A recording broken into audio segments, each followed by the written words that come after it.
Here we go. Good evening and welcome to the January 12th, 2026 work session of the East Point City Council. Madam Deputy Clerk, roll call, please. Councilmember Hemming. Present. Councilmember Friedley. Present. Councilmember Atkins. Present. Councilmember Ziegler. Councilmember Cummings will not be in attendance. Councilmember Mitchell. Present. Councilmember Caldwell. Present. Councilmember Martin Rogers. Present. Mayor, we have a quorum. Thank you so much. So for this evening, we have 5 presentations listed here. And I know initially, since Councilwoman Starr Cummings announced that she would not be in attendance, we added a couple. But if it is in the will of the council, do we want to proceed with 5 presentations or just go with 3 as the rules imply? So does a motion need to be made to suspend the rules? Okay. So Discussion. we're going to move forward with the 3 discussion. Sorry. Yes. Madam Mayor, I would be supportive of including these presentations if they were limited to between 10 and 15 minutes. 5 presentations exceeds the maximum allowable per our work session policy that was adopted in April 2009. Okay. We'll proceed with the first 3 presentations. Consensus. Do we have consensus for?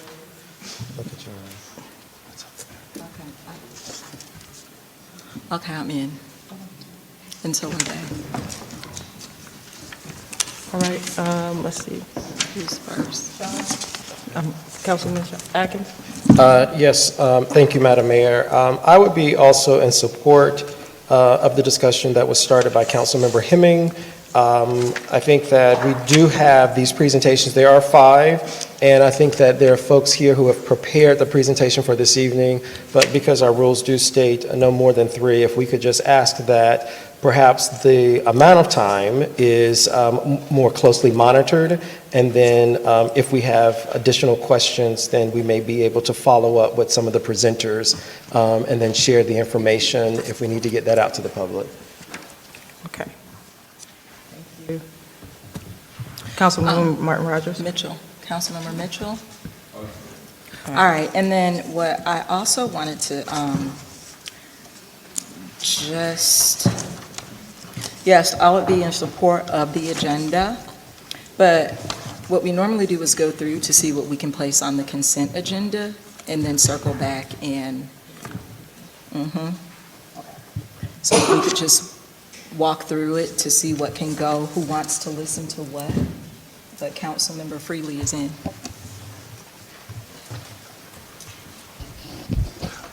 Yeah, I was just going to chime in and say I would be in support of hearing all 5 presentations. I'd like to get a sense from the city manager. You have the last 2, and you will be presenting a good bit of the one that I have on the agenda. Can you estimate what span of time you'd need for those? Thank you for that. Yeah, we certainly can go through that information at an expedient pace, but they are the items, all 3 of the items that we are prepared to give are directly related to the budget and part of our ongoing budget conversation that leads up to the approval of the budget. So if you recall the schedule that we looked at last week, these are some pretty critical components to stay on track and get the appropriate feedback from council and also have the appropriate discussion or at least presentation and transparency to the public. Thanks. So I would just ask that we try to be very mindful of the time in these presentations. 15 minutes, right? Yes. 15 minutes. Okay. Now we're supposed to go through it. So I will go through the previous agenda items and then circle back to the presentation? Yes. Okay. So let's start with the previous agenda items will be listed in red unless council indicates readiness for consent. And these items will continue to be discussion items. Motions to move forward will only be entertained where council signals consent readiness. So update, item number 6, update on police policy. Is the Policing. chief here Is the chief here or representative? or representative? No? So we can move that item to discussion? You said he is someone here? Yeah, so that stays. Okay. Okay. City credit card policy and travel policy, continue this discussion, or shall we move to consent? Mitchell was saying No, yes. together, we need a discussion on those, Madam Mayor, and they've been traveling together. So all of that can be one presentation or one Okay. discussion item, both the Combined. credit card policy and the travel policy. Okay, thank you.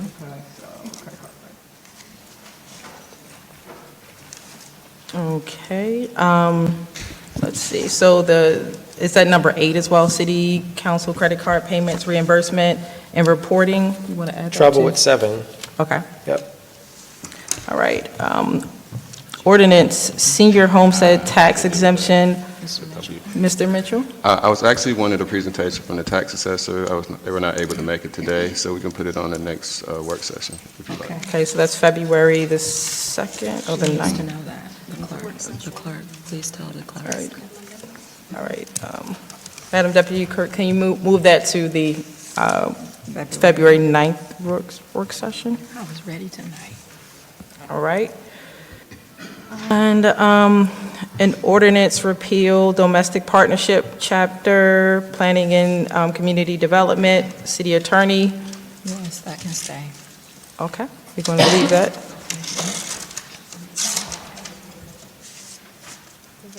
It's staying.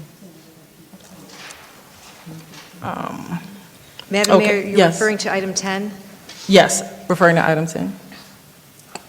If we could move that to the next work session?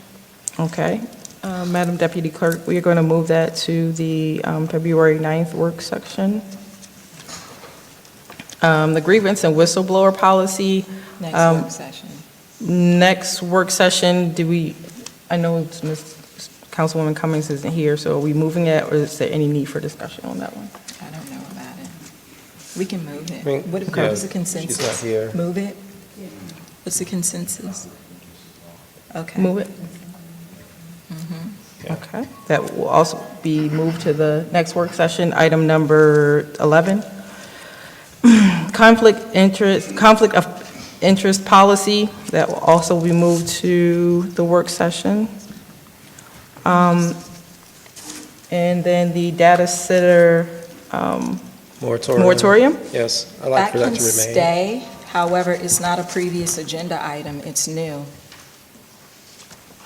It's not a previous agenda item on the work session, but it was an agenda item at the council meeting. May I have some input from the city?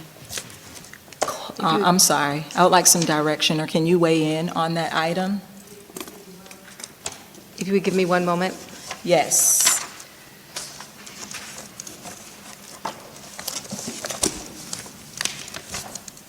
If not, I have it here.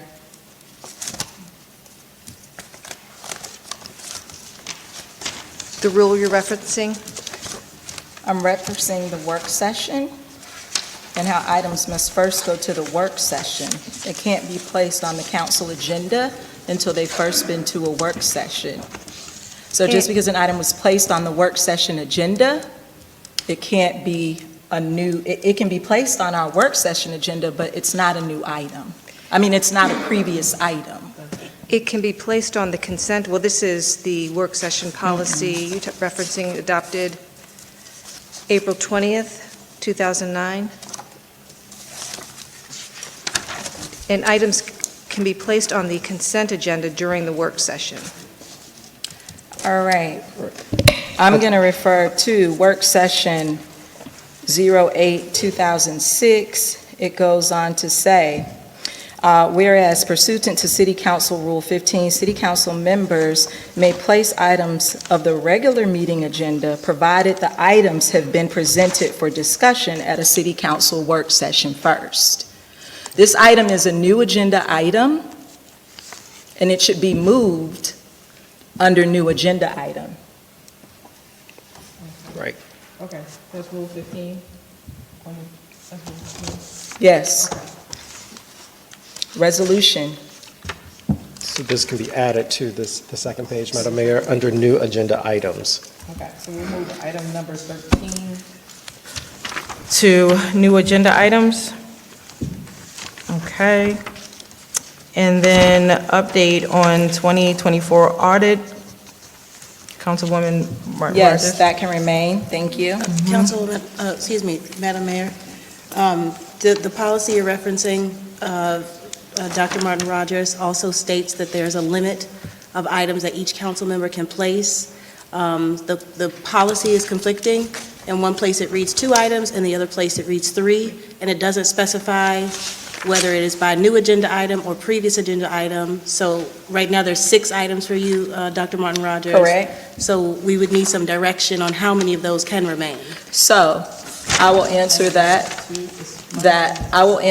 any item that has been on any council work session or council meeting regular agenda, it can always be brought back. You can correct me if I'm wrong, or as Councilmember Hemming said, yes, all of those previous agenda items have been a part of East Point's ongoing regular scheduled meetings and our ongoing work session meetings. As far as the 3 new items, it's a work session policy that was approved in April 20th, 2009. Number 3 says, council members can submit 3 agenda items per work session. If one council member does not submit 2 items for a work session, they may give their allocation to another member of council.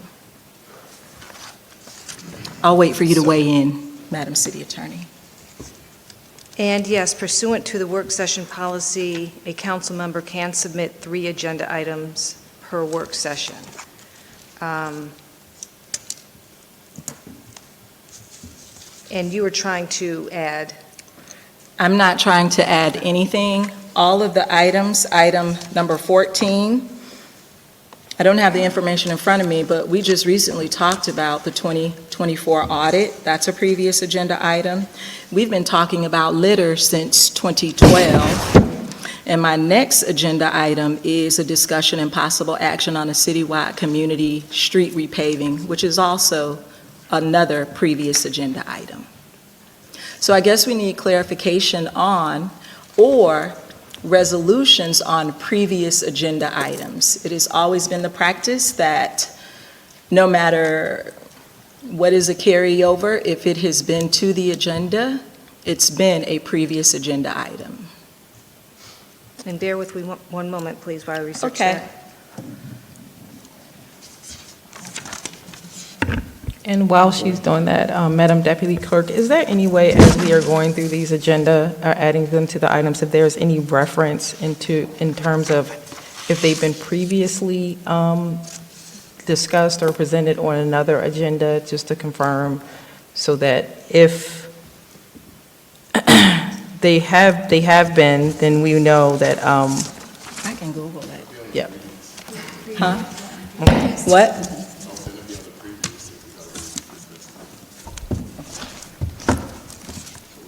And Keisha, I've offered to Mayor. I've offered to give 2 of my, or 3 of my agenda items to Councilmember Martin. Right, but if the past agenda items. Oh, that's fine. Thank you so much. But there's no policy that states previous agenda items cannot come back. Madam City Attorney, if that is the case, can we just move forward? Because Councilmember Caldwell just stated that she would give up her agenda items to Councilmember Martin Rogers, and then you can find that ordinance, you can find that legislation, but we could move on with the agenda and how we're going to handle each of the items. With that taking place, yes, we can move forward because it eliminates the issue immediately, but I will still research for Yes. future reference. Thank you. Do we have one? Oh, okay. All right, and So they all staying, 14, 15? 14, 15, and 16 are staying. And just to recap, okay. Number 6, 7, and 8 are staying. 7, 8, 9 are staying. Number 10, Not 9, I'm sorry, number 9. 9. We're going to February work session. right, 9 and 10, 11, 12 are going to February work session. Thank you, Councilman Atkins. And number 13 is going to move to the new items. Number 14, 15, and 16 will remain on the previous agenda items. Moving on to the new agenda items. All new items will be addressed individually. Operation procurement items may be moved to consent if no council member requests discussion. Emergency repairs are time-sensitive and may be acted on immediately. Policy, ordinance, and information items will continue as discussion items unless consent is indicated. We're going to move on to item number 17, which is the MOA 2025 South Fulton Comprehensive Transportation Plan by Public Works. Is this eligible for consent? Consent. Thank you.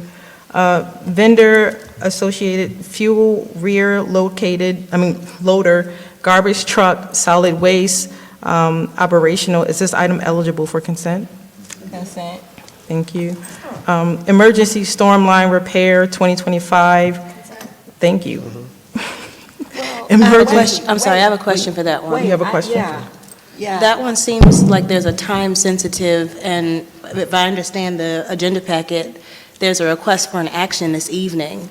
If we move it to the next meeting's consent, it might be Correct. after the opportunity to repair the sinkhole. Yes. So it should stay, and we should, so Discuss it. it should stay, we should discuss it, and then act on it.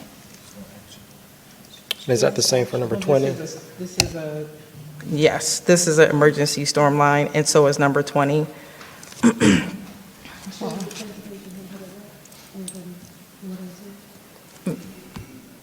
Number 18, so Councilwoman number 19 Hemming? stays. You have a question? Madam Mayor, should we get clarification from Water and Sewer about the intention of this item? The two items, 19 and 20, they're both emergency sewer line repair. Okay, someone from the That's the city- water and sewer? that's the city manager. So Oh, ask Mr. sorry. City Manager to bring her up.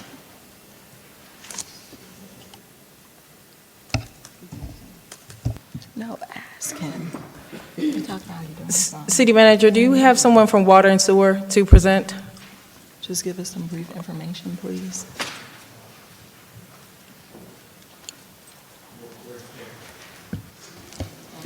All right, staff checking. Usually when there's a emergency item on there, it's already have been done and we're kind of paying catch up. So I think we're checking to see if that's the case in this situation. And I'll let the council know once I know. Okay. So we will revisit items 19, 20, and we are moving on to item 21. I have vendor, was this Mueller citywide leak detectors? Consent. Blackjack paving, West Cleveland Ave resurfacing, eligible for consent? Okay. Vendor, let's see, Vertical Earth Desert Drive milling and resurfacing, I want to hear about that. discussion. Yes. Paramount cutting contracting, Sylvan Road North sidewalk, I want to hear about that. discussion. Georgia Sewer and Storm Connolly Drive Sidewalk LMIG project. Hear about it. Discussion. Okay, rezoning 2461 McAlpin Terrace. Discussion. Okay. Okay, permission to apply for Fulton County Arts Grant. This is eligible for consent. Yes.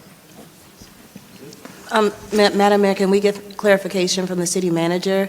There was a reference of a deadline of January 15th with this item.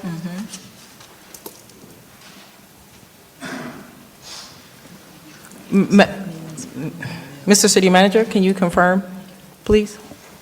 Checking on the number of, what item we're on. We're on item, we are on item 27.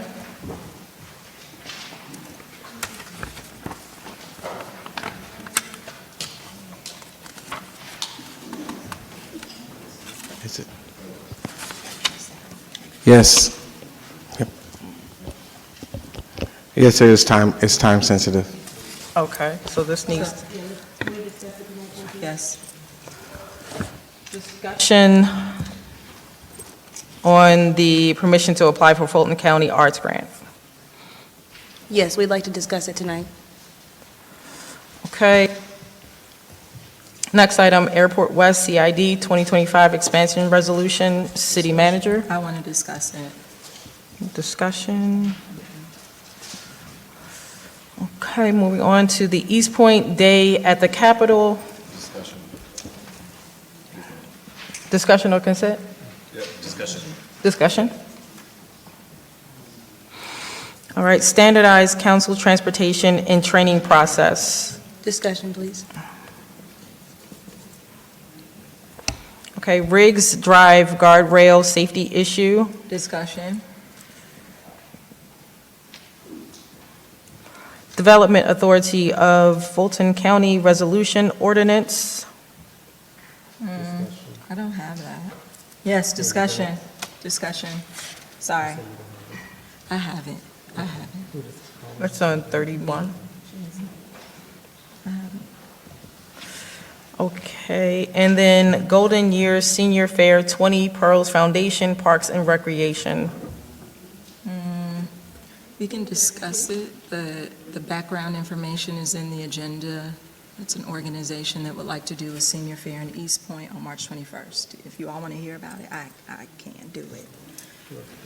Okay, thank you. All right. And the investment policy discussion, policy. That can be moved to the February work session. Madam Deputy Clerk, do you have a note of that? Moving, thank you. I have. I'm sorry. I would like to amend the agenda. We don't have an executive session on this section of the agenda. Normally, if there's a work session, we have an executive session option. So that doesn't appear on this work session. And in the past, it has appeared on work session agendas because we do not know if we have any legal items that we need to discuss. When an executive session is required, one will be called for, but it normally appears on here to give us the option before adjourning the meeting. Am I correct or no? For our work sessions? Okay, thank you. All right, so can we make sure that moving forward, the option for executive session is added to the agenda as well as the roll call at the top of the agenda, please? Thank you.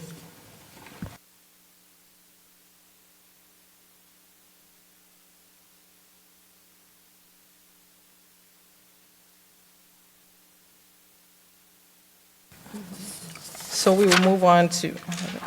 We will move on to the, circle back to the presentations for tonight. And let's see. Who is this? The first one, it will be the, Madam Mayor, yes. Sorry, did we get clarification on the 2 emergency water repairs, or I don't know how that was resolved? It's not resolved. We were still waiting for timing. We do have someone that can speak to it. I just made the point that the emergency's been paid for already, so if you want the details of the emergency, we can go into that. So we need to consent for those 2 items? I believe the question, I'm sorry, if the question is if you want the specifics as to those emergencies, we can talk about them, but they did, okay. So do we want? Okay, yeah. Yes. Let's review for the, these 2, yes, we would, yes. Okay. Well, I'll have a Director Echeverri come up and talk about those emergencies. Thank you.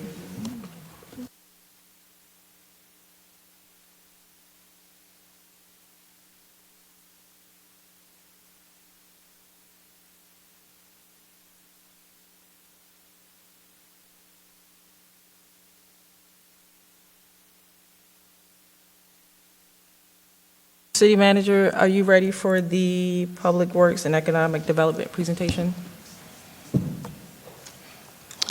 Yes, we can move forward with that. We have our Director of Public Works, Assistant Director of Public Works, come up and please walk us through this item. And I think we have some other guests as well. Yes. Madam Deputy City Clerk, can you start the timer, please?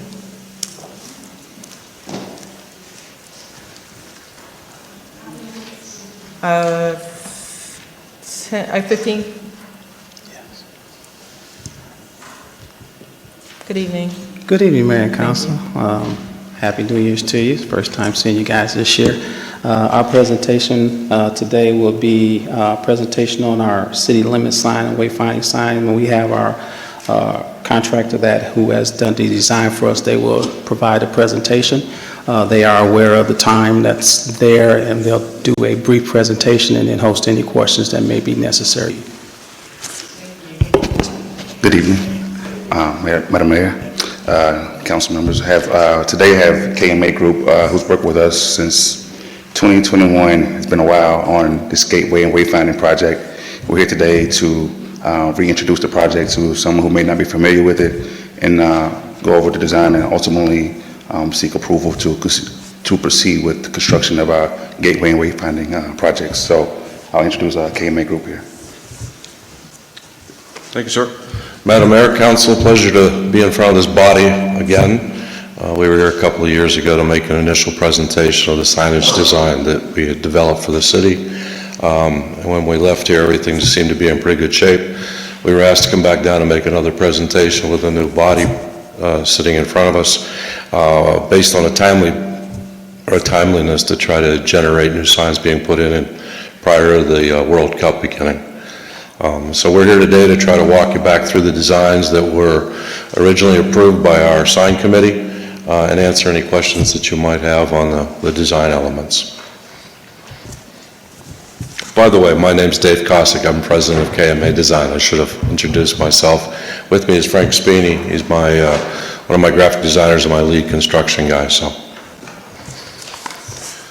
we came up with the signs that go with the industrial look of the community in the area.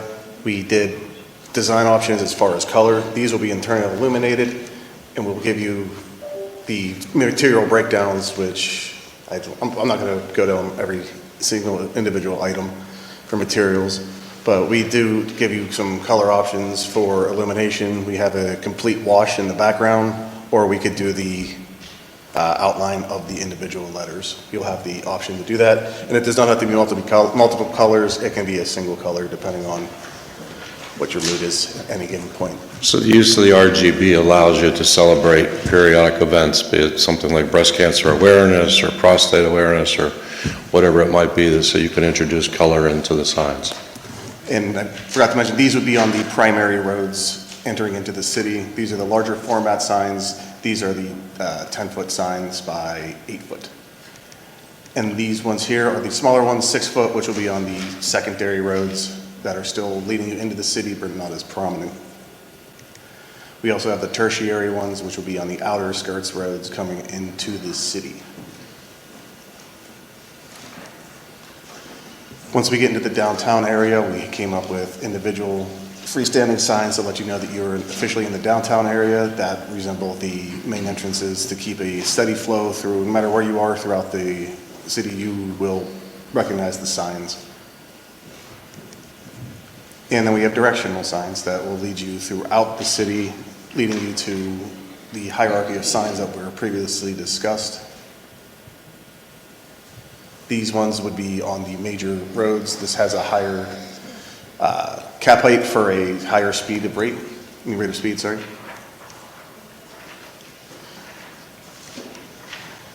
And then the double panels. We followed the MUTCD guidelines, which gives you 3 messages per side of each sign.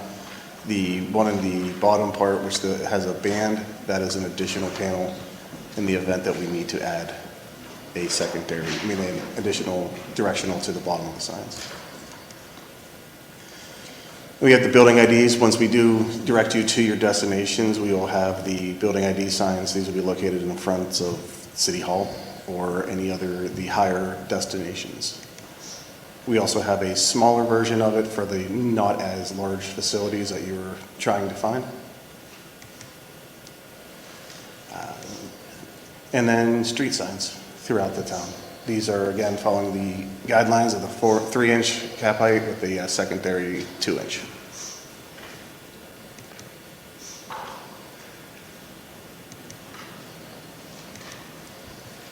And these are the internal illuminated ones that would go on the mast arms as you're entering in the city with the major roads. We also have kiosk, one with the touchscreen and one with the static map throughout the downtown area to help you navigate your way around the city. And then we don't need to break them down to the MUTCD guidelines. I was trying to go through the signs as fast as I could. And if anyone has any questions on design or materials, please let me know.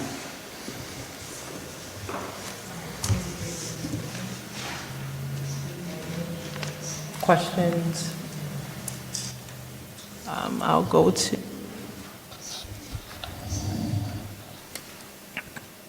Councilman Freely. Thank you. Thanks for the presentation and for your brevity. Did it really well. These initial signs that are illuminated, couple questions. How many of those are we planning for? We actually have a location plan. Turn on the microphone. Microphone. Speak. We have a location plan map that will identify where each one of these go. As of right now, I believe there are 4 of these large ones, and there are 6 of the medium ones. And they look a little bit more. I'm gonna get these mics fixed. They look a little, sort of high tech. So,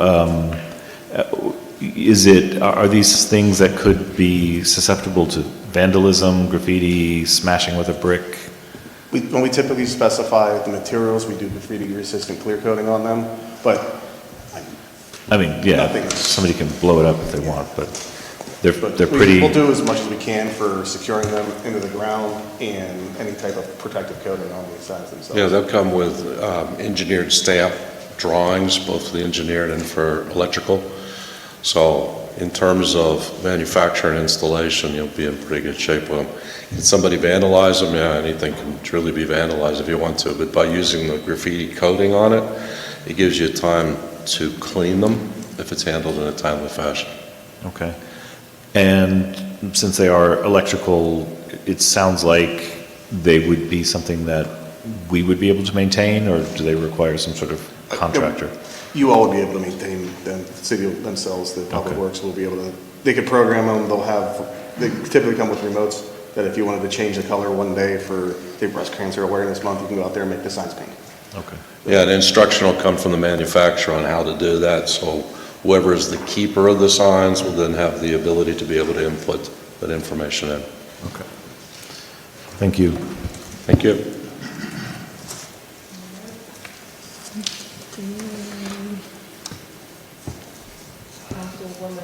Martin Rogers? Okay, and thank you so much for your presentation. Just a couple of questions as I was going through the presentation, because this is your second time coming back before us, and we really do need these signs, especially the gateway into the city. Those are just my major concerns. The gateway right here at the top of the city, and then once you leave College Park and you're crossing over into East Point. The information identification kiosks, have we decided on where they are going to go in East Point? Because to Councilmember Freely's point, shouldn't that be located somewhere downtown near a city hall? And then where is the other kiosk going to go in our downtown area? I also wanted more information on the entrances. You have the top 4 entrances, like where are those? I know the primary entrance is right here, right? And the secondary entrance is where? The College Park where I was talking about? College Park is one of them. He can go back to the location plans and show you. It's been some period of time, Dr. Rogers, since we've walked through it, but we sat with the committee and went through on locations. Okay. And did a predetermined basis. The other piece of this that's important to remember too is the final location really doesn't have to be inked today. There's still the opportunity to be able to adjust it once we go and finalize it with your manufacturer. So, it deals with underground utilities, it deals with right-of-way. There's lots of pieces to the puzzle that can be involved in that final decision. All right, and I didn't see anything in the presentation or in the documents that we were provided for Camp Creek. That Camp Creek area leads into East Point. Can you just speak more to that once you exit from east or west? You can take Washington Road into East Point. There's also the Washington Road exit. So we got the Camp Creek exit and also Washington Road. Thank you. So yes, it's hard to see here, but we nailed down every entry point into the city, even down to the smallest little side residential streets. So we have sign types for every entry point, especially the major corridors. It didn't go over exactly every location, but we have sign types for Camp Creek, for instance, in every major entry point to the city. So we have all those covered. And I didn't think about this, but the Camp Creek Parkway, to a certain point, you know that you're entering College Park. Has that been thought about? When you're on Camp Creek Parkway, at a certain point, once you pass the park on Camp Creek, it then turns into College Park, and they have a sign. Yes. So has that been thought about? I didn't see it here. I was just asking. Thank you. I'll yield. So yeah, they have it on the map. We have an entry point sign at that location. So yeah, he just went over the types mainly, but they didn't go over every single location. So we do have it mapped out for each sign type. Okay, thank you. Well, Councilman Atkins? Oh, I think the people were in before me. So I'll yield to my colleagues who are in before me. Councilwoman Hemmings? Thank you. I'm very excited about this project. Mr. Costick, did I hear you say that the intention is to have these installed before the World Cup activities? That's the intention. That clock's running. We've been in communication with Cadell and Company trying to expedite. Typically, these things take about 4 months to build and install. If you're starting to work backwards from a June 15th game 1 and trying to give you a little bit of security window, so let's say May 15th, you can see we're pushing timelines. So the sooner we can get this on the street. As explained to the committee too, we always have the ability when this thing is awarded out to try to ask for some lead items. So if we address, as Dr. Rogers was asking about entryway signage, those taking a priority, those might be able to be installed by a manufacturer up front. Some other of the signage can trail along. It might follow after the beginning of the World Cup. Okay, and this is for you, Mr. Spini. It's an aspirational question. I was looking at your West Taylor mock-up, the example, and something that I've seen in other cities is that they will have an icon or a logo that will be the connector. No, thank you. That will signify outside of the words, but in the lettering, it'll be a logo. is there a way, there was something in your presentation about the dimensions and how they are adjusted. I am not a sign expert, but my question is about the potential in the future for us to be able to modify or add something should we end up with a city logo that we want to add to the street signs. What's good about the street signs and all these signs, they are adjustable. You can add, you could subtract, you could do whatever you want with these signs. They're not fabricated. But the only problem is with logos change. So if you permanently put a logo on a sign, then now you're stuck with that.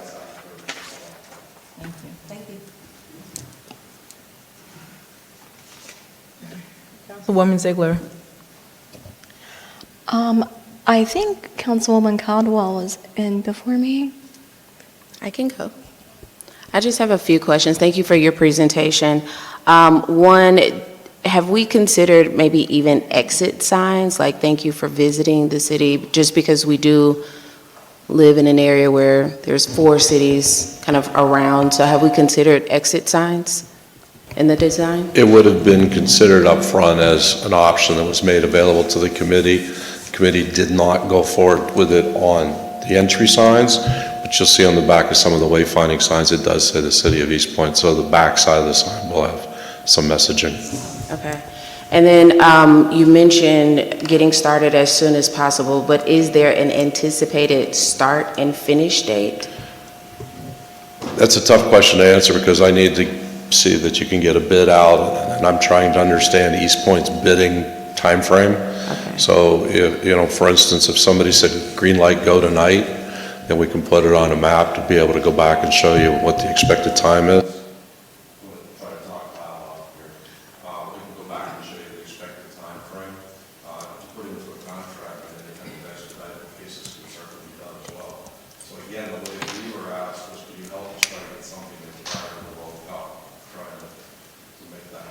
Which is around summer this year. The first meeting's here due June 15th, and so typically when we start to look at signage, we want to try to push manufacturers forward. They have a really bad habit of not meeting deadlines, so we do NFL stadiums, we do Major League Baseball stadiums, the commissioner calls us and says we have our first game on April 4th, the signage has to be done, so we anticipate some of those issues. And just so that we know if there are any known blockers that would delay the project, specifically that are under the city's control, may be helpful just to get a list of those so that we could. And then one other question is, once we start, I don't know if this is going to impact any of the residents that live nearby, but is there, and this might be more of a question for the city manager, is there a communication plan that will go out to residents to ensure that they are aware of any work that's going to be performed in the area?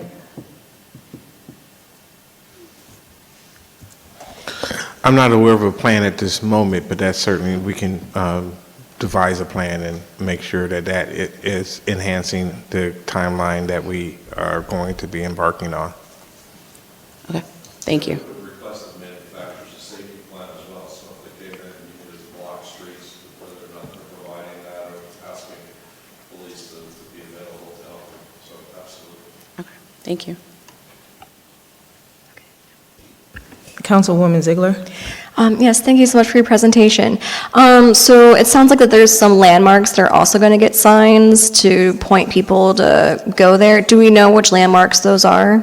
We do. We've walked through, again, with our committee, probably every destination within East Point, and then from there, they're really down.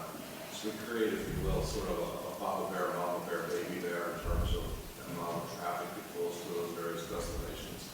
Wayfinding signs can't have every message, otherwise you'd have large signs with 150 messages on them, nobody would read them. So we're looking at priorities within the city, and what are the priorities for somebody who's a first time or a frequent visitor, where they go in the city. So for instance, City Hall would be listed on it, and some of the other, the Velodrome is listed on there, although we backed off the Velodrome to a degree, some of the parks are listed on there, a variety of locations and destinations within the city, so it's not on the high pieces. Okay. And what made your decision to not prioritize the velodrome? Conversation within our group. It is on the sign. The Velodrome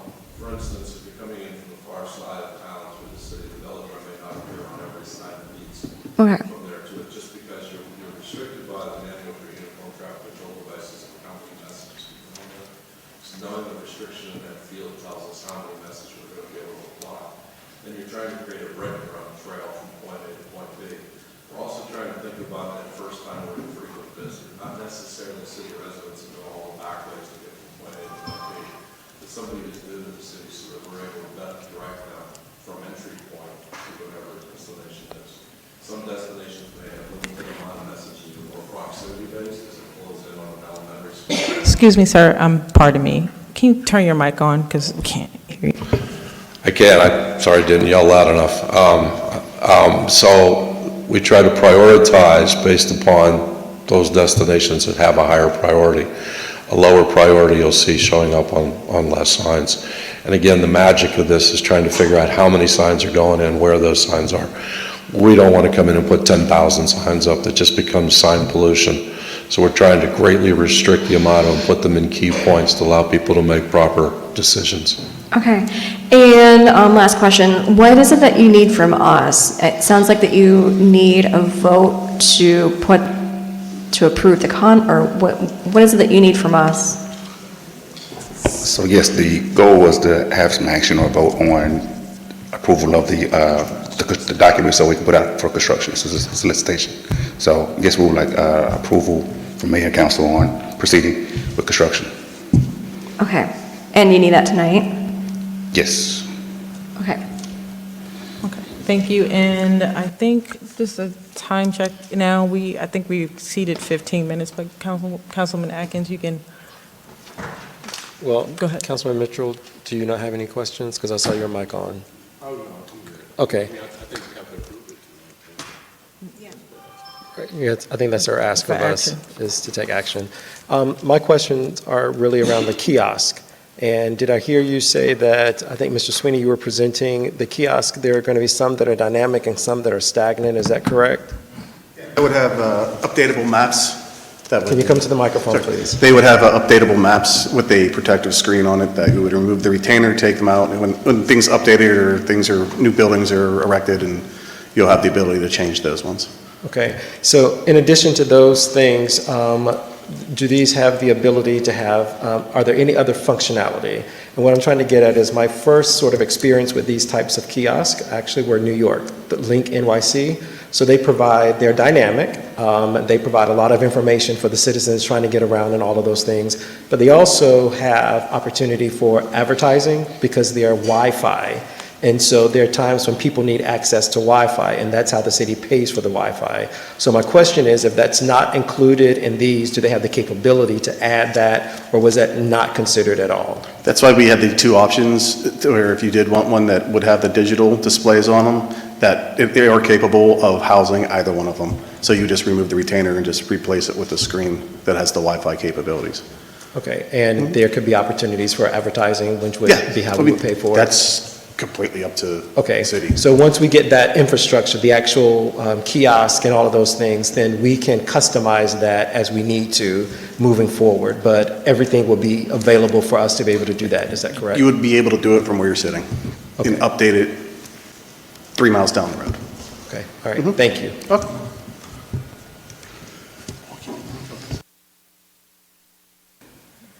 Thank you. If it's no more question, can you confirm the ask for the?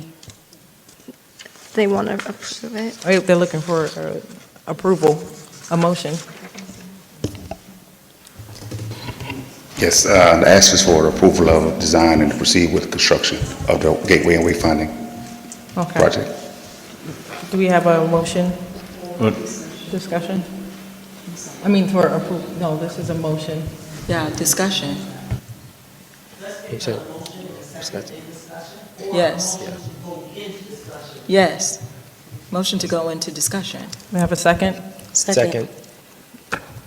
All those approve? All those in favor? Aye. All those opposed? We'll go into discussion. Thank you. I have a question. I had You have another question? sorry. We're in discussion. Yes.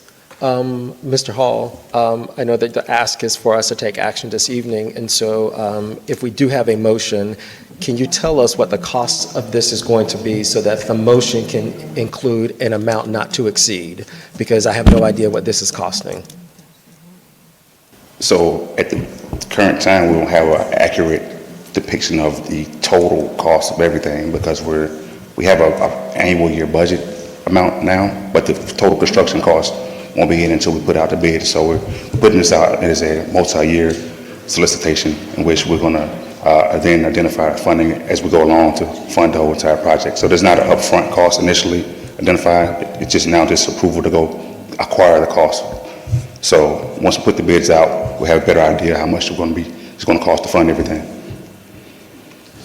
So the motion is just a blanket motion, so whatever the cost may be is what the cost may be, and we have no idea what those things are. Yes, Mr. Director. Councilman Atkins, so the initial cost was around $1.2 million. This was to be spread over a couple years. So right now, with that cost was designed a year ago almost, or 6 months. So we would have to go back, but we're looking at $1.2 million was the cost that we were looking at initially. And that will be going over a couple budget years. Okay, and that is design, that is installation? Oh, that's construction. That's construction. A to Z. A to Z. And what? A to Z. Everything. That's everything? Yes, okay. 1.2. So a motion that would include a not to exceed of 1.2, is that too restrictive, or it needs to go up because this was an amount that you received a couple of years ago? Yeah, so the way the question was framed to us was until the bids come in, nobody's really going to know the final price. We did some pricing originally up front, probably 2 years ago, to look at the pricing. And we were asked to construct a bid package that would allow for this to be split over multiple years. So there was an initial amount that would be presented by the city, and we would literally bite off what we could in phase 1, and then phase 2 and phase 3 would follow in, or phase 4, however many phases you want in following years. Is there any kind of potential estimated cost that might get with the upgrade or moving forward? That might 18%, 20%? Tariffs, availability of steel, time frame. We're trying to push this thing on an expedited basis, so we got to look back and see what the manufacturers are going to say when they feel that there's being squeezed a little bit. So I'm hesitant to give you a number because I don't want you to come back to me and go, that number didn't match up. But I would tell you, we're sitting on your side of this. I don't sell product, I design and plan it. So we'll work with manufacturers we've pre-vetted.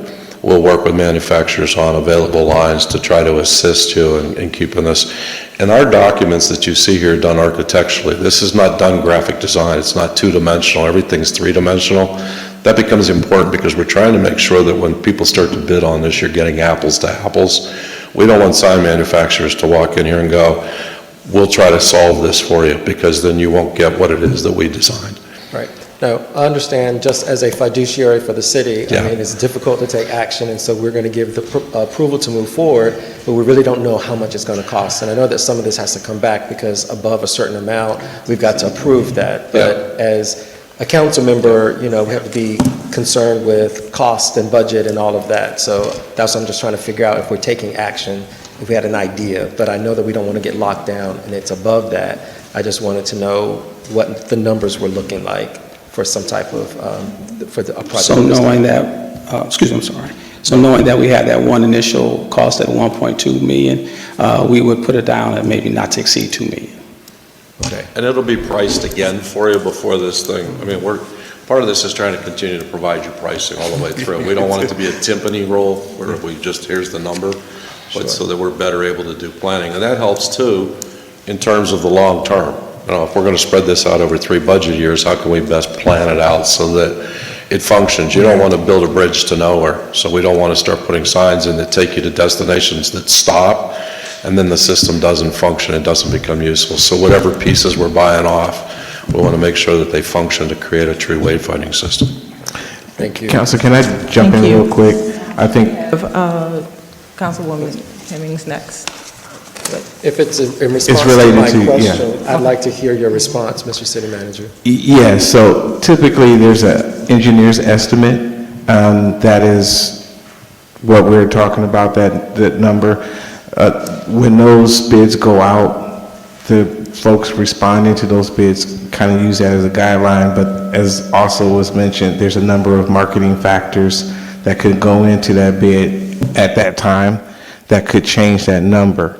So what we could do, if the council is concerned to make sure that we remain disciplined on what we approve ultimately, we can then, once we get those numbers back and we pick the most responsible, lowest bid, we can bring that back before you, just so if it is over our engineer's estimate, that, you know, you can count for it and reaffirm if you want to move forward. If that makes sense. Yeah.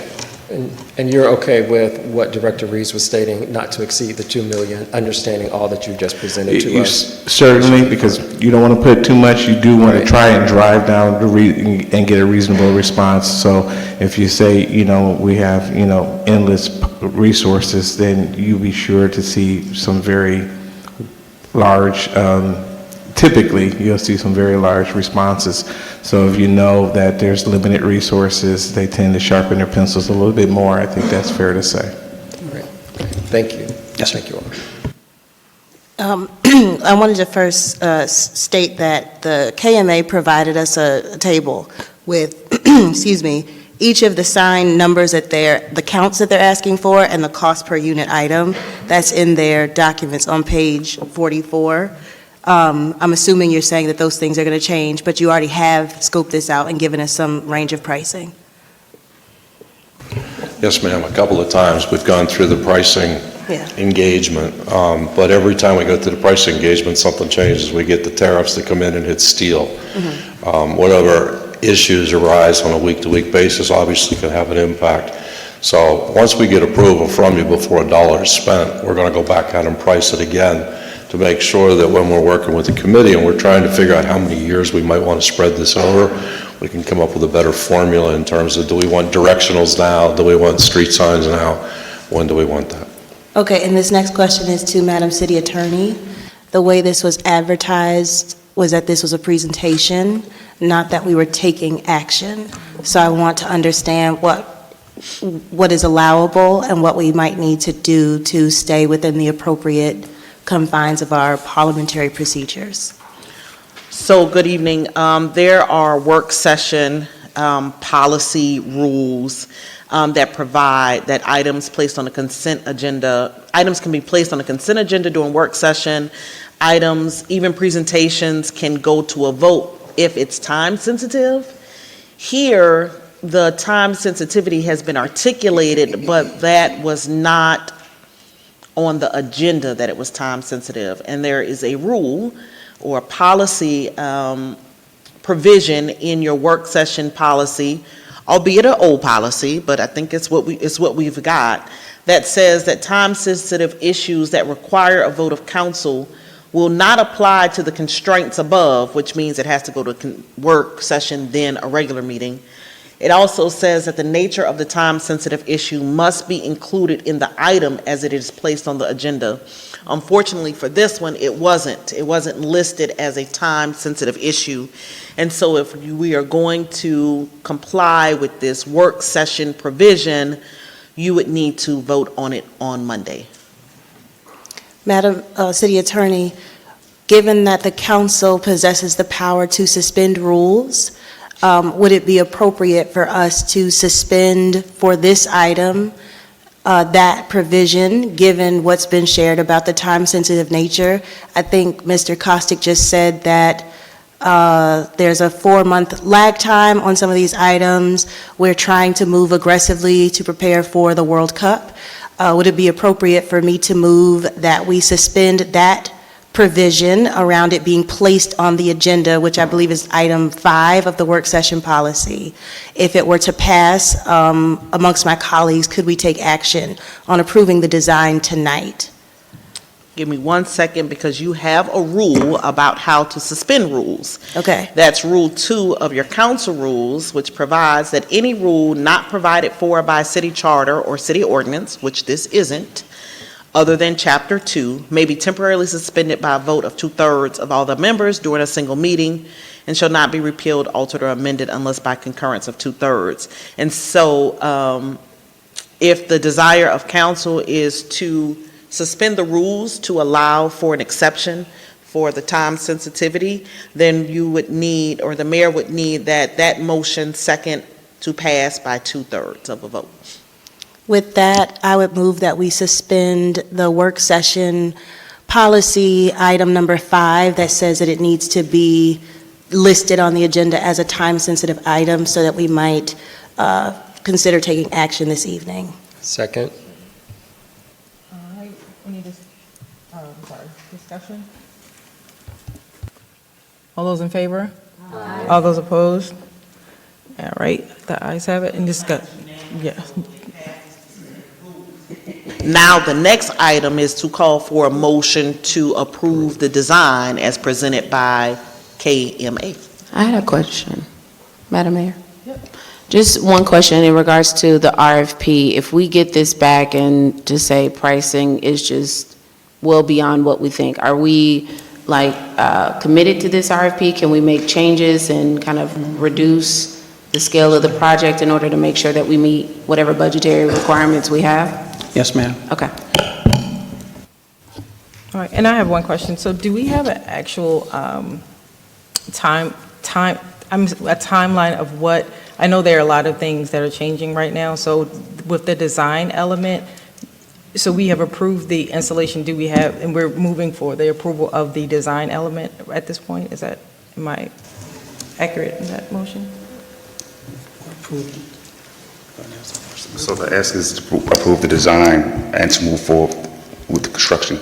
They have to put out a solicitation or advertisement to actually get bidders to construct the sign. So we're asking for approval of the design and approval, ask for permission to proceed with construction. Okay. So do we have a motion to approve the design element?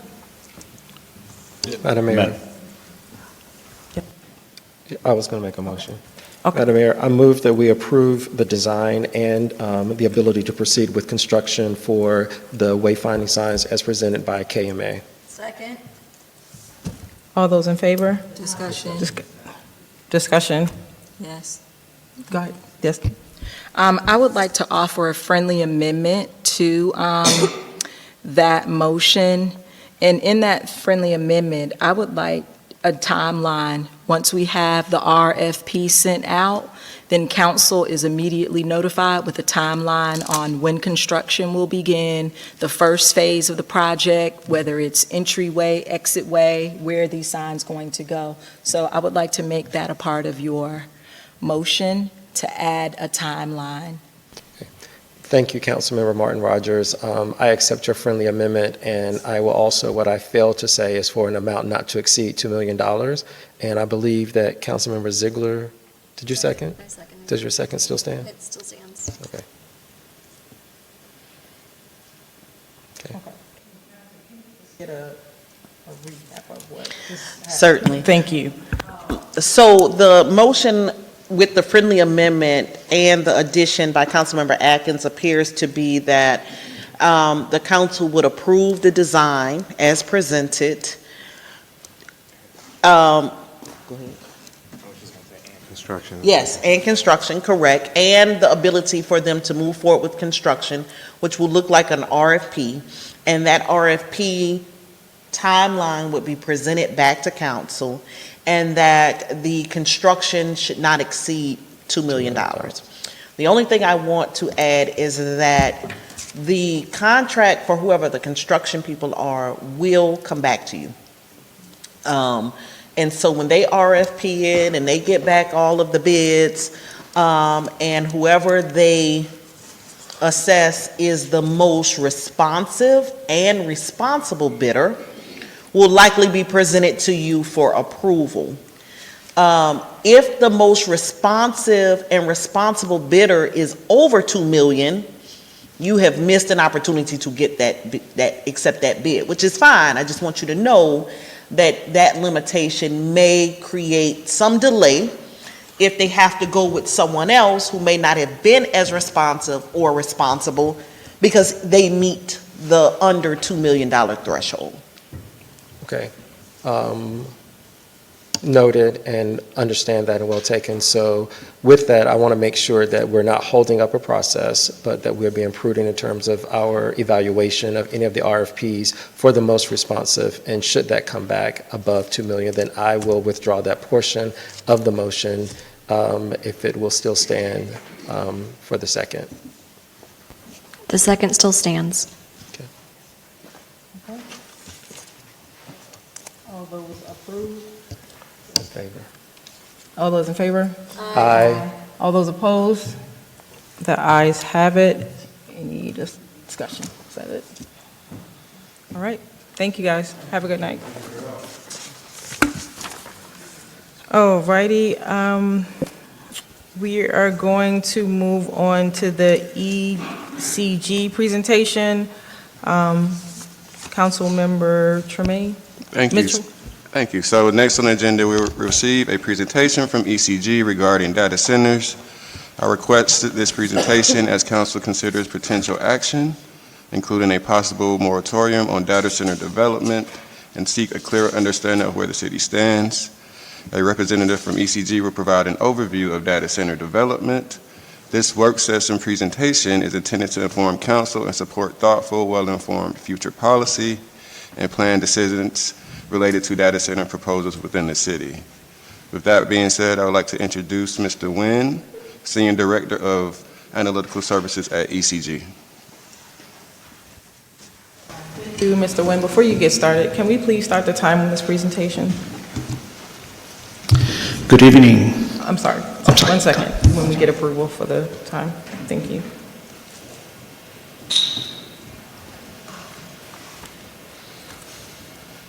All right, thank you.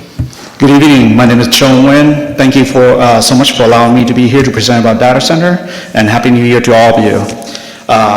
In the first few slides, I will attempt to provide you with the basics of data center, and next we're going to talk about risks and rewards, and lastly, the East Point City specifics. So the basic of data center is this. Data center is a dedicated facility that house high-density computing unit that's process data, that safeguard data, and do other sort of stuff. Thinking of data center like the brain of the internet. It store, processing, distribute data. It helps you connect via Zoom, via Teams, collaborate from everywhere, and also include banking and business operation. And with AI, data center will allow you to ask Google or any AI search engine you have natural language question and get natural language answer back. Data center consists of computing infrastructure, obviously, storage, support infrastructure, including power, UPS, climate, fire control, communication network, physical security, and support personnel. Next, we will have, I'm sorry, that's a fault.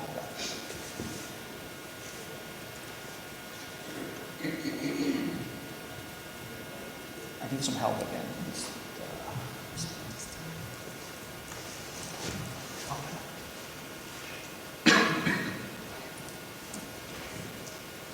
I'm sorry, there's a computer error.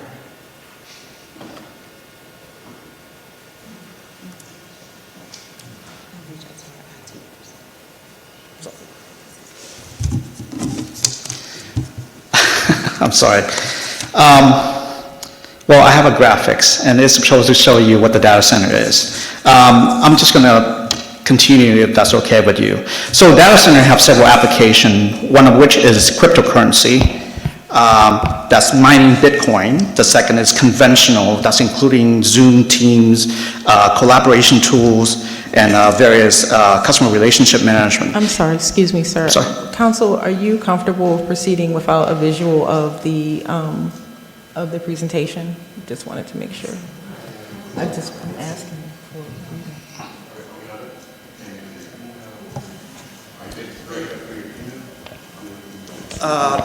Yeah, I can actually display it by my laptop, if that's okay. Oh, okay. I mean, I would like to see the visuals.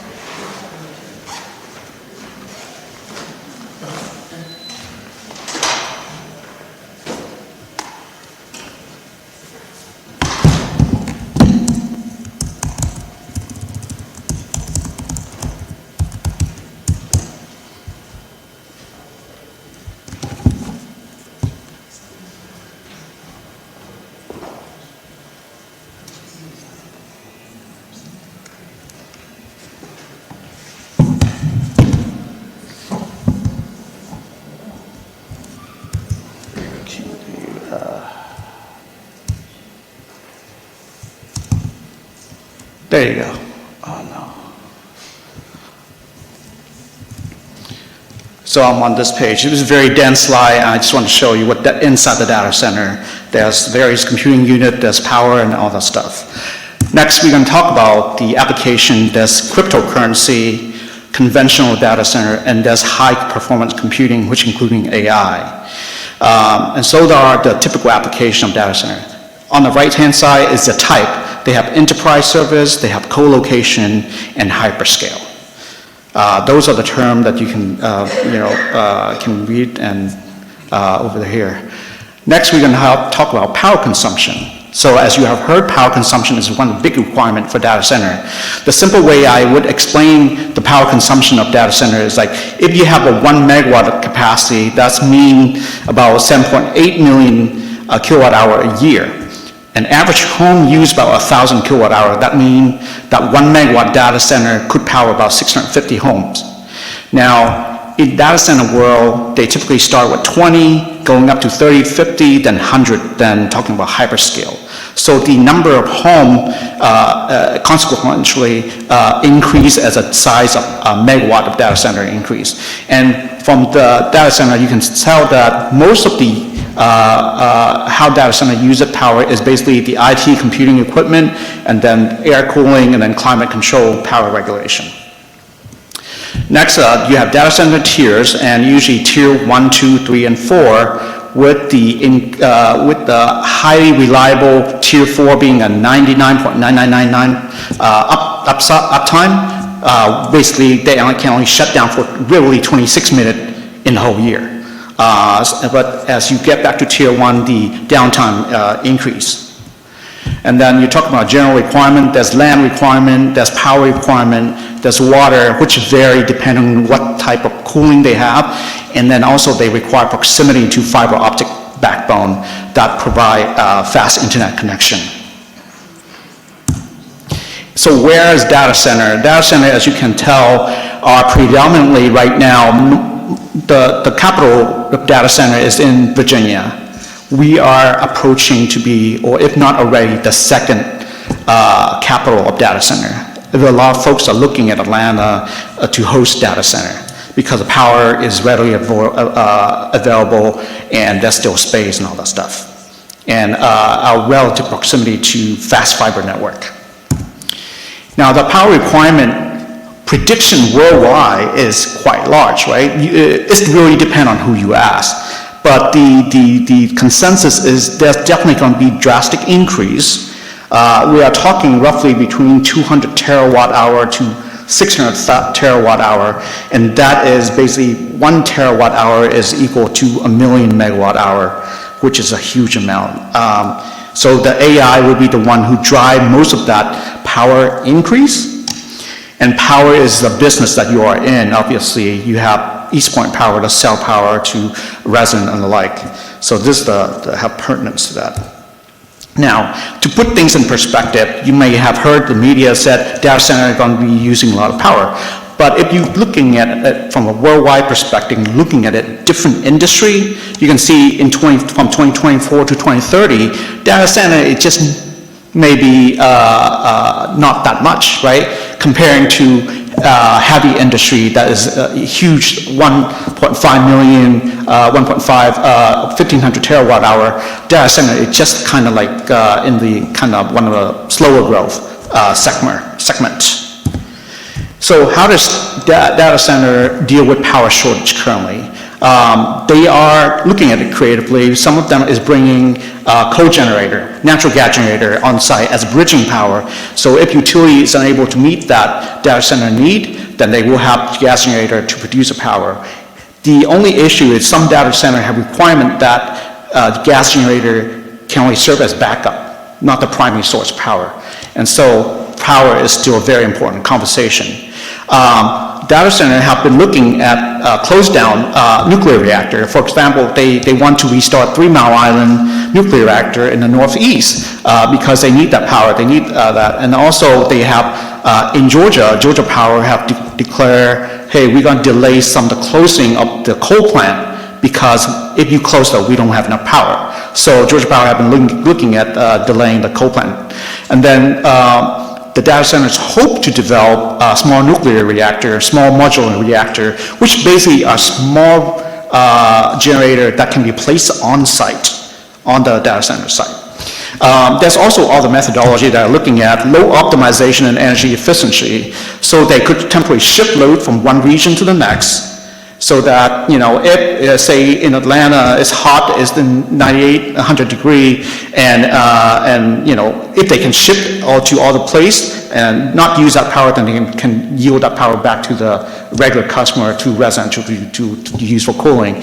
They could also participate in energy utility demand response program, so utility would call, say, hey, we need you to curtail, to shed your load, do it. So that they would likely to participate in that. And then as a continuous improvement, the cooling system is one of the primary use of the power in the data center. And so they are looking constantly at the way to differently to cool the system, to cool more efficiently. The computing unit itself is also each year, each 6 months, NVIDIA come out with a new chip.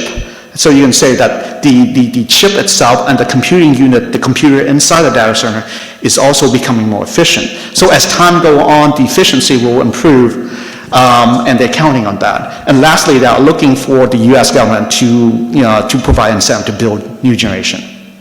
That's some of the way they deal with power shortage. All right.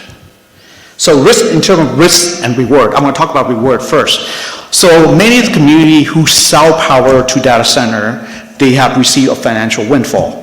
The financial windfall come from increase in the electric sales margin, and as well as tax base. So you got these increased financial windfall would provide a funding source for community improvement project, parks, education, etc. It can also improve or bridge your budget deficit, or improving the rate affordability. So that's the immediate windfall you can see. Now that's community impact with that. The data center, for example, Google tout they provide workforce development, helping local high school and upcoming you know, adult to do construction. They can provide loan and grants. In terms of job creation, the most job creation I see is really a short-term construction for data center, which is about 2 years window. There's a long-term, although albeit at a lower number of jobs in terms of high-pay position, including IT, operations management, and maintenance and security. Now, on the risk side, as you sell power, right now there's not enough power, obviously, so there has to be a way to build a new power plant to serve data center. That's a criticality because there has to be a lot of due diligence going to that side of things. So you want to make sure that, you know, if you were to serve data center and if you had to build power plant, then all the different partner, ECG, MEAC, will have to come to the table and make sure that provide all the legal protection for city and the citizens so that any cost from data center will not fall back on the existing ratepayer. There's also potential reliability and grid constraint. And I think what you have experienced so far is noise and light pollution, and locally from the Microsoft data center, and you also have, you know, potentially water. I cannot speak on those because I don't live locally, but I'm sure you have heard from your resident. So the important risk management when you serve a data center is quite a large gap, and you have partner MEAC and ECG to help you go through it. Essentially, all these statements say is pay attention to risk management side of things, and so that it's not become a burden on your existing ratepayer. So in terms of East Point specific, all I have is calendar year 2024 data. 2025 just complete, so we don't have that yet. The primary source of power for East Point is nuclear. You guys are supplied by 81% nuclear, 10% hydro, the rest is 4%, and all others 5%. So essentially, you are looking at 91% of your power is carbon-free, zero emission. And of course, let's leave 9% fossil. In terms of your load is roughly 90 megawatt hour in 2024 with an annual consumption of 479 million kilowatt hour. On the right-hand side, you can see how it's broken down. In 2024, you have roughly, you are serving 37% of your power is go toward residential. The rest go to commercial, the non-demand, small power, medium, and large power, as well as 15% go to data center. That data center is no longer here, by the way. So I'll touch on that next.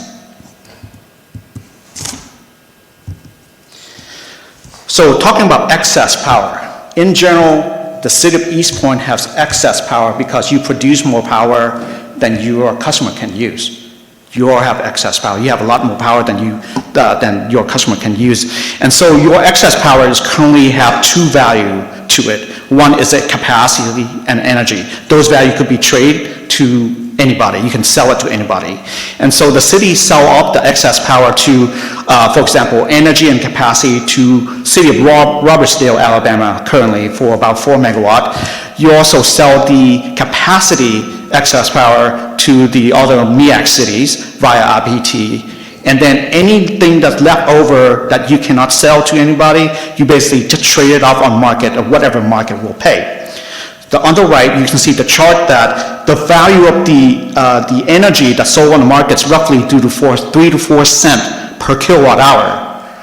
There's time in around 2022 or 2023 where the price of power did elevate all the way up to 15 cents. But that's rare. That is because of cold snatch. You got those northeastern or northwestern cold events, snow on the ground, and it got really cold, and so you would be selling those excess power to entities that need the power to heat the home. So those are a rare occasion, but the main point is most of the time you're selling your excess power on the open market for 3 to 4 cents. So just an illustration of what excess power really is. On the blue shade is what you generate from 2014, December 2024 through November 2025. That's your generation. That's the power you produce. The black line is what your customer actually use. So the difference, you can see that in some months, your blue area surpassed the black line. That means you have excess power. That means your customer is not using as much as you produce. So then the green area at the bottom is what you actually sell to the open market for 3 to 4 cents. So you have a lot of excess power. I would quantify maybe 12 to 15 megawatt on average of excess power you can sell to the open market. Now, why is that important? The data center, currently, East Point does not serve a data center. The former cryptocurrency data center vacated in April 2025. The city is currently serving a Microsoft for construction powers. It's not full operation. They're building the Microsoft data center, and that's going to take about 2 years, and they're serving the Microsoft that power, but really that's roughly about the size of 2 Publix. So the margin, the point I'm trying to make here is the margin from sales of power to data center could be used to bridge the gap of your projected budget deficit in the coming year, where based on the 2025 presentation, I believe it was in May, that my team touched on that in the future year, you'll be looking at roughly between, $700 to $4 million of budget deficit. And so the margin from data center could potentially be used to offset or to bridge the gap if you were to get a data center. So there's real potential implication here, because essentially if you have those margin, you wouldn't have to, trim your expense or adjust your rate. So as a sample, what if you have a 50 megawatt data center? 50 megawatt data center is become more common these days. Remember, you have 15 megawatt of excess power. So 50 megawatt, you would have to partner with other cities that have excess power to sell with this customer. But what are the revenue to the 50 megawatt data center? Over a 10-year period, the revenue is roughly about $392 million. Of that, the margin is about $100 million. So that would be roughly 25% of the revenue will be the margin. So $103 million over 10 years I think is a pretty decent margin from what I can see. Because, otherwise, you're just selling to the market at 3 or 4 cents. By selling your data center, you can probably make 9, 10, 11 cents. So that would be, that's what my conclusion is. If you have a choice to have a data center here or to serve a data center, then, you should at least consider it. Now, I know that in some other city, they have served power to a data center that's not local. For example, another city I know served data center in South Fulton, even though they are all the way in the Northwest. So that's an opportunity that could also be considered is even, the land may not be available here, but if there's a data center elsewhere, you could partner up with other city and serve that data center, thereby bringing you additional margin for power. So, for the power. Thank you so much. Thank you, sir. Do we have any questions? Yes, thank you for your presentation. So I believe that it was the last slide, you brought up the cryptocurrency data center. So that's no longer active, correct? Or is it? So we have the infrastructure for it, but it's just no longer active.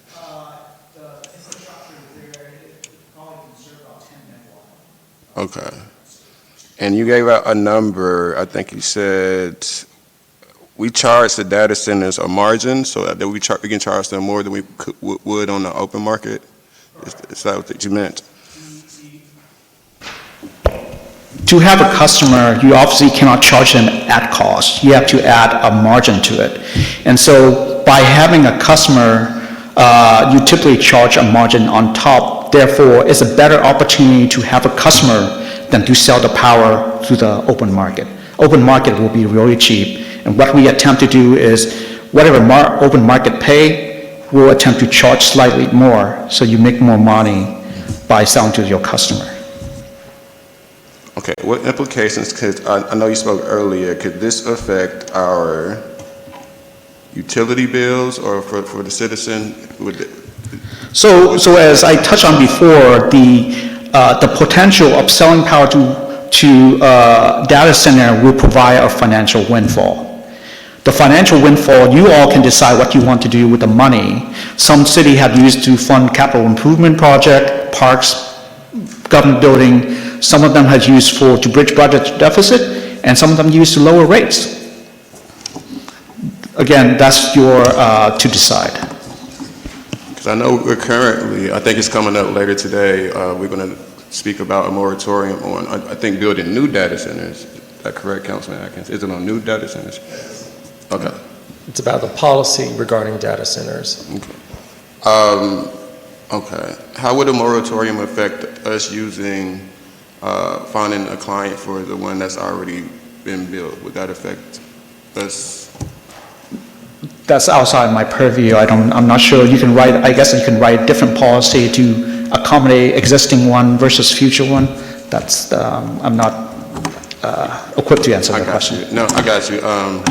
So I understand the sentiment about building new data centers, but I think if we already have one. Point of order.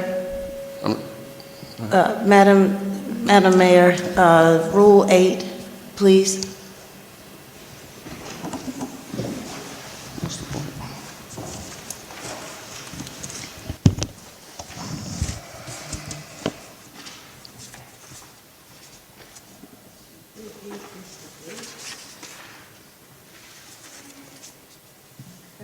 So I just read the full rule for debate. Okay, no council member shall speak more than once on the same question until every council member desiring to speak shall have had an opportunity to do so, provided, however, that the proponent of the matter under this consideration or the chairwoman of the committee whose report is under speaks longer than 5 minutes at least one time, except by consent of the council, and the closing debate on any question is above provided. The speaker shall be limited to 3 minutes, except by consent of council. Members may ask to speak 2 times in each subject. Council members may only direct their comments to the chair. If the information is required from the city staff, the council member may request to direct a question to the city manager. All questions are to be directed to the city manager. The city manager may then direct questions to the staff. Each council member may speak up to 3 minutes on a subject of choice during the general comment period. So that does apply to this. And so we have a... You would just need to make a ruling on whether Rule 8 applies? Yes. Yes. Ruling 8 does apply. So we can go to the next council person? I wasn't aware we were being timed. Madam Mayor, I would just ask that the timer maybe be visible for the council members to ensure that they know the time that they have left for speaking. I mean, I didn't know we were timing it, or I was not aware of how much time I've been talking, but. Okay, that's fine. So we got to go for a second round, or I have to wait for a second round, I guess? Because he's the opener or the initiator of this, he would have an opportunity to speak at the end. You will have an opportunity to speak Before again. everybody else, I mean, after everybody else. Yes, sir. Okay. Yes, sir. See, Councilwoman Hemming? Mr. Nguyen, thank you for your presentation. You've certainly shared things that I wasn't aware of, so I appreciate the comprehensiveness of this. There's also a slide that you have that describes the risk management. Could you go back to the risk management? Not this slide, but there's one where you have quotes about kind of, could you talk through? I think you mentioned, I hope I wrote this down correctly, but you were describing that we would need to provide legal protections so that the cost of any of these data centers are not being transferred back to the ratepayer, and you emphasized twice to pay attention to risk management. Could you talk a little bit about that, please? Yes, and so with the power shortage, Can you use your microphone, Can you please? use your microphone, please? East Point, as I mentioned, has roughly 15 megawatt of excess power. Any data center that come here is likely to be a 50 megawatt or above. That means you either have to, one, partner up with all the community, or two, you would have to ask MEAG to build new power plant. At such time, that new power plant is required, before you get into that process, there has to be risk management practice embedded into all of these, because we want to make sure that, number one, the data center can pay for the long term. Number two, any costs from building this new power plant, particularly for data center, will be paid for by data center. And so that's basically alluding to the fact that, there's a lot of due diligence that have to go in to make sure that, all the costs that's created by data center is paid for by the data center. And so there's different layer of risk management, both from a East Point side, MEAG side, and ECG side, that we all have to partner up to make sure that your existing ratepayer, existing resident business are not liable for those costs. Thank you, Mr. Nguyen. Thank you. Councilwoman Martin Rogers? Yes, I'm going to keep my question germane to the subject, but however, there was a point of order call. This isn't a debate, it's a work session. So I do think that it is very important that, and I'll put it on a work session agenda, that we have streamlined rules that we can follow, because and then in addition to that, this is a presentation. So it's not a debate. And then, in addition to that, the timer wasn't set when Councilmember Tremaine Mitchell started speaking. But I'm going to move forward with my questions because I don't want to run out of time. But I would like to know how many data centers are in North Fulton? I'm sorry? How many data centers are in North Fulton? I do not have that You number. don't have that information? I remember attending one of these data center meetings, and a lot of their property in North Fulton is zoned residential and light commercial development. That's how they were able to not have as many data centers in certain areas that could possibly impact the quality of life for residents. And then I also wanted to make mention that I live in Ward D, where the Microsoft data center currently is. And it has to be a mindset as far as what we want to see as economic development.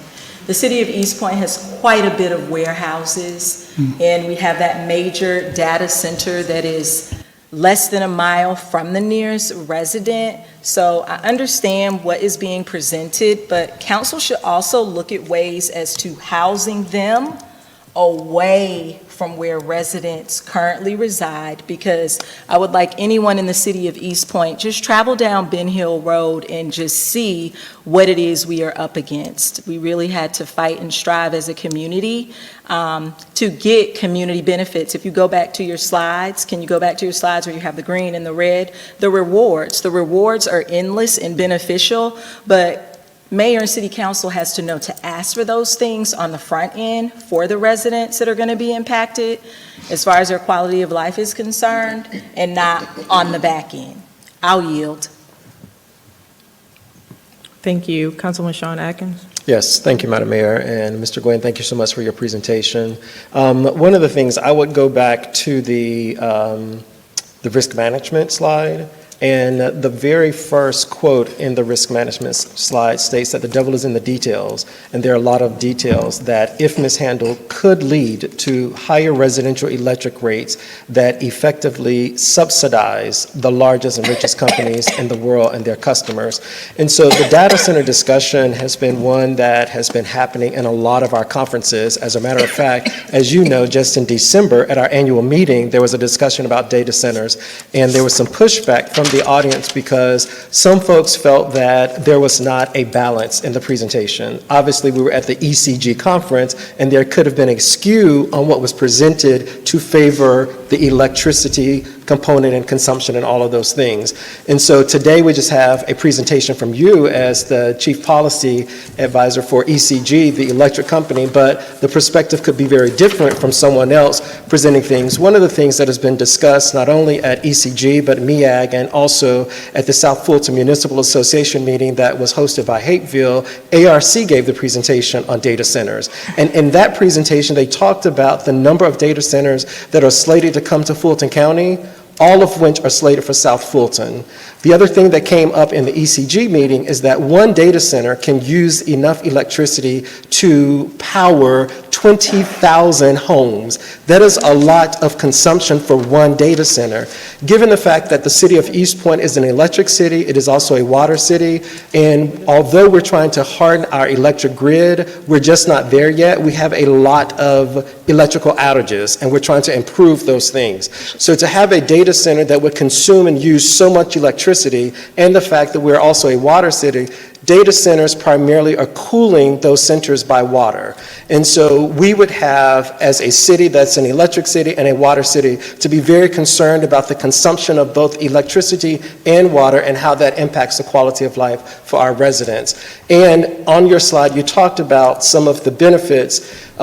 Job creation is very minimal, and most of those are only during the process of construction. After that, data centers do not employ a lot of employees, so we have to be very concerned about all of those things, and I'm hoping that we're able to take your information and give ourselves the opportunity to look at other best practices and other data that's out there so that this legislative body can make a decision moving forward. But I do thank you for your presentation.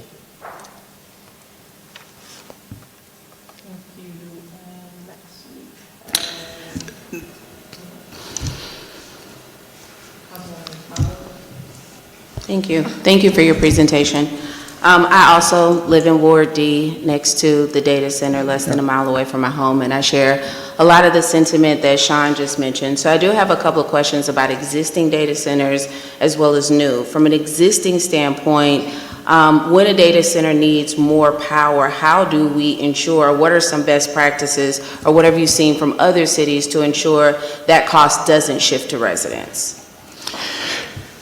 So, I would say that from a generation side, you continue to have to rely on MEAG to make sure because MEAG, in their conference, have said that we are trying to think through a different layer of onion to make sure that to protect the existing customer from picking up the data center costs.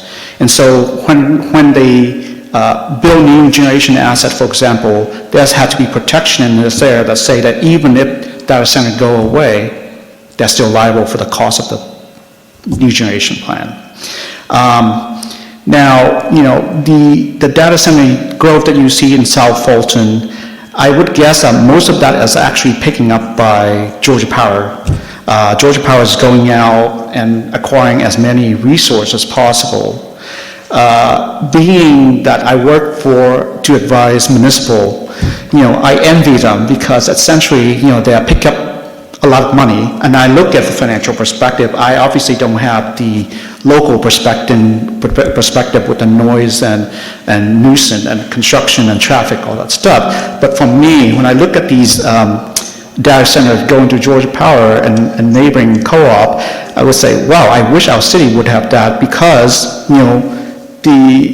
perhaps if Microsoft was to be served by East Point for a longer time, you could use some of that money to make it worthwhile to improve the quality of life for folks after it had been complete. Yes, there'll be a period of pain, but after the fact, that money could be used for a lot of goods. So from a financial perspective, that's like what I can speak on, but you will hold the decision power. Will data centers automatically raise the cost for residential? Like utility rates? I wouldn't think so, because the mantra that we operate on is any data center will have to pick up their own costs. That's including transmission, that's including the power plant, in anything, all those things that, for example, like if you have to, for water, for example, you were charging at cost. Now, underwater, let me sidetrack for a second. I would use the analogy of filling up your swimming pool. Once you fill up the swimming pool, it's like topping it off. It's not like a sustained use of water.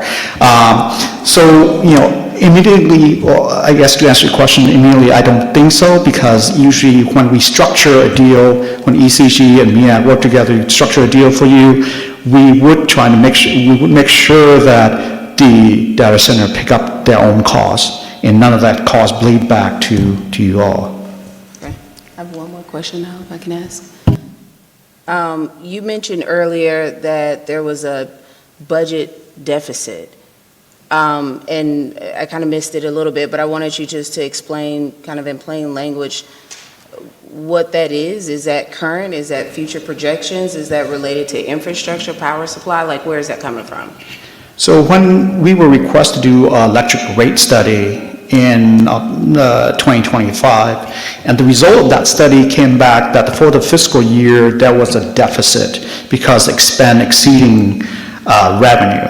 We then take that result and we project it to about 4 years forward. So you can see on the slide from 2025 to 2028. Basically, your revenue is pretty much stable, but the expense is not need to be replenished, right? We need to be looking at, but ultimately the revenue subtracting expense. Meaning that we project that you'll be looking at roughly between $733,000 to $4.2 million in the future years, this calendar base.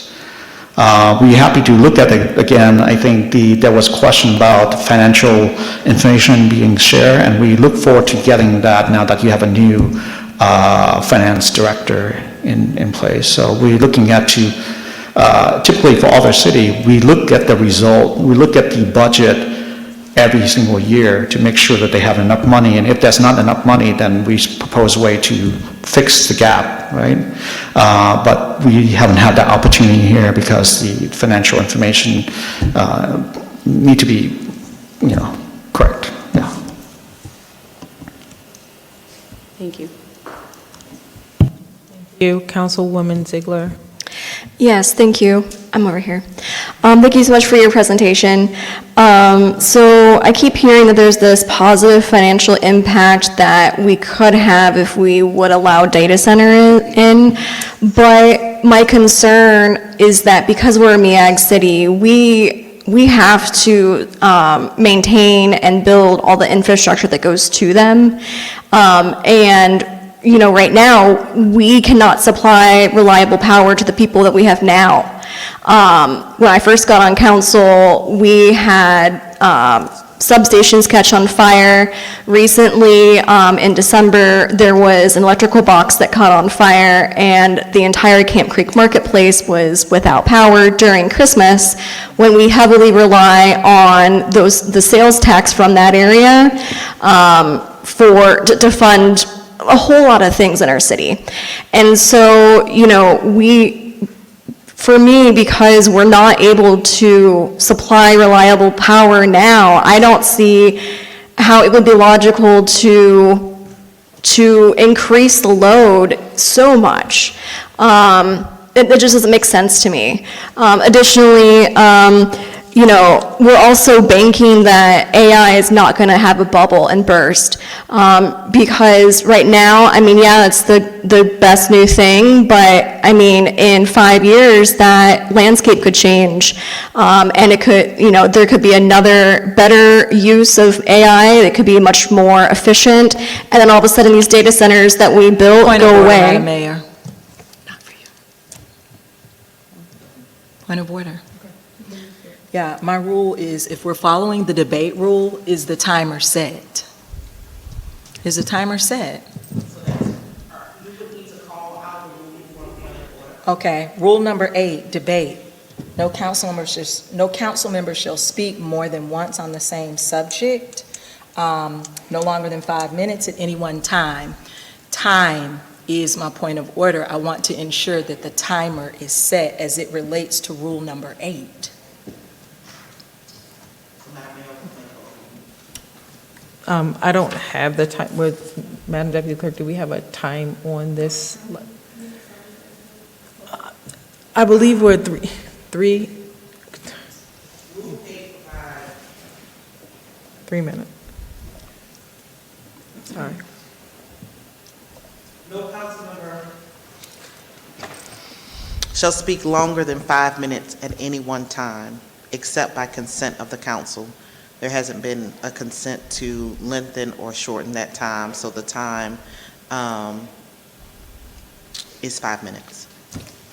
Earlier, it was requested on this end that the timer face council members. I don't know if it can face council members, but the timer should be set. Okay, thank you.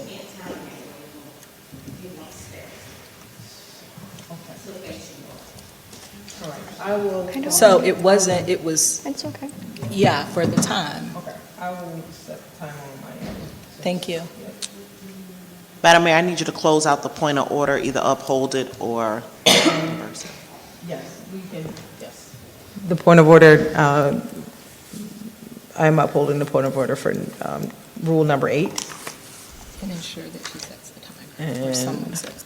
I will set the timer for the council questions and discussions moving forward for 5 minutes per, okay. So are you finished with your questions and your comments? I was almost done. Okay. I was just talking about the AI bubble, like, there could be a potential AI bubble, and although, you know, we think that, you know, we have this reality right now in front of us, we cannot predict the future, and, you know, we may be building these data centers for nothing. I mean, you know, we may not see the return on investment. And so that would be a huge cost that we invested, and we actually ended up not getting much out of it. Thank you. The only comment I would make, so MEAC maintain the substation and transmission.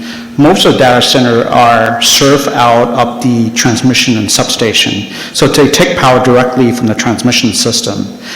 They wouldn't rely on the local distribution system, which your residential customer is paid for. Now, I'm sorry, sir, I'm sorry. I'm sorry. So for the sake of time, and thank you for your presentation and the information that you've provided, thank you so much. I would like to move on. If there's any other questions, if we can save that for the next work session or move that to the next item. All righty. Thank you for your presentation. Okay. Two additional, three presentations. And I would like to move those items, if they are not time sensitive, to the next work session. So, go ahead. She wants to move the presentations, the other presentations. I don't want to move the mid-year financial stuff. So, If you're referring to the budget, I would argue that they are time sensitive. okay, great. And so for the mid-year review, events and program activity, Councilman Freely? I would ask that we keep that, and the city manager also indicated that that actually fits into the budget discussion. So I would say there is an element of time sensitivity. All right, so we'll move on to the mid-year review, events and program activity from city manager, and yes. Which is perfectly fine. I would just ask that you do another motion so we can remain consistent to suspend the rules, because this work session policy that was brought to my attention earlier today, so now that I know about it, I've got to say something, that each work session will be limited to 2 presentations, not to exceed a total of 30 minutes. So you can have them, just do what we did before, suspend the rules to allow for the presentations. If any action it needs to be taken on them, let's include that in the motion so you guys don't have to do that again. Okay. Madam Mayor, I move to suspend the work session rules, that the rule number of city attorney, the rule that specifies that only 2 items, 2 presentations might be presented at one work session.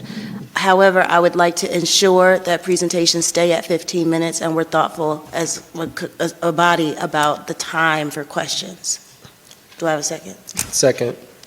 Okay, any discussion? All those in favor? Aye. All those opposed? Okay, motion carries. And we will move on to the mid-year review, events and program activity. Thanks. You're right. Sorry, I thought it was my item. Yep, thanks. Yeah, I asked the city manager to put together this presentation. My initial intention was to focus on city events, specifically council events, as well as events that fall under the administration, the city manager's office. Last June, the council moved nearly $1 million in council events under the city manager. I supported that move because I believe that we have far too much spending on events, and that we really don't have a sense of what those dollars actually are, as opposed to that line item in a budget book. So I would like to, and I intend to, moving forward, ask for such a review every 6 months. So we are 6 months halfway through this budget year. So I asked the city manager to pull together this accounting of event spending, and I believe that he may have expanded that scope a little bit, and I leave that to his judgment, but that is the goal here, is to get a sense of what we've actually spent on various events versus what may have been in the budget. Mr. City Manager. Thank you for that lead in. So taking that task, I've asked staff to put together this presentation. The reason why it's important for our budget process, I know there's been conversation early on about seeking and pursuing a priority-based budgeting practice. We will not be able to get to a true priority-based budgeting system this year, but I do like to kind of consider that we're moving in that direction, and so that it's kind of priority-based budgeting-ish. That being said, we like to move towards having a multiple way of looking at multiple perspectives in looking at our budget. So typically, we've been very line item by line item focused, not breaking things down in a number of different ways, such as programs or events or activities, as opposed to even department focus or even category focus.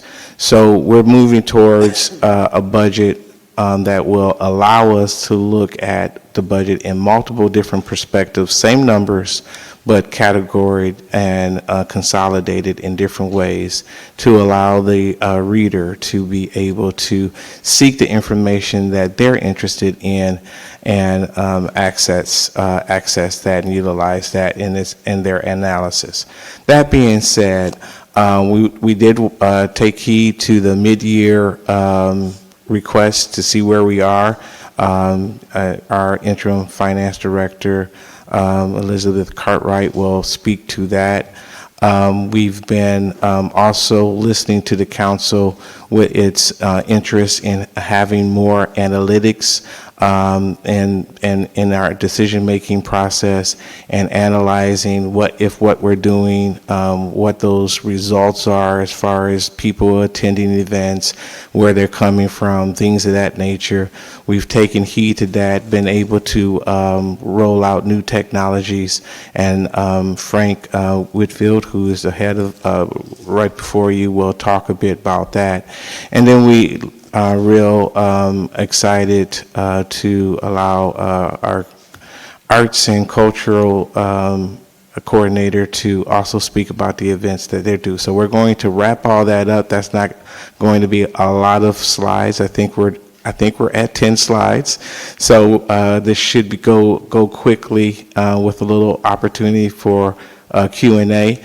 I also say that this is just the trailer, if you will, to our budget process, meaning you're not going to be able to get the whole plot to the movie, but this is a good teaser to let you know what's coming. And again, this is going to be a constant budget conversation that we're going to have, as opposed to the budget schedule that we laid out. So we're really going to stay and disciplined to stay on track with that, and this is a part of that. So with that, no further ado, Mr. Whitfield, could you please take this forward? Thank you, Madam Mayor and City Council.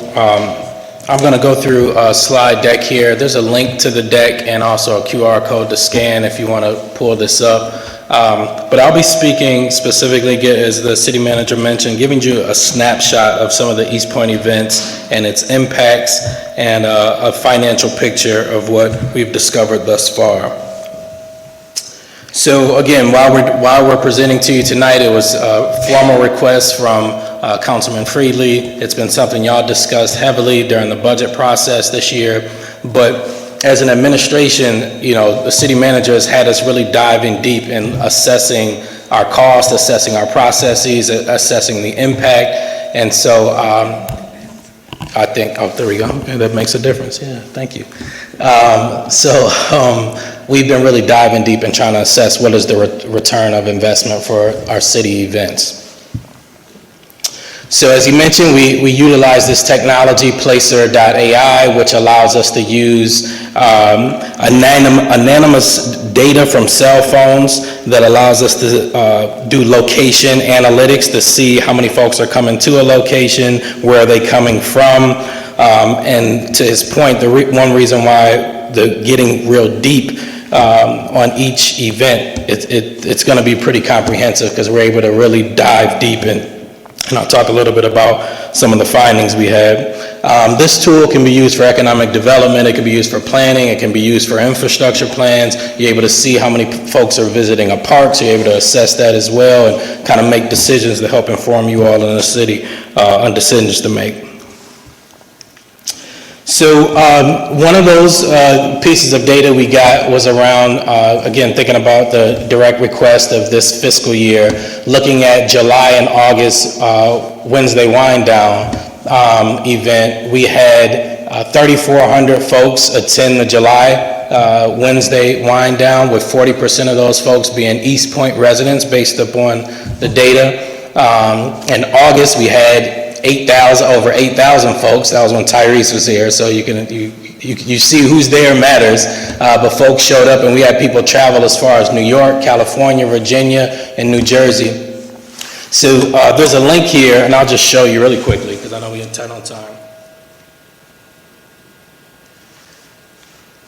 But you can see, this document is 109 pages, and it shows where people came from and where they went to after they left Wednesday wind down. So from an economic development standpoint, you can really start to plan and say, all right, how do we leverage having over 25,000 folks coming to East Point a year? How do we leverage that to make an impact so that there's a return on this investment?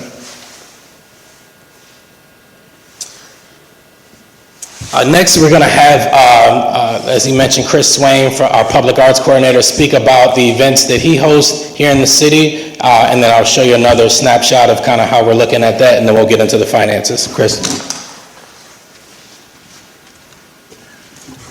Good evening, Mayor and Council. Christopher Swain, Public Arts Coordinator for the City of East Point, and this is about the events that we host. Chris doesn't host anything, the City of East Point hosts.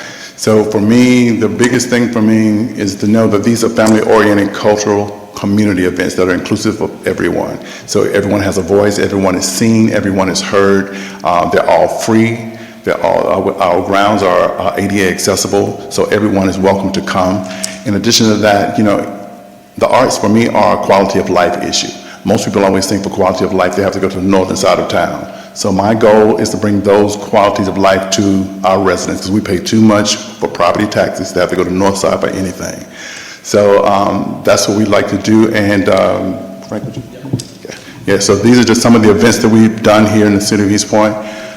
For this fiscal year so far, we've done Exhale, which is a sound bath which takes place in this space. We've done that a couple of times. Elevated Rhythms, which is a community music event. It's an outdoor dance event, but it's really music therapy is what it is. We also hosted an Atlanta African Drum and Dance Festival at Tri-Cities High School this year. Strings on the Green was a great attempt to have classical music on the grounds of the East Point Historical Society to try to, repair those relationships and to move things forward. That was such a success that this year we're planning a series of concerts over there that will be 4 as opposed to just 1. We also screened a film about the ballerina Linda Abarca Mitchell, who was the prima ballerina for the Dance Theater of Harlem with Arthur Mitchell, which was an amazing story. We're going to actually do that again for Black History Month. We're going to do it at the end of this month again, but this time we're going to have a mental health component added to it as well. The Standing Peachtree Native American Festival, which takes place every year, is a 2-day festival. We also do the Day of the Dead celebration. And the last thing we did at the end of the year was Daydreaming, which was sort of like a sound bath, but it was more of a visioning session so people could leave things behind for that year and plan what they want for this year. In addition to what you see here, the only other function on the event that I host would be Drag Down South. That comes up in June this year to be on June 13th. Frank. Thank you, Chris. So now we're going to talk a little bit about the financial picture. So even in this deep dive here, I can share with you when we looked at even Drag Down South, what you mentioned, we actually can go dive deep and see, like last year, how many folks attended, how do we plan for it, et cetera, from a data and analytics standpoint. But from a financial standpoint, we kind of looked at it in a couple ways. One, we looked at the council budget for the event, how much has been spent year to date, what's that variance, and then we had some very unique findings that Elizabeth is going to speak to, and one of the challenges that management is going to make sure that we correct so they can be properly managed in the future. But as you can see, public arts right now, their variance, right now we're past halfway mark of the budget. They're only at 35% of using their finances that they were allocated, so they're doing well in terms of managing their budget for their events. Then we have Wednesday Wind Down, which is a little bit of a different picture, where council allocated $400,000 year-to-date, and we'll talk about how this breaks down. We've spent around $546,000, which puts us much farther over budget, and our interim finance director will talk about how we found that 546, and just know that this is going to be a journey, really kind of uncovering and unpacking with these events, because what we found is not everything is labeled an event in the budget that is an event. And so that's one thing. The other thing is that we found that multiple departments are contributing to events. So it may say on the line item 400,000, but multiple departments are contributing to that effort. And so we have one other slide to show related to that. So for instance, when we looked up just in our budget, we opened up our wallet and said, all right, let's look up everything that says events. Here we had 6 categories that were labeled events inside people's budgets. So people are labeling these different, departments are labeling these different. So from a management standpoint, it's one difficulty to track. So one of the recommendations you'll see later on is related to that. And then the other thing is we found that certain things weren't even labeled events, but they were still resources being utilized toward events. So I'll let the interim finance director speak to what we discovered, and then we'll talk about our recommendations for actions. So, good evening, Mayor, Council. So yes, looking at this, researching the events, right? So I pulled the events, and we are able to see all of the different GL numbers that are coming up for this. So we really need to work forward in the future to create one GL number. We're going to label it events, and then we'll issue out project numbers for Project Wednesday Wind Down, Project Christmas. And so then we will have one GL number, and then we can break it down by project. And that'll give us a better transparency for the community and for the council. So. And can you speak about the project number as well? That other departments? So, what do you mean? I don't have that on here, but do we need to pull it up? yeah, if you could just speak to that, though, the project, how every department is contributing, and how we're going to start marking those.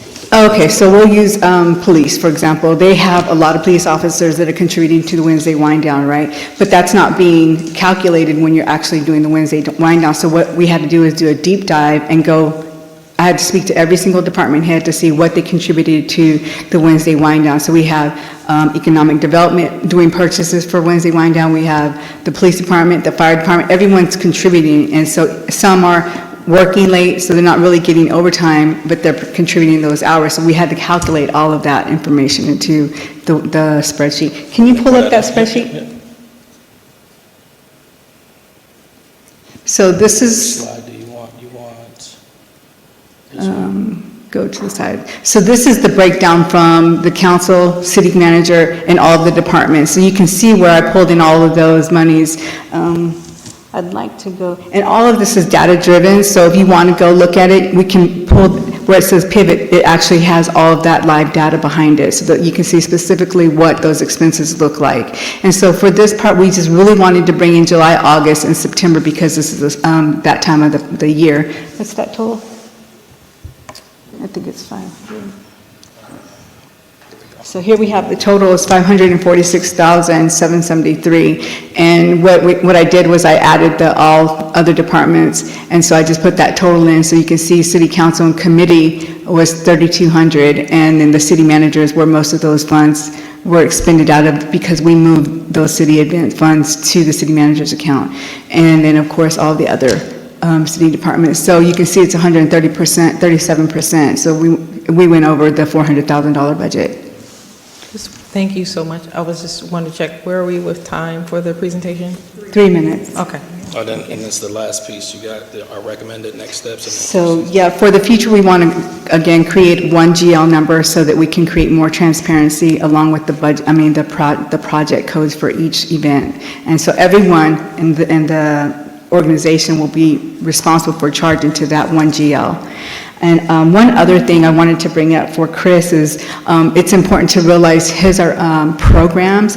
So I want to create a program GL where they're not necessarily events, it's a part of a program that he runs. And so we really need to define that. And one of the other areas that I would like to create some transparency. We want to create like a GL vocabulary, if you will, so each GL will have a description of what that should be charged to. So if you're buying food, then it needs to be in a food line, or programs, events. And so those are the areas that we want to create some transparency for the community and for yourself as council. All right. Is Any that questions? it? Sorry? Yes, Okay. that's it. Thank you for that very informative presentation and the work that you put into bringing out the details. I will share that I know that the public our residents will be very excited about this level of transparency, but I will now turn it over to our council members to have any questions or discussion for this. Yes, Madam Mayor. We'll start with Councilman Freeman. Thank you. Thanks for the presentation. Question, so there was one slide where you seemed to have sort of what I was asking for, which was the total spend year-to-date, $585,000. $546,000 of that was 2 Wednesday wind-down concerts. So that means everything else, Halloween, Christmas, all of Mr. Swain's events, total $39,000? Bring it up so they can see. No, that's fine. So can you keep that slide there? So this is, again, so one thing that we realized is everybody's events are labeled differently. So when we typed in event in our GLs, this is what came up. What we realized, and I hope you picked up from the interim finance director's comments, these expenses are all over the place. So we'll pull up a breakdown, but we found these expenses all over the place. So this is just what people had on the books that said 500. Chris's events are actually labeled something differently inside of his division. It's not even labeled events. Correct. So what you're describing is why I requested this, because we don't have any idea how much we're really spending. Is your answer, we still don't? No, we know. Let me pull this. So where is that number from July to now? Councilman Freely, so this is the city contributions to Wednesday Wind Down is a total of $546,000. If you give me a total on these ones right here. So the council and the manager. These two right here. And I think I know what question. That total is $543,498, I believe. I think I know what question. For Wednesday Wind Down. Right. Yeah, let me. That's 2 concerts for Wednesday Wind Down. Yep. My request I hear you. was all events from July to present, which would include those things that used to be under council events, as well as Mr. Swain's events. All you've given us is 2 Wednesday Wind Down concerts, and then there's $39,000. Yeah. Which you're saying is not the actual number?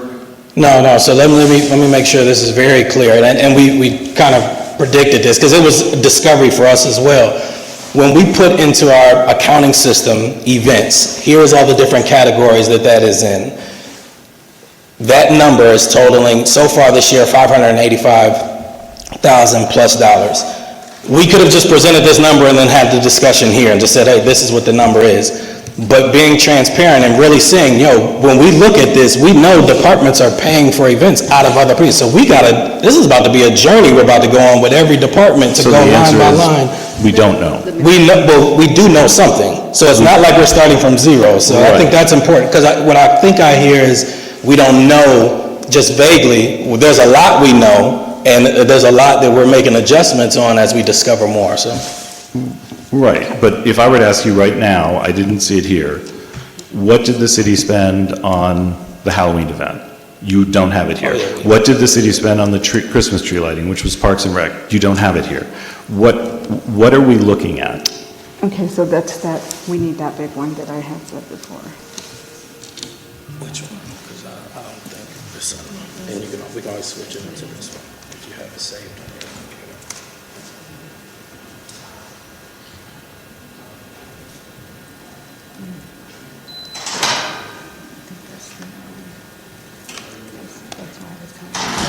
Yeah, As she's pulling that up, through you, Madam Mayor, to council, as we have these conversations with departments, yes, the information is there. I think part of what we're trying to do is actually ask the second question of, is there anywhere else in your department that this could be? And that's just going to take time. So what we've done, what we've shown, like with Wednesday Wind Down, when we did that, that wasn't like click on a couple things. It was, hey, police department, can you come in? Let's sit down for 3 hours and talk about how are you contributing to this? Economic development, let's sit down. So all the information is there. It just takes time aggregating it and then asking the tough question of, what about this and what about that? But from a data number standpoint, there is numbers about who got paid, what vendors were paid, et cetera. I guess, Okay.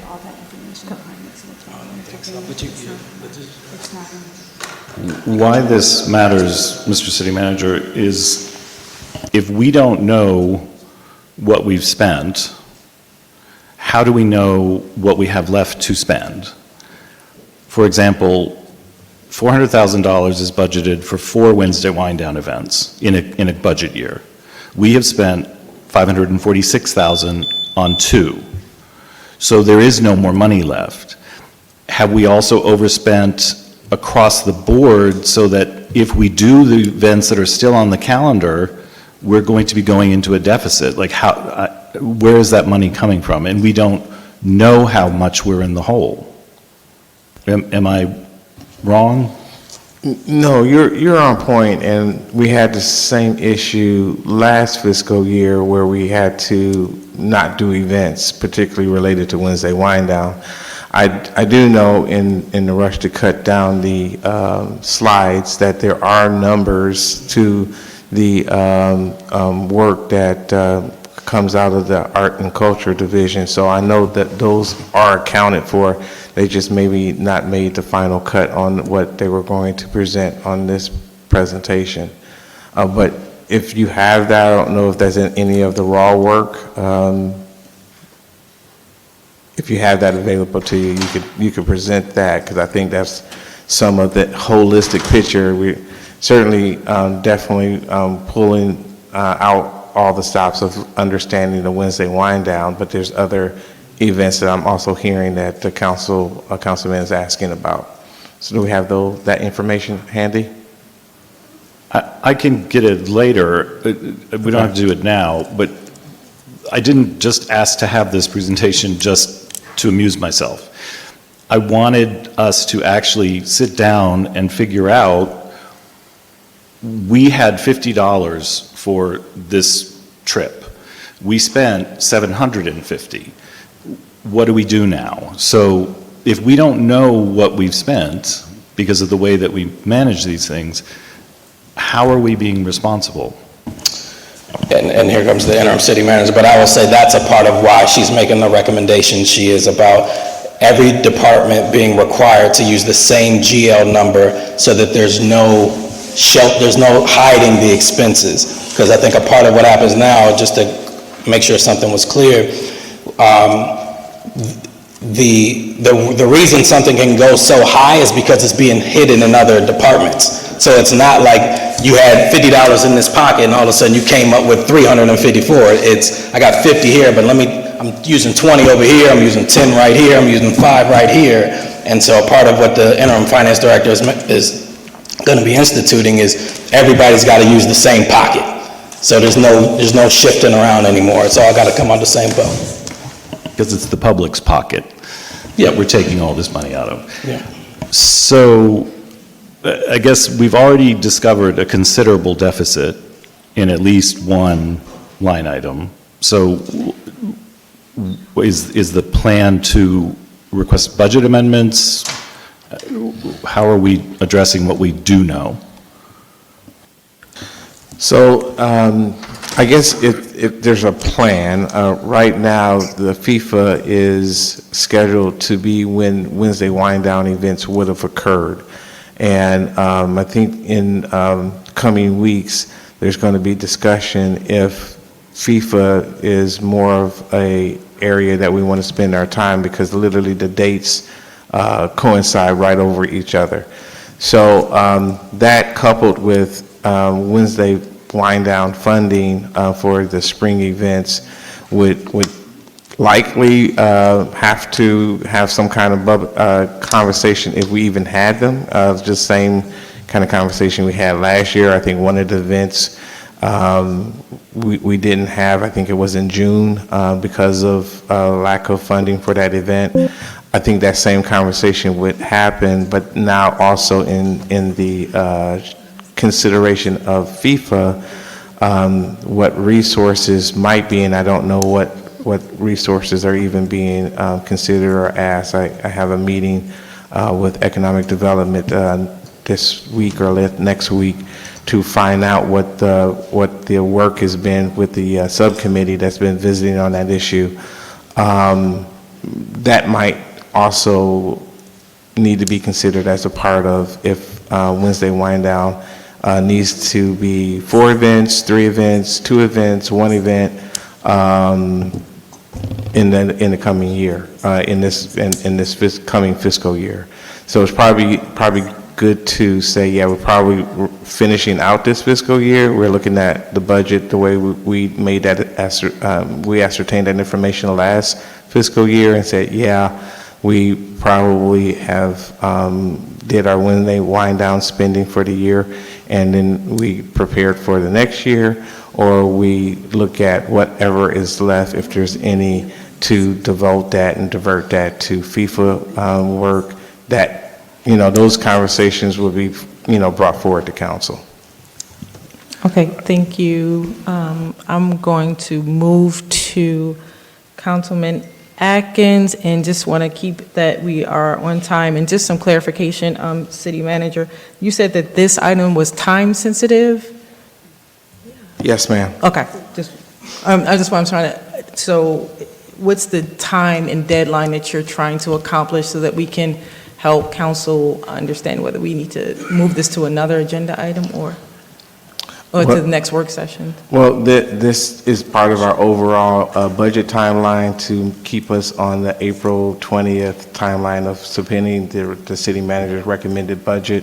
I know you wasn't in office at the time, but last year we went to unprecedented lengths, literally the last 3 hours to pass a budget on the 30th of June. So this time we're working on, we backward engineered the hard dates that every discussion needed to happen to ensure that we had the budget presented to the council in a timely manner, and also observed our city ordinances, which clearly state what the timeline should be. Okay, thank you so much. And then moving forward, I would just ask that we put the dates, that we're trying to hit on the agenda so that we can understand what the required timing is for the agenda item, please. Thank you so much. I'm sorry, and go ahead to Councilman Atkins. Great. Thank you, Madam Mayor. Just quick questions, Ms. Cartwright. I think it's July and August in the council and council committee line items. I think that those numbers just total a very small amount, $32.75, but we had already moved the dollars over from the council and council committee side to the city manager side. What were those dollars for? There was actually several events in that, not just for Wednesday Wind Down. There was things like the turkey, Halloween. There were several different line items or detail lines in that for the city manager's budget. But wasn't that, I'm very sorry, go ahead. No, go ahead. No, but weren't all of those things moved over to the city manager's side? So I'm trying to figure out how funds were expended for that.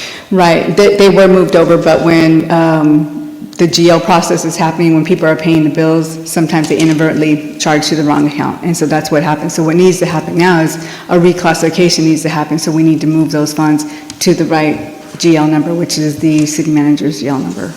Okay, and I'm asking that question because I remember during the budget process, when we were passing the budget, we had a lot of money, as Councilmember Freeland said, almost $1 million.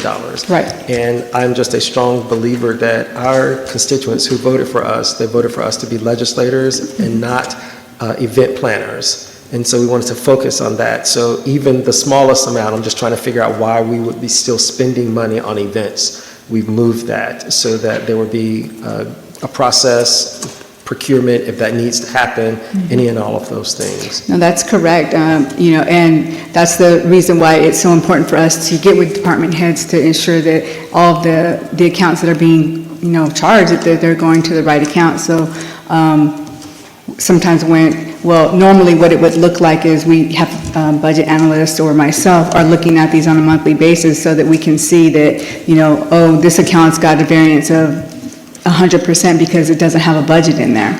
And so, that should be happening on a monthly basis, that you're meeting with your department heads, because we're tight. There's one of me, but, that's not an excuse in my eyes. Like, I would like to have an analysis every month with each department so that we can follow and make sure that we stay within that variance. So that's the goal. That's the future goal for me. Okay. My last question, and this may be a question for Mr. Whitfield, this is about the Placer AI. We're trying to figure out from where folks who are attending our events are coming and to where they're going, right? And if you go back to that slide, there were a couple of things that were of interest to me. One of the places from which they were coming was Bank of America. I don't really understand that. And one of the places to which they were going was Krispy Kreme. And if we look at the Bank of America piece, I think that in one instance, it was 4.4% of the people were coming from Bank of America. I don't really know what that means. And if we're talking about the second Wednesday Wine Down event at 8,200 people, that's 361 people come from this Bank of America up here? Okay. So one thing I will say is, because I even noticed that when I was looking at the analysis, that's the one reason why it says draft on there, and through you, Madam Mayor, to council, I apologize, I also looked at, like it said people went to the MARTA station. So it was like, that's not a destination, they were just getting to their vehicle to then leave. So I think a part of it is, where did people park? What does the map say where they went to their car? And that was the correlation. It wasn't necessarily that that's a destination. So if you could click to go back to that slide. The reason that I'm bringing up that point is because I'm also looking at the percentages of East Point residents that, based on your slide, you've mentioned that we were serving for those events. Neither of those events would then, based on that information, reach at least 50%, right? Mm-hmm. So this is a tremendous amount of taxpayer dollars being spent on non-East Point residents. Yep. And so I just call into question the technology that we're using to gather that data, because if it's saying they're coming from Bank of America, I don't know what that means. If it says that they're going to Krispy Kreme, I don't know what that means. I don't know if those people are really East Point residents or not, so it's making me question, are we serving more than 40% or more than 30%, or are we serving less? I don't know. Got you. So when those pre-trips, and we can have a whole presentation on Placer AI, because again, it can be used for multiple applications other than just events. Thank you. Thank you. Yeah. I'm good. I think I made the point. Okay, we are going to, do you have any comments? Yeah, I have you, and then I have Dr. Wattime, I have Martin Rogers, and then Andre. She was here first. The light was on first. All right, are we ready? Yes. Thank you. All right, and I'd also like to just remind council members and also our city manager and staff, if it's time sensitive, please get it to us in advance. But there's also a part of the policy that says attachments and documentation should be attached. I'm looking through the agenda, and oftentimes I sit down and take time to read the agenda. It would have been nice to have the presentation before tonight, and then we have discussion about it. So in the future, you are supposed to provide attachments with your work session agenda items. These are my questions in brief. I would like to know, I think to Councilmember Freely's point, it would be beneficial to label all of the events in the city, because I didn't see July 4th labeled, or the amount of money that was spent for Drag Down South. Also, out of the 546 $546,773.21. I'd like to know the percentage of the budget is that amount, and then a breakdown for all of the other city-sponsored events that includes the amount and also the percentage of the budget as well. Number 4, you have the long-distance visitors from New Jersey, New York, California, and Virginia. For our local cultural sponsored events, I'd like to know where the people are coming from for that. You had it for Wednesday Wind Down, but all of the events that the city puts on, that information should be provided too. I remember talking to someone, a neighbor, who mentioned QR codes throughout the city, so that when we have events, you tap your QR code, maybe you can get a discount at Cupcakery, maybe you can get a discount at Chairs. I don't know how we want to push that economic development piece. And if Wednesday Wind Down is centered around the World Series that is coming, we need to talk about what the city is going to do something for that event. We're right next door to Atlanta. We have 2 soccer parks, one off Ben Hill Road, one in downtown Atlanta. What is going to be done for that piece? And I'll yield. It's the World Series, right? World Cup. World Cup. I keep getting it confused. I'm so sorry. Thank you. I just want to do a caution with QR codes when, I know, Andrea, you're next, and I'm sorry, Councilwoman Caldwell, you're next. With QR codes, we have to be careful. Councilwoman Caldwell. Thank you, Madam Mayor. I first want to just acknowledge that, and thank you for the presentation, that ROI isn't always monetary. Events like the Sound Bath that I've attended, I absolutely love. It really does provide real community benefit, reducing things like isolation, creating, stronger connection within the community. And then, of course, at the same time, you do have events like Wind Down Wednesday that can drive economic development activity. I saw on the slide, and I think it's been mentioned, that one of the events attracted over 8,000 attendees. Do we have a way that we can measure true ROI on these events? I did a quick Google search and saw something that on average, you typically see about $25 spent per visitor when people come to the city. If you just do rough math on that, that's $200,000. So I would love to see in future reporting if we could explore how we can begin tracking true ROI on events like a Wednesday Wind Down, Drag Down South, or something along those lines, so we can understand the true value of the event. All right. I will hold my questions for another time. Let's see. So I just wanted to make caution about the QR codes. When we're putting QR codes out in public, sometimes people can put other QR codes in it, and it's really can be effective in fraud and downloading, bad things on your phone. So just want to caution with the use of QR codes. They can be problematic for people. So, but thank you, and I will move on. Is there any other question? Is that Freeman? Councilmember Freely, I think that this should probably be moved to February's work session so it can come back with a breakdown of what everyone has been asked. I mean, that's fine. As I said, I'm going to ask for this on a sort of 6-month basis, but if you do have more of the specific, numbers by February, I think that would be of interest.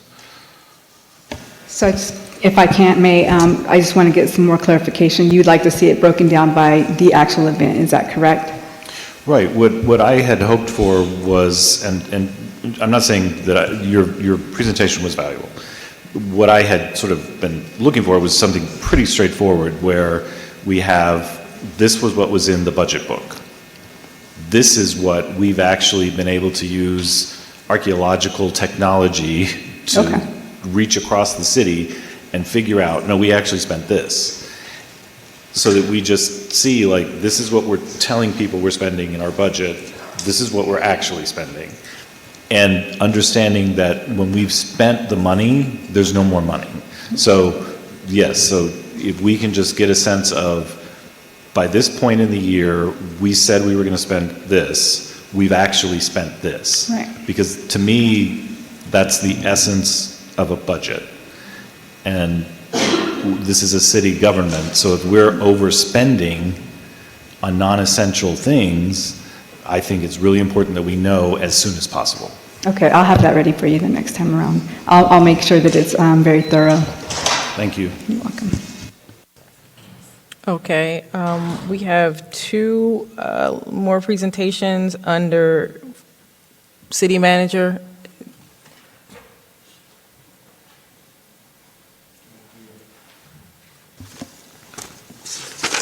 To see how it was listed here. Okay, yep, so next we'll talk about the new capital improvement format, and Interim Director Cartwright is already in place. I'm sorry, Chief Buchanan is here. Can we, is it okay if we move this and let the chief go first? Okay. Yeah. Okay. Because we have the police.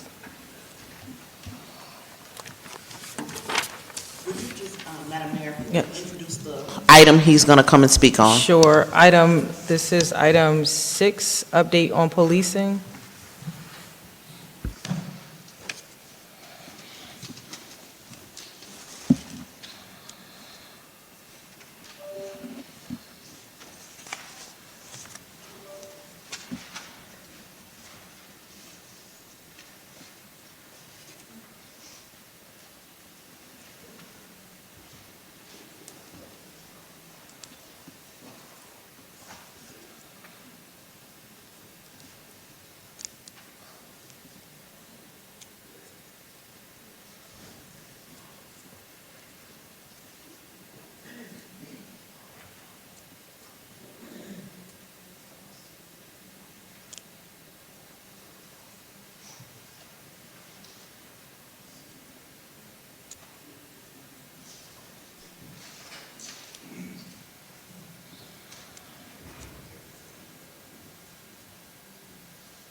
Hello, Madam Mayor, council people, city manager, city attorney. Also welcome the new council members as well.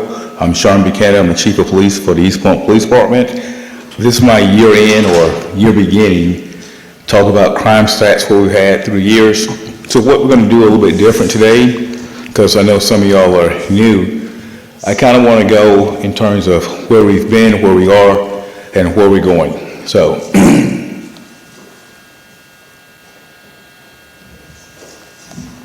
when I became chief, one of our mission statements, and this is something that every officer has to know, is provide a safe community for our citizens to flourish and our businesses to prosper. That's, to me, the purpose of the police department, is to make sure we're safe and our business can make some money.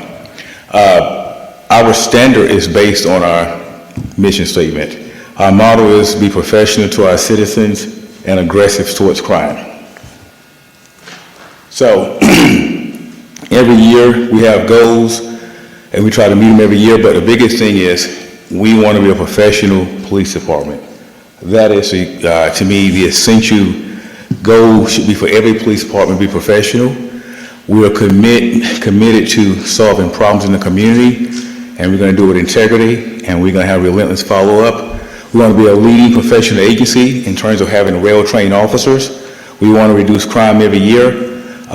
This year, our goal is to be CALEA certified by October. CALEA certified is the gold standard of police certifications, and it's a national certification. We started in, I think, 1906. We have never been a national certified agency, but this year we'll have it. We've already started the process. So we had a couple of objectives. I became chief December 6, 2021. I'm kind of go over where we were and where we are now, but the biggest thing is we had to increase hiring more officers. What happened?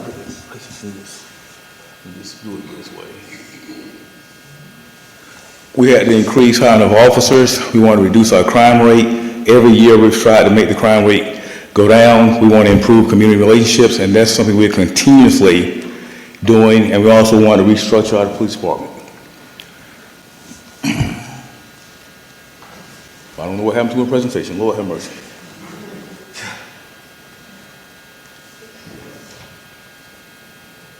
So, we're going to restructure the police department because we want to be more efficient and effective in terms of how we do our business. That's our overall goal. That's, to me, any good business goal. We want to reduce redundancy. In a lot of areas of our police department, we were redundant. In the areas we needed to be redundant, we weren't. So that's something we focused on. Quality training, to me, is the essential goal of any police chief because the number one and number two lawsuit in police departments is failure to train and failure to supervise. So we wanted to make sure our officers are properly trained and properly supervised. Empowerment and responsibility to our officers are very important, and we're going to continue to do that.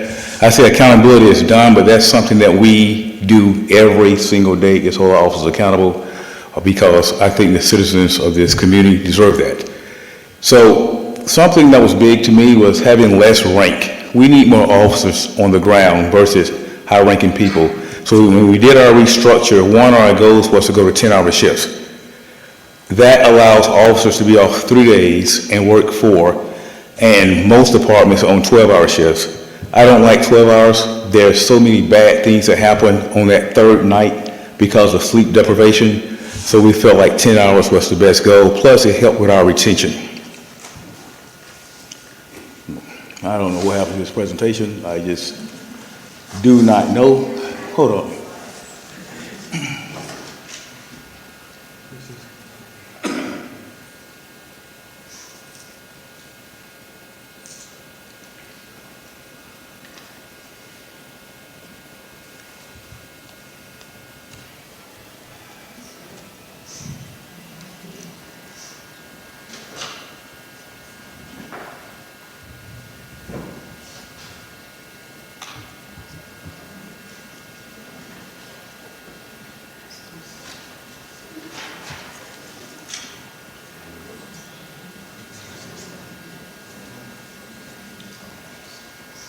I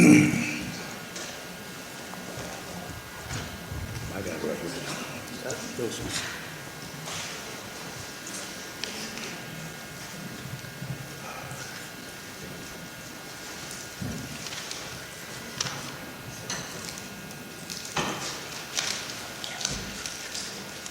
So, like I said, when I became chief, we were about 40% short.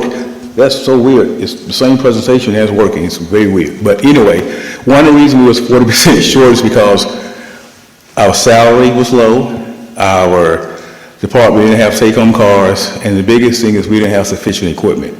Thanks to you all investing in the police department and increasing our budget, everybody has a take-home car. That's mostly done. We've got cars on the way. Our salaries have tremendously increased just because of the raises, the pay study, so thank you all. And we have some of the best equipment that you can buy. This is crazy. It wasn't, I mean, I don't know, it wasn't like this 2 seconds ago. So our first priority in December 2021, we had 63 officers out of 114. In January 2024, it took some years, but we went to 110 officers. We were fully staffed in July of 2024 at 124 officers. When we come to January 25, we asked for 10 more officers. Currently, we have 123 officers, and we're 1 officer short. But I'm going to ask for a couple more officers because I think we need a little bit more officers because we're trying to create some more units to kind of reduce crime.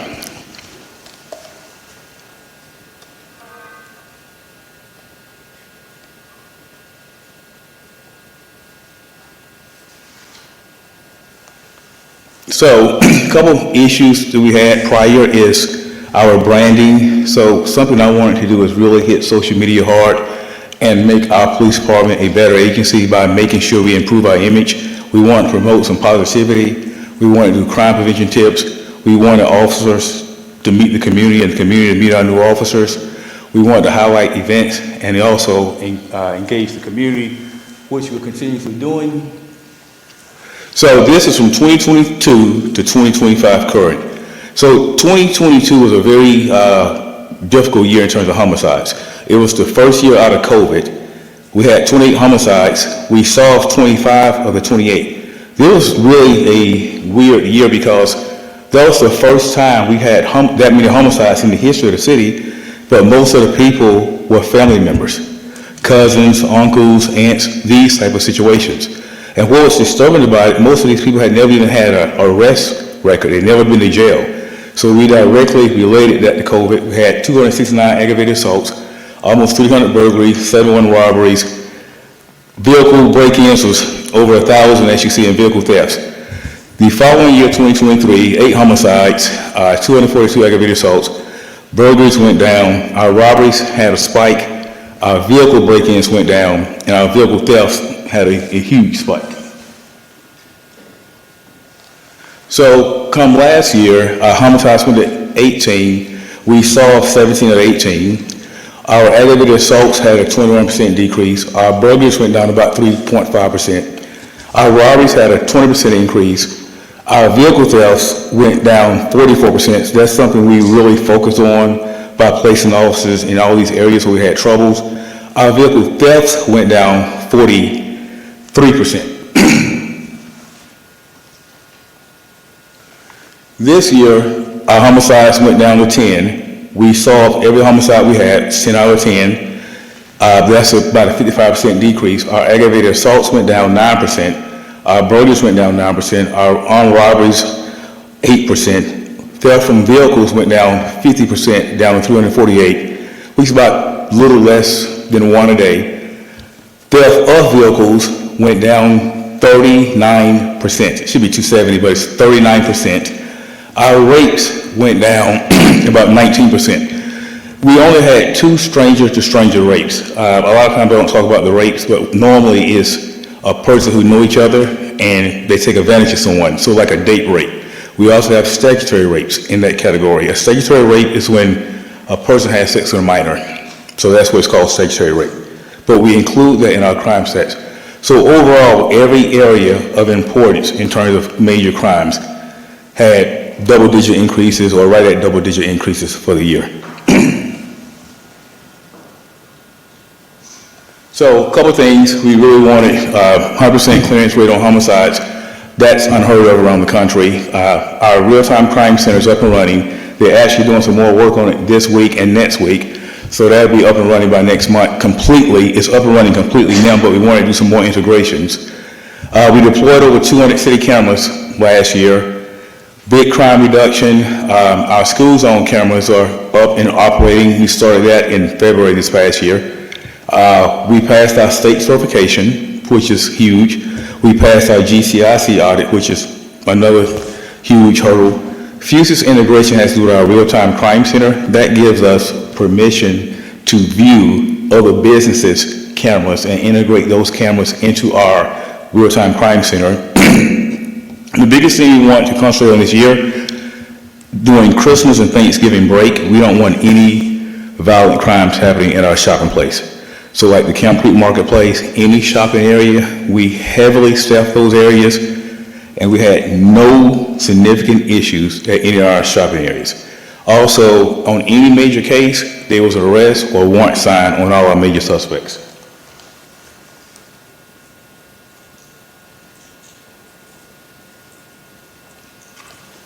So a couple of major projects completed. You all was kind and gave us a couple $100,000 to redo our evidence room. This was significant because we want to be a nationally accredited agency.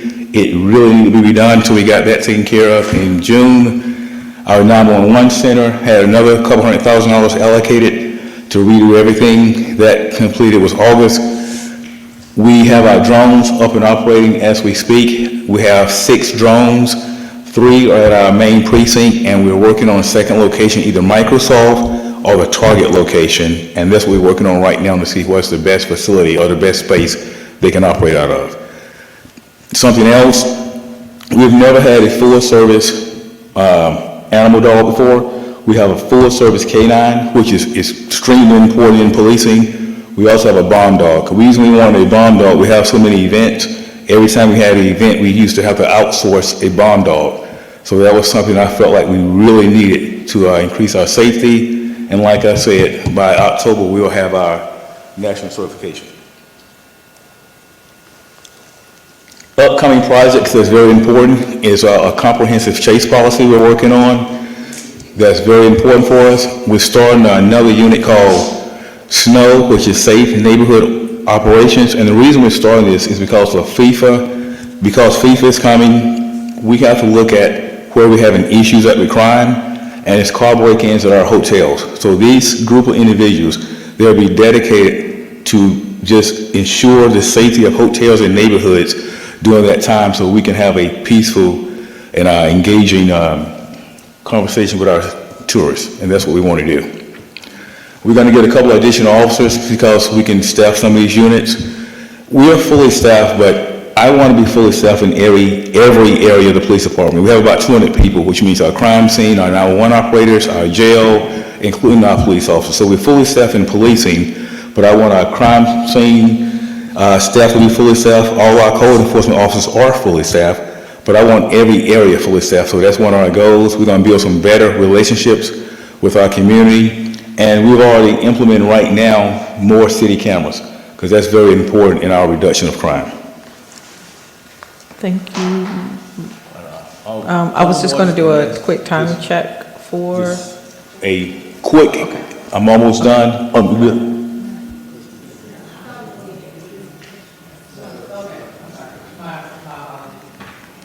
Okay, so our 911 operations, if you look at the response times and calls, one of my goals was we got to reduce our response time. When people call the police, a police officer needs to arrive in a very timely manner. We don't want police not arriving timely. So this is our response times by the years. 2022, our response time was 13 minutes. We had 83,000 calls for services. 2023, we dropped the response times by 2 minutes to 11 minutes, and we had over 100,000 calls for service. 2024, we had 121,000 calls. We dropped it to 8 minutes. My goal is 4 to 5 minutes. This past year, we had 119,000 calls. We dropped our response time to 6 minutes. I want between 4 and 5 minutes, so that's very important that we get that taken care of. Red speed cameras has been a big controversy, just because of people don't like those tickets coming in the mail from the school zones. But something I thought was important to discuss is 88% of the drivers are not East Point residents. Less than 2% contested citations. It should be 90% do not speed again. Since program started February 2025, we've had a large spike in March of 2025, but it's been trending down ever since. What we're doing next week, I purchased some AEDs, and we want to base AEDs, or those defibrillators, we're going to give them away to 4 schools, because we're making revenue from the schools on cameras, and I just think we should do something for the schools, so we're going to do that next week. I'm almost done, 30 seconds.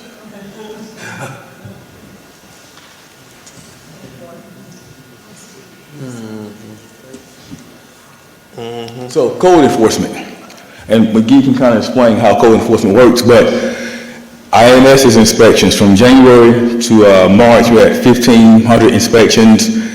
We gave 791 warnings, and 791 cases was resolved. Second quarter, 2,685 inspections, 1,300 warnings, about 1,337 was resolved. From July to September, 2,000 inspections, 1,200 warnings, 1,300 was resolved, and the last quarter was 1,800 inspections, 1,100 warnings, 1,129 were resolved.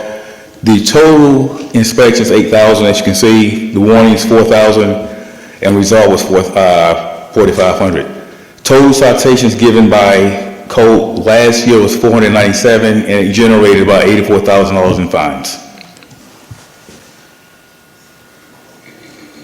And that's just some of our philosophy. That's pretty much it. I think Michael wants to come up here and speak for 2 seconds about the Police and Fire Foundation. And I'm done. If y'all have any questions, please let me know. Thank you so much, Chief Buchanan, and thank you for the information, and much success with you in the police force. They seem to be doing an excellent job. Well, thank you. We're going to keep trying. Good evening, Mayor, Council, City Manager. Thank you for having us. My name is Michael St. Croix. I'm here to introduce a new organization to you. We are called the East Point Public Safety Foundation. I serve as the president, and I'm joined by our Secretary, Michelle Rosser, and our Treasurer, Tom Wardlow. We were founded in April of 2025, and we are officially registered with the Georgia Secretary of State as a 501c3 nonprofit with a dedicated bank account. The foundation was created to fill a void from the dissolvement of the former East Point Police and Fire Auxiliaries. While those units operated as separate entities with separate boards and bank accounts, we combined efforts into a single foundation to better streamline support for both public safety departments. I'd like to share our mission statement so you can better understand who we are and what we aim to accomplish. The mission of the East Point Public Safety Foundation is to enhance community well-being by supporting the city's police and fire departments, promoting effective programs, and fostering partnerships to create a safer, more positive, and inclusive environment for all. Although we are newly formed, we have already been involved with a few events, including National Night Out in August, the 2025 Police Retiree Holiday Party, and the Fire Department's Santa Ride-Along Toy Drive. I felt it was important to formally introduce ourselves to city leadership. You will continue to see us at city events as we grow the foundation, attract additional board members and supporters, and raise community awareness that we are available. As with most nonprofits, funding is a challenge. We are able to accept cash, checks, in-kind donations, and Venmo contributions on behalf of both police and fire, so they can continue their important city-based initiatives. For example, upcoming initiatives include the Citizens Police Academy, and then the Summer Safe Camp will follow that. Both programs depend on donations from residents and local businesses. Funds raised are deposited into the foundation account, and then we distribute accordingly. We also have a website generously set up by Lieutenant Moore from Fire. Please visit us at www.eppsf.com, and on Facebook you can find us under East Point Public Safety Foundation, where you will recognize us by our logo. We encourage everyone to like and follow our page. And in closing, I'd like to thank those who helped us get established and to continue to provide support, from Police Chief Buchanan, Assistant Chief McCullough, and Corporal Combs, from Fire Chief Thornton, Chief Kendrick, and Lieutenant Moore. Again, thank you for your time this evening. We look forward to working alongside the city and seeing you all in this upcoming year. Thank you. Yes. Is there a question? So I have Councilwoman Ziegler, then Dr. Councilwoman Rogers, and then Councilwoman Hemming. And John. Thank you. My question is for the chief. Yes. Hi, Chief. Thank you so much for your presentation. I really appreciated the detailed analysis, and you've done quite a lot in your tenure here.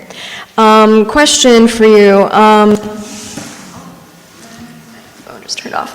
I believe that we were looking at getting a new 911 system. Yes. Can you give us an update on that? Yes, so city manager placed it in our budget this year. We unfortunately grotesquely underestimated the cost, so I'm transferring this to this budget, and we have our own 911 fund. So we're going to use our 911 fund that we get from the phone companies, for when people call 911, that fee they add to your phone bill. So that will cover that without having to impact the capital budget or any city fundings. Okay. And when I attend all these neighborhood meetings for Ward B, I hear two consistent concerns, kind of repeated. The first one is speeding in neighborhoods, and the second thing are squatters in vacant homes.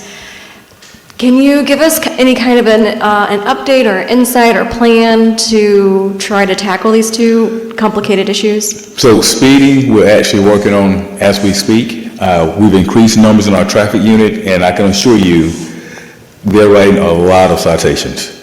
The squatter situation, unfortunately, we're working on this, but here's the issue. We're going to have to start our 50 Worst Properties program because there's about 200 homes, and it's just very difficult continuously. People will board a house up, it'll come back down. They'll board the house up, it'll come down. So we need a long-term solution. So we're working something out to get our 50 Works properties back going so we can strongly address this and get rid of some of these vacant properties.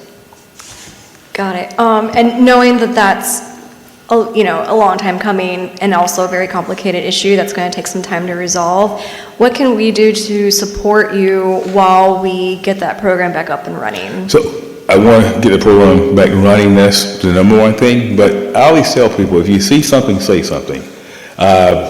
Unfortunately, you know about the fire we had, and we checked that house 4 days prior to that fire. But the night before, people saw people going into the house. I'm like, you have to call us and let us know, because it was cold outside, but our shelter was also open. And we don't want people starting fires in what they believe to be vacant homes to stay warm, when we can give them a place to stay warm, and they can also not have a fire in a home. We had, I think it's 5 or 6 years ago, I'm not sure if you remember this, but a dad and 2 children died because they was in a house and they put on a heater, those portable heaters. So we don't want those type of things happening. So I'll encourage, please, you have to call the police. That's our job. We get 100,000 calls a year. Some additional calls is not going to make a big difference. Please let us know. So I highly encourage that. All right, thank you. You're welcome. Okay, and thank you. And Madam Deputy Clerk, I just want to confirm the microphone system. So can we make a note to kind of see what the challenge is here? I have a couple of mics going in and out, or city manager. It seems as if when the mic, there's a hand raising feature, and it doesn't seem to be working properly, so I'm losing count and track of who's going first and next. So I kind of want to make sure that we get that updated somewhere in the technology, please. Thank you so much. All right. So next, according to my trusty checklist here, we have Councilwoman Rogers. Are you next for? Okay. Councilman Atkins? Yes, thank you very much, Madam Mayor. Chief, could you go back to slide 13, please? Yes.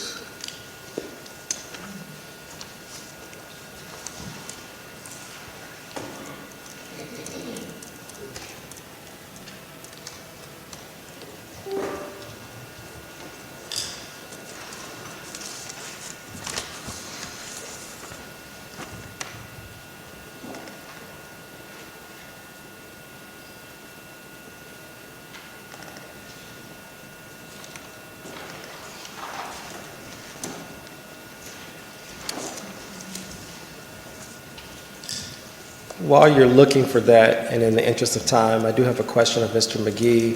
Mr. McGee, you did pass these out to us, correct? Yes. Okay. Is this like a quick go-to guide for all of the code enforcement officers? Yes, sir. That is. Good evening. I'm Supervisor McGee. Madam Mayor, new councils, I'm Supervisor McGee with Code Enforcement. Yes, on the notice of violation, this is our most common violation that we use when we're out in the field working every day. For tall grass, derelict vehicles, vacant structure maintenance. If the roof need to be replaced, we circle that, let you know that if you got that tarp on top of your house, it's been there for a while, you're waiting on the insurance to come in and give you your money to get the roof done. So there's certain things on here we use that we will leave at the residence. The reason I'm asking the question is because this seems to be heavily skewed toward residential properties, right? Yes. And there are a ton of commercial violations across the city. So when we see this, and when I see this, and when I hear from residents in the community, oftentimes they feel like they're being picked on.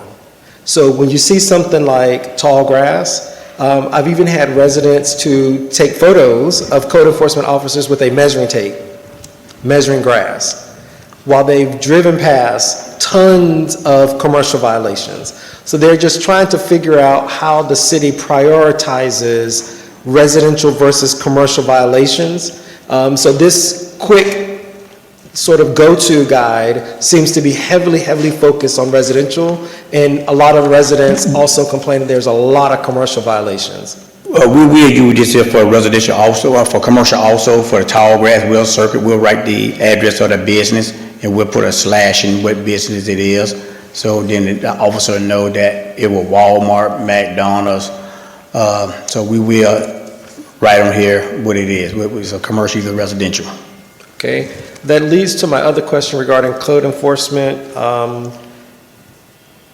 Sylvan Road, a wreckage junkyard. They have moved out. I know for sure that code enforcement being under the police department, vehicles drive up and down Sylvan Road all the time. I don't know if you've seen that place, but I drove over there to take photos the other day because it's not acceptable. They left car parts, the screen is down, an old record is sitting there, and they've got a big old sign up for lease.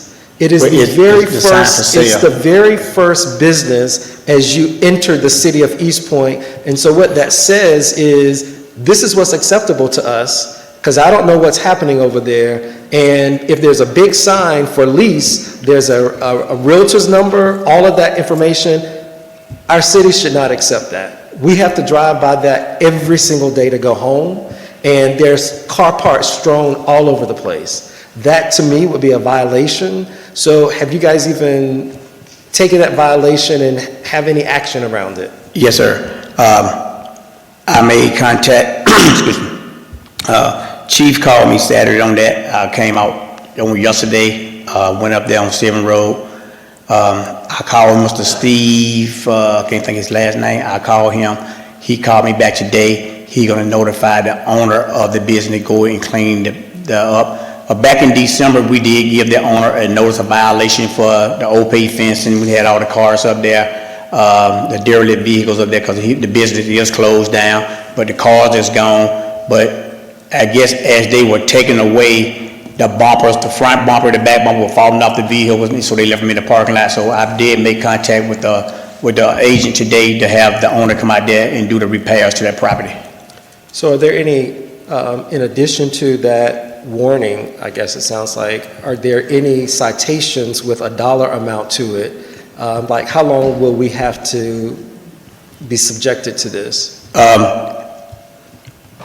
We will be issuing a citation by next week. If he don't have it cleaned up by the end of this week, we will contact him to meet us here at the police department and issue him a citation for the outside storage or for just leaving car parts everywhere on that property, and then the OP fencing and the stuff in there, and then repair the fencing. So he will be getting multiple citations by next week, sir. Okay. I'm just asking those questions because, again, it feels like, you know, the calls that I get, a lot of residents complain that there's so many commercial violations and they're feeling very picked on because of a rainy season and high grass and all of those things. Yes, sir. So I'm asking those questions for that. Thank you so much, Mr. McGee. Yes, sir.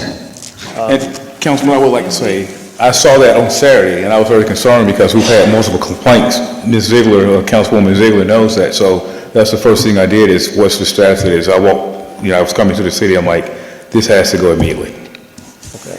Thank you, Chief. Are we on 5-minute Any rule? more question for 5-minute rule for this debate? I don't think we turned it on. Okay.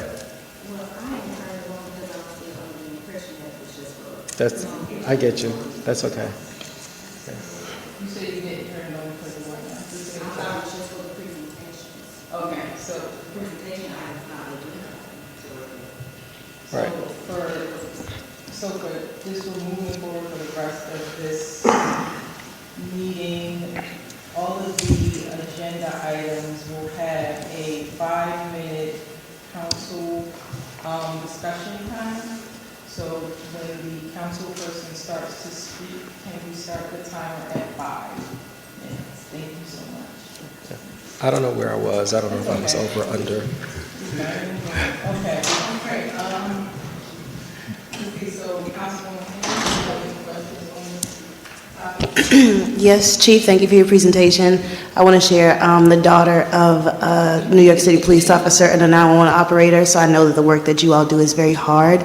I don't think that this is appropriate for this meeting, but I know many residents are very concerned about the community policing strategy. I noticed that's one of your items. At some point, could you return and share with us some of those the items that you're working on? Particularly what I'm interested in is around the anti-retaliation efforts. I've just recently learned some things that are happening in Baltimore, Atlanta, Chicago, DC, that probably will work here and you're probably already working on, but I hope we can hear about it at some point. It's not a problem. I'll be more than happy to. Thank you. And we are moving on to the credit card. Oh, I didn't see you. Are you in? Yeah. Okay. Thank you.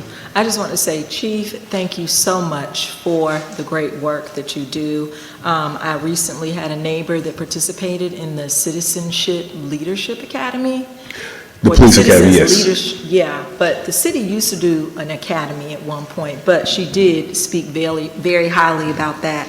What I wanted to know was, is the Camp Creek Marketplace substation, is it fully staffed? That staff, and yes, it is. We have someone there throughout the day, but I still want more operational hours on there. We also have opened up the east side precinct, which is located at 3100 Washington Road. There's a couple things we need to do, but that'll be fully staffed by February. We just have to get the internet working so we can have officers actually come in there and work, and that'll be done as well.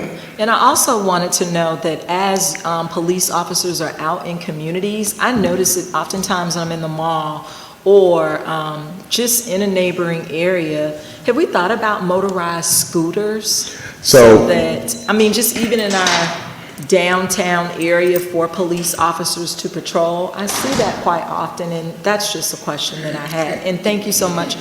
Go ahead, I'll let you answer that. So we just ordered like a Polaris vehicle. We're going to start utilizing it in the marketplace. We have bikes. It's just been kind of cold. We haven't started using. It's cold out there, so they haven't been riding the bikes. But we also have golf carts we can use on Main Street. So you will see us doing a lot more. We also get some motorcycles. The visibility that motorcycles have, and they also help with traffic in terms of speeding. That's going to be very significant for us as well. All right, and I also just wanted to thank Officer McGee, the constituents of Ward D, A+ job as far as code enforcement. Thank you. I think that's all I have right now, and I also would like for council to think about, this has been on the agenda a couple of times, but a way to keep your people, and I know something that we talked about, I did the research on it, Brookhaven and Dunwoody offer incentives for police officers to live inside their city. So as we're having talks about the budget, as far as housing, I know that I think it's Brookhaven gives $1,000, Dunwoody encourages home ownership, and I know that's something that we are doing, but I really believe that we should be more intentional in our efforts to get residents into homes, or our public safety personnel into homes. Thank you. You're welcome. I agree. I think that's all the questions I have. I know Councilman Atkins, you had a question about slide 13. You can text me or email me, but I think I know what it's about. Okay, well. And so it's slides 13 and 15 is illegal dumping, and we talked about it just a little bit before, and literally just today I've gotten messages about dumping on Woodbury again. And we have cameras, so I'll check. Okay, thank you. You're welcome. Thank you all very much for your time. Thank you, Chief. You're welcome. All right. So actually going to circle. One quick question. Sure. For the one who ran for city council, if you want your signs, please email me your political signs.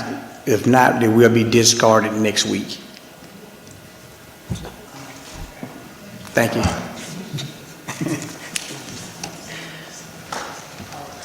And we are going to go to the back to the presentation section for city manager. Thank you. Yep, thank you, Mayor. So I'm going to ask Ms. Cartwright to come back up and walk us through the new capital improvement format. So each of you should have been given a working draft of the capital improvement format. This is something new for the city, and I'll let Ms. Cartwright walk us through that, give her a chance to set those things up. I think, I don't want to take too much of her thunder away, but I think some of the qualities of presenting our capital improvement plan in this fashion will allow major projects to be tracked by both the city council and the citizenry.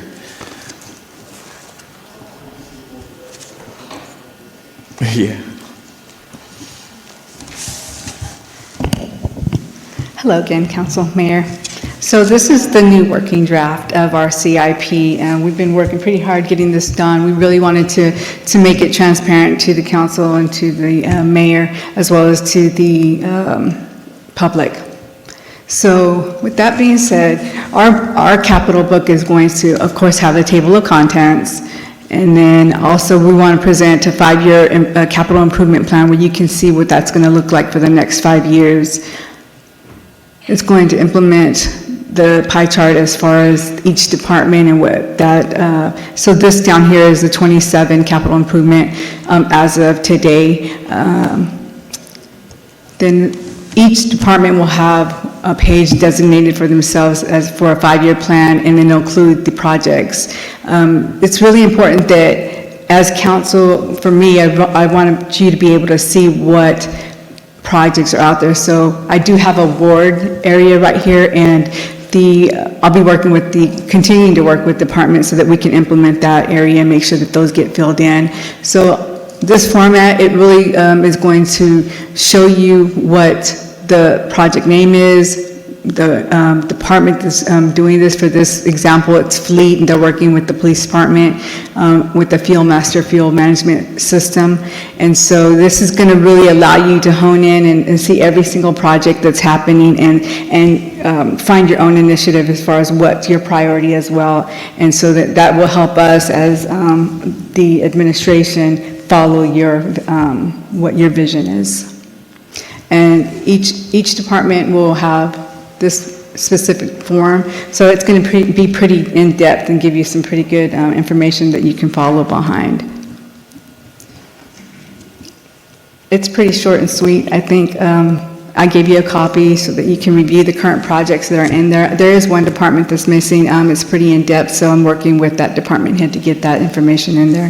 The value, though, is still the same. I did bring in that information. I just wasn't able to bring the department projects in yet. And this is just a working draft, but it'll be part of the overall budget book.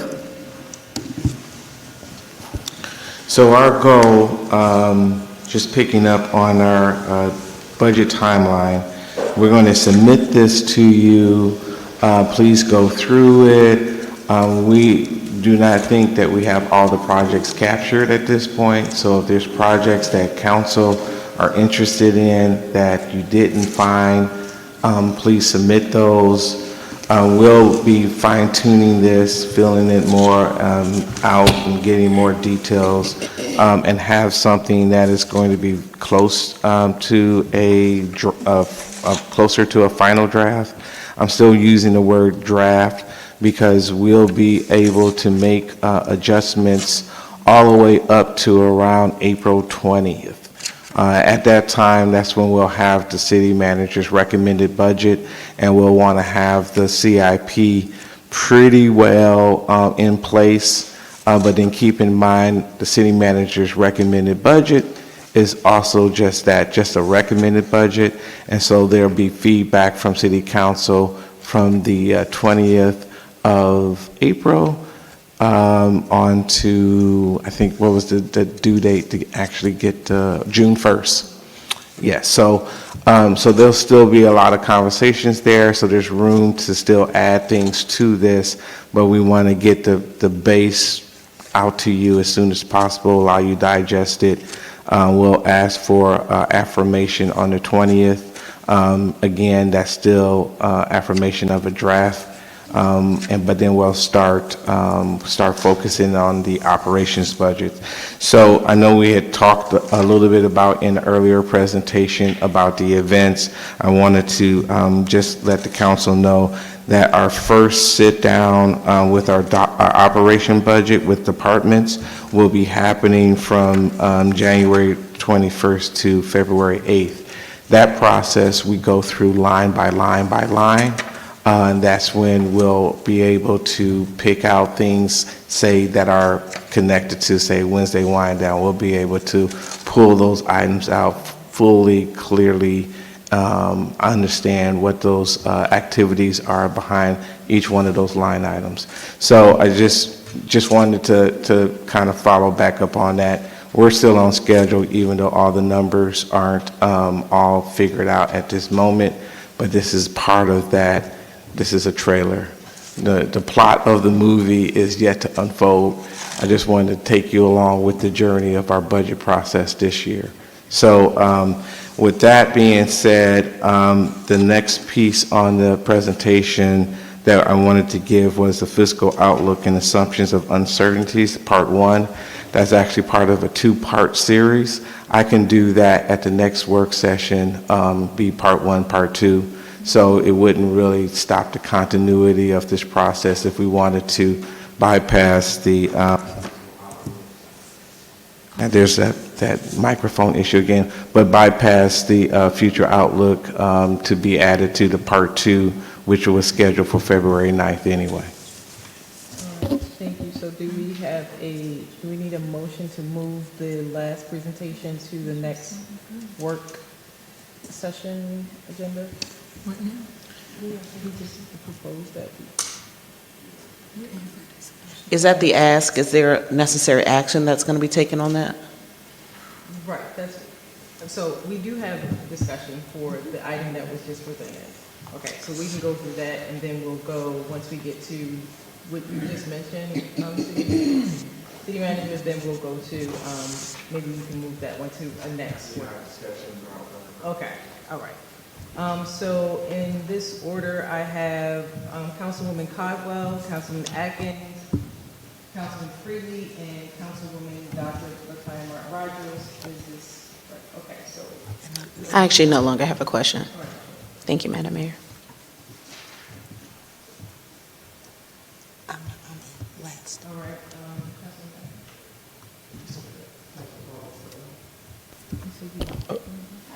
Okay, just a very quick question. Ms. Cartwright, I see that the capital improvements right now are totaling about $47 million for FY27, and...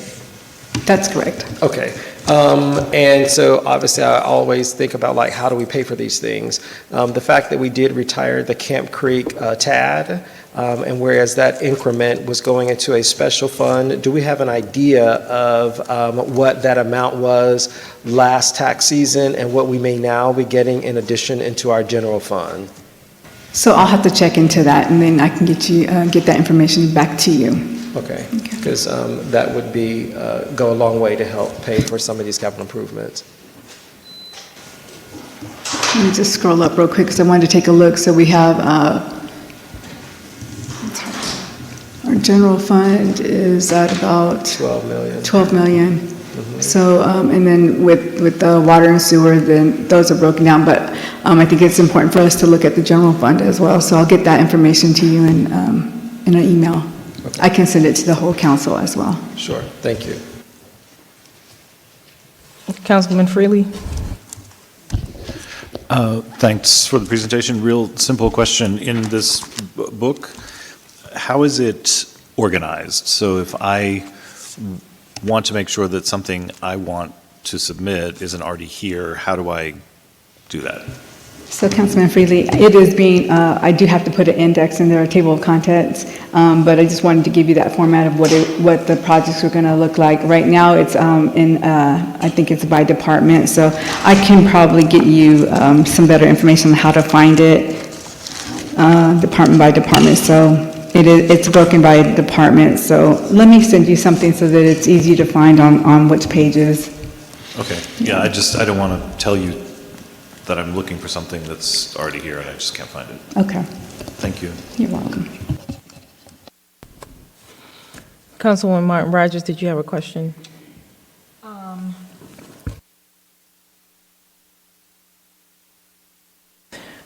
Are you okay for us to move on to the next? Okay. Councilwoman Hemming? Thank you, Ms. Cartwright, for this. My question is related to the organization. A lot of people want to know what's represented by their neighborhood or some other geography like wards, so thank you for your attention to add that detail to the page. When you considered developing the table of contents and front matter, would you consider some sort of like narrative or instruction whereby we can explain to people, oh, this is how you go look up details about your area, or this is how you might look up X, Y, and Z. The table of contents, I think, is helpful, but also if you can dictate what it is, how a person would use this book, I think it'll help quite tremendously. So thank you so much for your efforts on this. Absolutely, thank you. Councilwoman Martin Rogers? Thank you. And as I stated earlier, I would like to have this information prior to coming to a meeting. I believe that is part of our work session agenda policy, and that would just kind of help us frame or get the questions written down. I just received the booklet, so I haven't had time to look at it, but I would just prefer that we follow our work session policy in which this information is in a part of our packet. Thank you.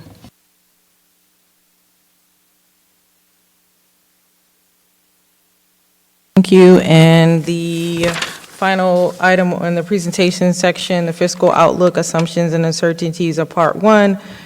Mr. City Manager, you are recommending that we move this one to the next work session? Yes, ma'am. Okay. All right. Okay.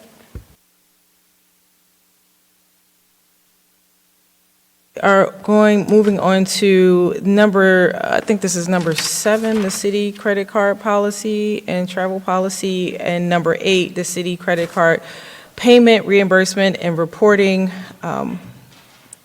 Councilman Atkins? Yes, this is actually going to be information provided to us by the city manager and his team. We had just made a decision before that these two items would travel together, but I think that perhaps Mr. City Manager, Ms. Cartwright, may have an update to provide to us. Is that correct? Do we have any new information? We had talked previously about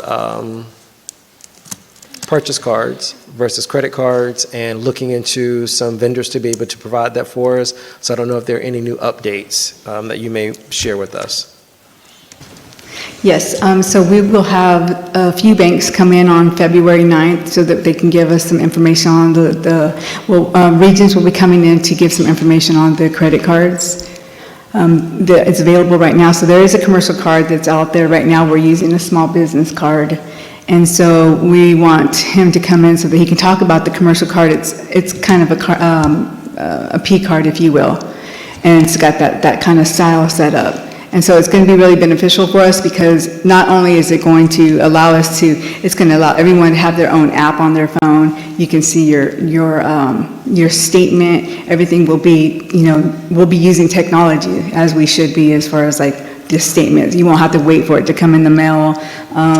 It'll be one bill, so we'll be making one payment, and you won't come into what you're seeing now as far as if a bill doesn't get paid. And so the goal is to kind of automate that so that we're not having to send a check every month. We're going to make one payment over through the EFT. Okay. And it's going to allow us, because you said it will be a P card, right? So we'll be able to set up any of the customizations in terms of if you don't submit your receipts. Correct. And within a certain amount of time, then your access to the card. That's correct. And there's another benefit to this program. They actually have, I know we talked about Concur before, so they also have an app, and for reasons it's free, so we won't have to pay for it, and we'll be able to upload our receipts onto that app. And then it'll come to our billing system. Okay. So that's credit card. What about travel? Any updates on the travel policy? We don't have any updates yet. I know city manager we were talking about it, but with the budget going on, no updates have been made as far as that. Yeah, so I was going to ask that question, understanding that we're in the middle of budget and you're probably very busy and above your head and all of those things that you've got to do for budget, what would be a reasonable amount of time that we could expect updates on travel?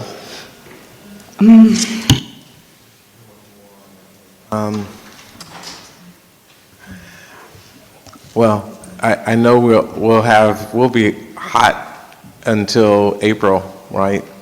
So, I mean, to be honest, but that being said, in the packet, there's a lot of information, especially regarding to the credit card portion of it.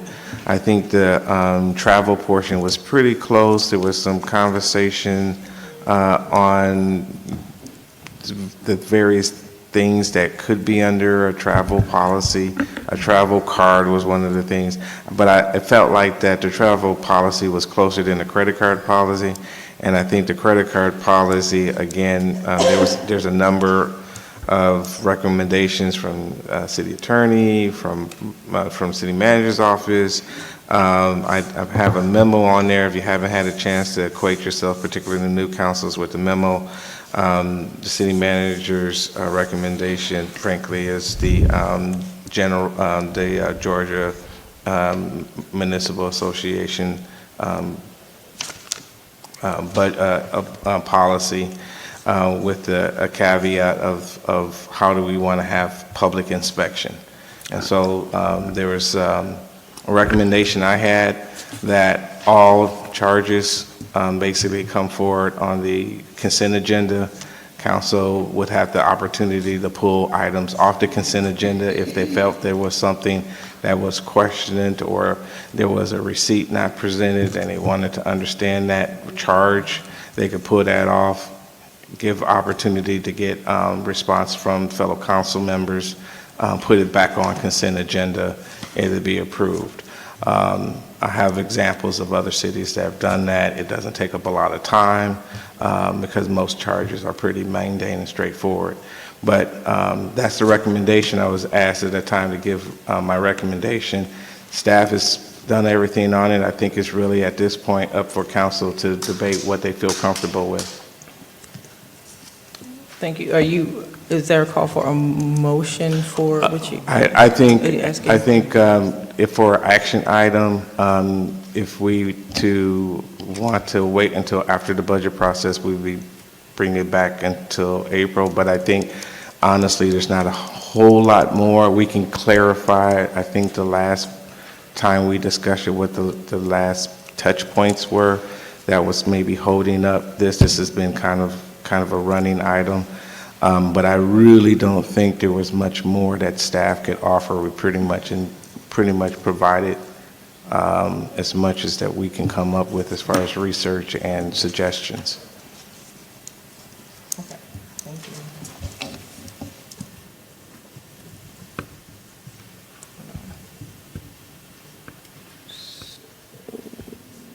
Okay. Now, next on the list, I have Councilman Eric Freed. Yeah, thank you. Thanks for the presentation. I just want to piggyback on what Councilman Rackens was asking about and what you were just addressing. These have been on the agenda since May of '24, and we've got a ton of information already pulled together by Ms. Cartwright, Mr. Jones, fellow members of council. I don't think there's anything more that's going to come down from the heavens. I think we need to move this item from work session to an agenda, and we need to take action. I understand we have new council members who need to familiarize themselves with the documentation, but it's pretty much all there. And we've been talking about this for the better part of 2 years. This should not be an impossible task, so I would urge people to really look at this, decide what you want to change, what you still have questions about, what you need from the city manager, and let's vote these things up or down soon. That would be my urging. If someone is prepared to move it to a council agenda this evening, I think that would be great. If people feel like they need a little more time, understand, but again, it's been 2 years, so thanks. In that case, we move it to the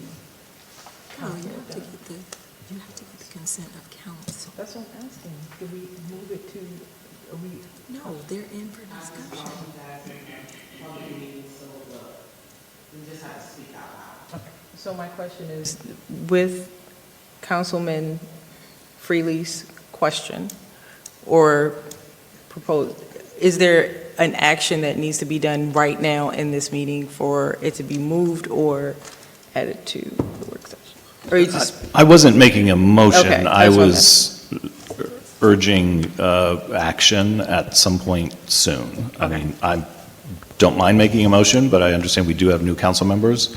So, but my point is simply, this is reaching levels of absurdity to keep pushing it every month, month after month. So this was not a motion to require any action, unless others want to do that. so, Dr. Martin Rogers, do you have, you're actually next on the. Yes.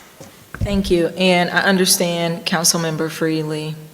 Yes, it has been on for quite some time, but we do have new council members, and the last time I looked through the credit card policy, I had the old policy, and so I had made some recommendations. I just want the opportunity to review it one more time, because what I'm hearing now that I need clarification on, Mr. City Manager, is we're going to upload our receipts to the agenda. Is that, did he mention that?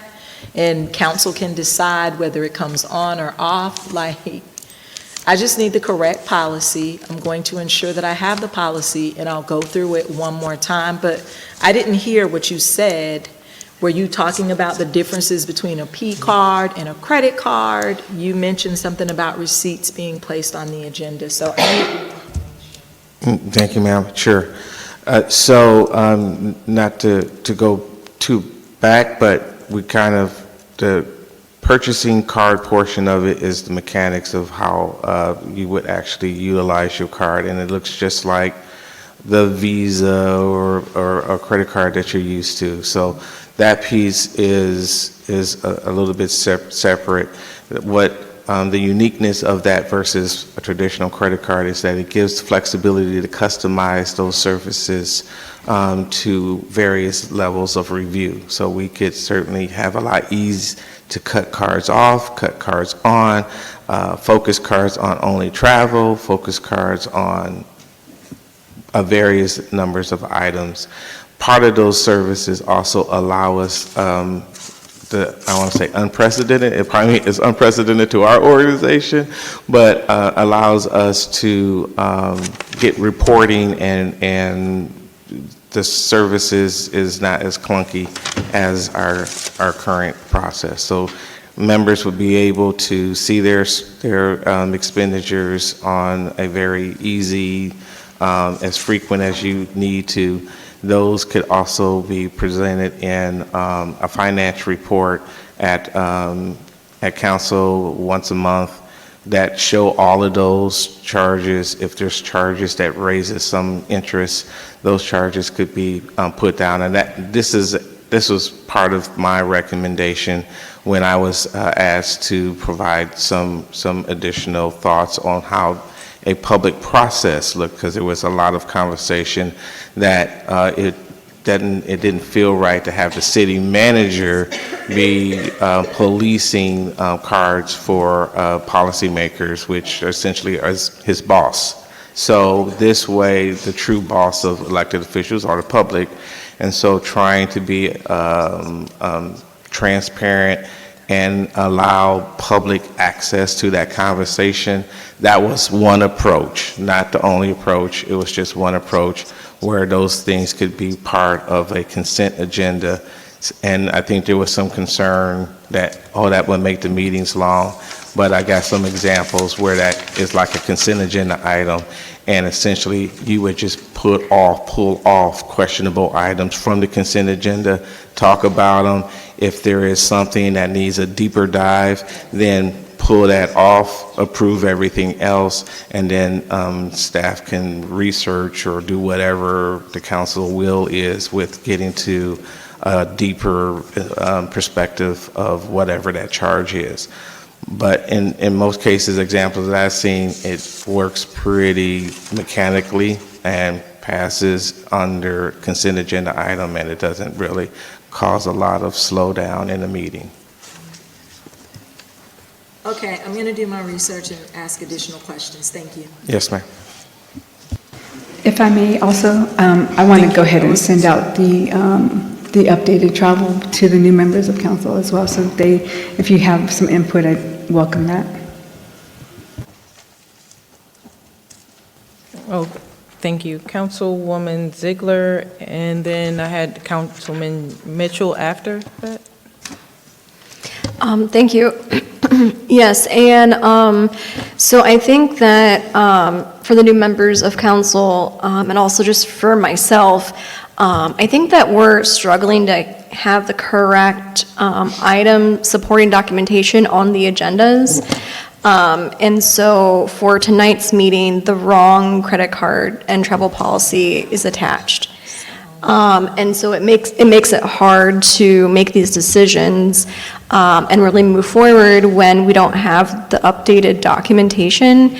And so, anyway, but I just wanted to extend a thank you to Interim Director Elizabeth Cartwright for your leadership and one of the moments on Saturday's inauguration that stuck with me was when former Mayor Patsy Jo Hilliard had said that leadership is like turning a ship in an ocean. It's not like turning a car in a tight turn. So these things will be gradual, and as long as we're making forward progress, I think that that's great.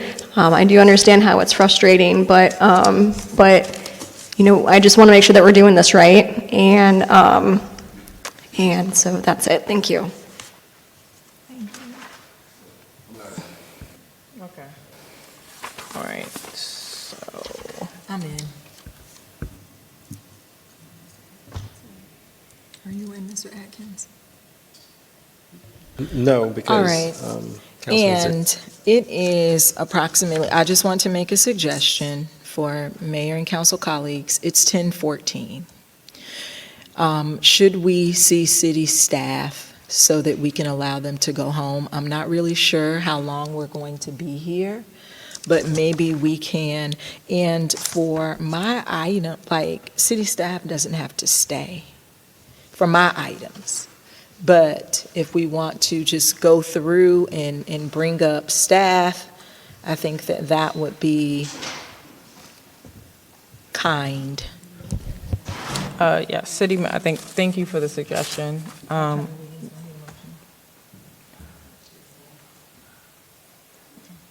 Do we need a motion to go? We don't need a motion to reorder to make sure that staff comes out. So we can go ahead, I'm asking you. Yes, so first, I think you need to dispose of the credit card policy because it'll reappear on the next work session or die if you guys don't say where you want to see it next.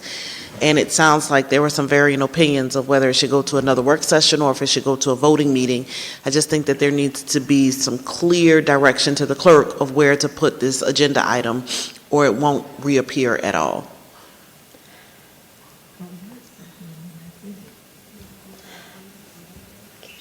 So my question is, if it goes to, when you say so it would go off, does that mean that so right now there's discussion on it, this is a policy and it needs to, let me move, so I'm trying to understand what the action could be aside from moving it to another meeting, because it seems like it needs to be resolved or just tabled or whatever. I mean, what is the procedure when you have this item? So technically, the next place for it to go is on the next business meeting where it gets voted on. So the regular meeting. So that's where it'll go. Right. And then if at that meeting it's not ready or something's wrong, maybe it's the wrong version attached, then y'all can decide to put it back on the work session. So, Madam Clerk, I think that's appropriate. It's gonna go on the next work session for next Tuesday, because next Monday's Martin Luther King Day, or does it go to the first meeting in February? No, right. It'll go Tuesday. Work session. Okay. I'm so sorry. It'll go to the regular meeting on Tuesday. So then it's disposed of from today's agenda. To your second question as to whether or not you can reorder things, that's fine. Just announce which item you're going to so the public can follow along. Okay, thank you for that. And it seems to be Madam Mayor, may I ask a question clarifying? So in order for this, Council, can I ask a question to Councilwoman Ziegler? Because it sounds You can like she ask her, has some concerns about this going for a vote and has a desire for it to go to another work session. Right, because the items that were, per your comment, the items that were attached were not accurate, and so you don't feel comfortable going into a regular meeting for it to be voted on because you need more information, and then therefore it needs to go to a work session. That's what I So, understand. question, I'm asking about ownership so that it doesn't just go to another work session and die. This right now is listed as city council. Is there a way for one of us to claim ownership of the item such that what work needs to happen between now and the next work session happens? And the details and concerns are ironed out and clarified? Really quick, Madam Mayor, if I can clarify, the city council is to say whose credit card policy it is. So it's not staff's okay. credit card policy. Okay. That's what that refers to. Okay. Amen. And so to close that, we are going to take this item back into a work session with the proper documentation attached. And I'm going to Councilman Mitchell next. Yeah, I was just gonna say, we have to wait until we get the final version before we can vote on anything. Correct. So I do think it's appropriate for it to go to the February work session. You guys just need to say that. Otherwise, it'll go to the next voting meeting. Right. Yes, I think it has to go to work session since we don't have the final version. Or we still have to make sure we agree on what's in the final version also. Because some people might not agree with the policies in front of us, so it no doubt has to go to, I believe it has to go to a work session. Thank you. So if there's consensus around work session, it can go to February. Okay, is there a consensus to move it to Wait, February work session? Andrea is in. and I was I'm in. just going to ask a question. We have the final, it wasn't attached today, but there is a final copy that is what should be presented to us, correct? Well, it's, yeah. Was that directed to me? I'm sorry. Yeah, I just want to Oh. make sure that we will get the right information for a work session for next month, and I just want to make sure that there is a final draft of it. We just haven't received it. I actually believe there is, but I don't have my staff to reaffirm, Okay. so I can't say for certain, but I do recall the conversation before of various versions. I just couldn't be 100% certain which version is in front of me. I assumed that they were always updated as the changes were made. So until I can research that, it's hard for me to say. Yeah, for that, then I would say push it to the work session.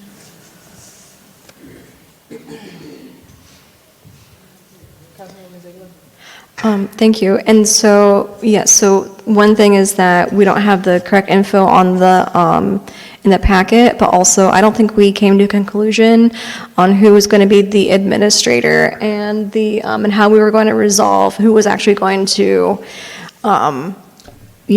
actually audit, I guess, for a lack of a better word, the credit card statements every month to make sure that the charges were aligned with the policies. I don't think that we ever landed on what that process looked like. Do you have an understanding of who would be responsible for aligning that to, we can ask the city clerk to ensure that as that goes onto Yeah, it will certainly make sure the right version is up. It also dawns on me that we have presentations from regions coming in talking about the mechanics of the P card. So it may flow better to wait until that work session so that everybody clearly understands the P card portion of it. Then the policy making portion of it will have a clear updated policy I'll update my memo so it's really clear what I was suggesting. And then the council can make a decision to move it forward to the next business meeting after that. So just to be clear, go ahead.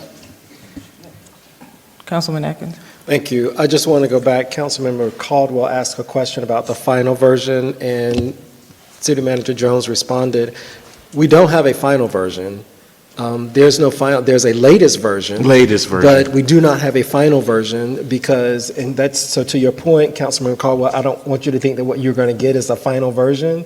It is the latest version, but as you can hear all the conversation, there's still so many other components to it that we've got to resolve. Because if we had a final version, like Councilmember Freely said, we would have voted on this. So, and I don't think the latest version has been in our packet Right. for us to review. So it is important that particularly the new council members get that. Thank you for that clarification.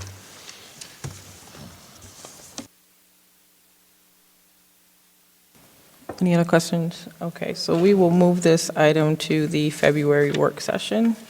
That's number 7. Oh, I'm sorry. 8, number 7. All right, and then we are going to let staff presentations, let's see, where's the next staff presentation?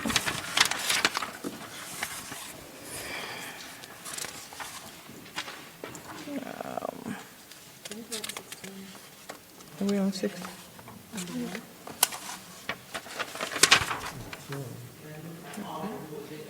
These are all. 10, 11, and 12 on February work session. Yeah, on February work session. Okay. Right, 10, 11, actually 9, 10, 11, and 12. It were in the, we put the so what I have for the next work session is the ordinance senior homestead tax exemption. I have the repeal domestic partnership chapter. I have the grievance and whistleblower policy, and I have the conflict of interest policy going on the work session for February. No, I asked that number 10 stay on because I knew that she was coming, and that too has been on the agenda for a couple of months. Okay, so Check mark, has it? Did we move number 10? can we look at the record and see if that was No, it's moved? fine, let's move on, thank you.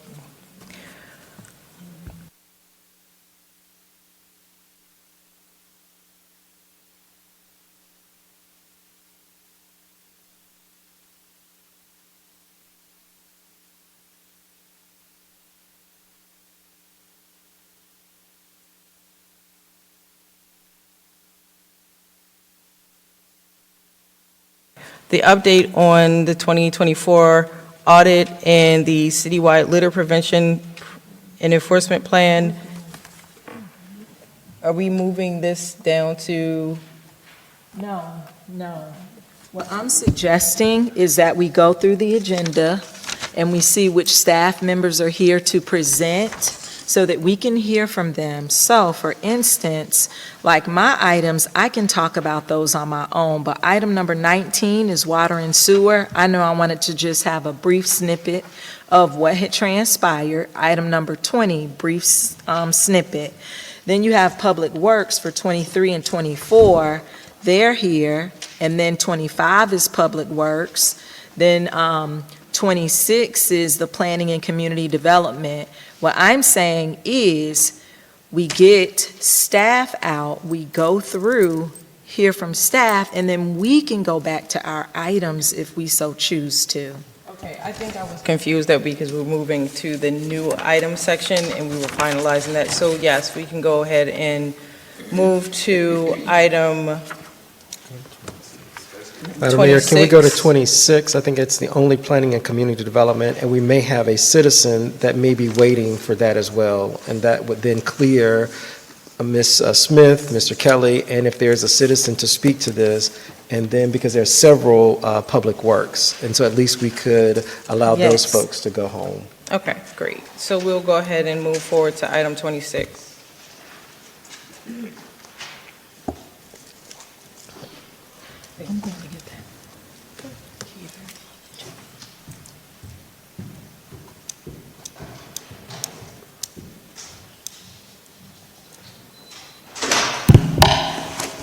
Good evening, Madam Mayor and fellow council, and welcome to all the new council people. And everyone else. Thanks. In reference to this item, project property located at 2461 McAlpine Terrace, case number P2025RZ-001-11. Case type is a rezoning. The applicant is Mr. Darnell Dallaire, and the property is currently zoned R Residential Limited District, and the request is for rezoning from Residential Limited to R2 Family Residential. As you see on the zoning map, above it is the property that is depicted in the highlighted blue. It is next to a property that was rezoned to the exact same request in 2011, and that property was approved. The designation on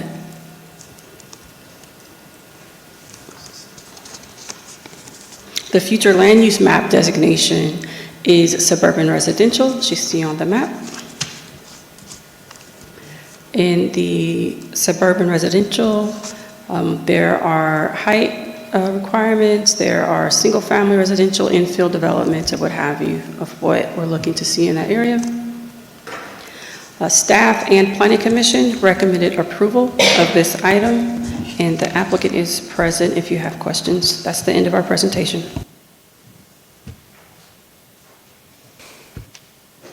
Thank you, Councilman Atkins. No. And I guess we can move.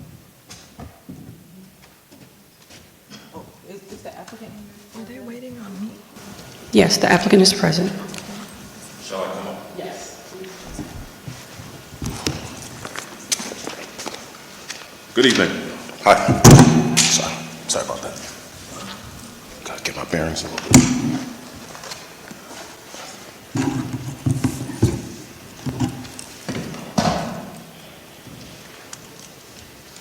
Leave that right there.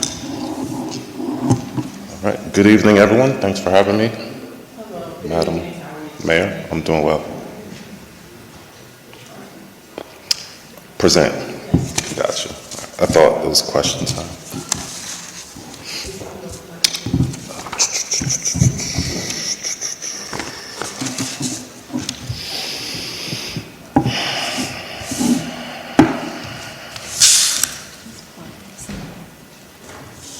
I can take over here. Thank you.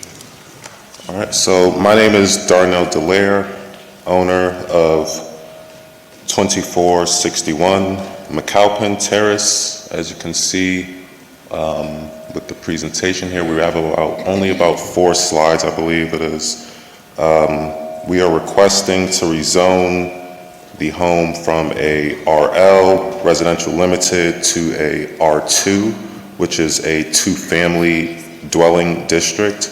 The reason for the rezoning is the RL is not aligned with the designation for the current structure and the use.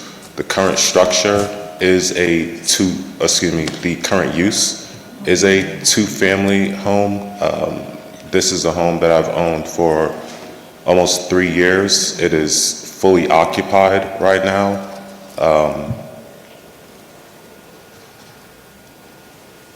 On the left side, there's 2 circles here.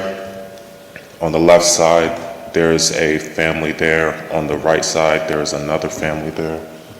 We have another image that just more documents it from the front road. The walkway to the middle, it's like a foyer area.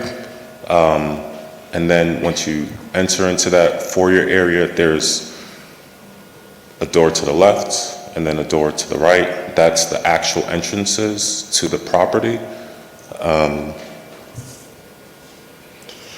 Our proposed zoning is consistent with the 2022 City of East Point's comprehensive land use update. As Ms. Smith did notate, we are not the first ones on this street of McAlpine Terrace. to request this rezoning. So those that are R2 currently are in that orange color designation. So by the looks of the visual, we would be the fourth one on the street. So currently there's 2447, 2473, and 2455.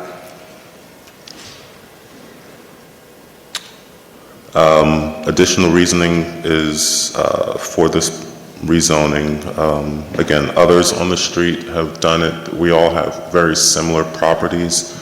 I don't intend to do any further renovations or what have you to this property, so it would not be disrupting any of the land or use there.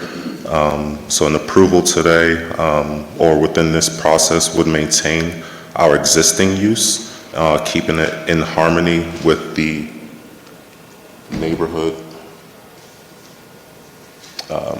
And if I didn't make it clearer before, this is the last image, but the one that's highlighted is our property. I believe that's the last. Yeah, that is the last slide here. Willing to answer any questions you all may have for me.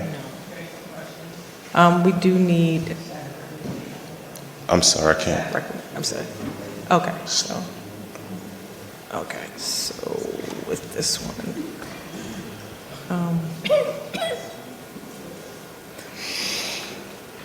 So thank you for your presentation. And does the council have any questions or? Okay. Thank you. Okay. Thank you all. Have a good evening. Where does it go to, Mayor Chapman? No, January. February work. No regular meeting. That will go to February. Regular meeting to be voted on in February. No, we can come to the third meeting in January. Oh, sorry. Okay. Madam Mayor? I'm sorry, just for the record. The item that was just presented will go to the Monday meeting for a vote from council.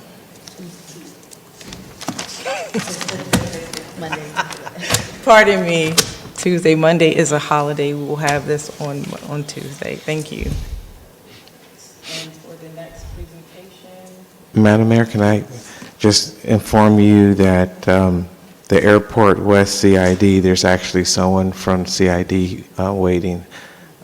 Just wanted to let you know that. And that's number 28. Well, we need staff first. Let's finish with staff. They work here. Right, so for the next item,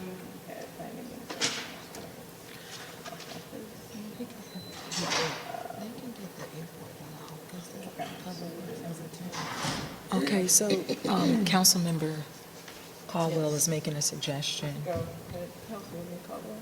No, I was just agreeing with the city manager. What? The CID? How long is a presentation?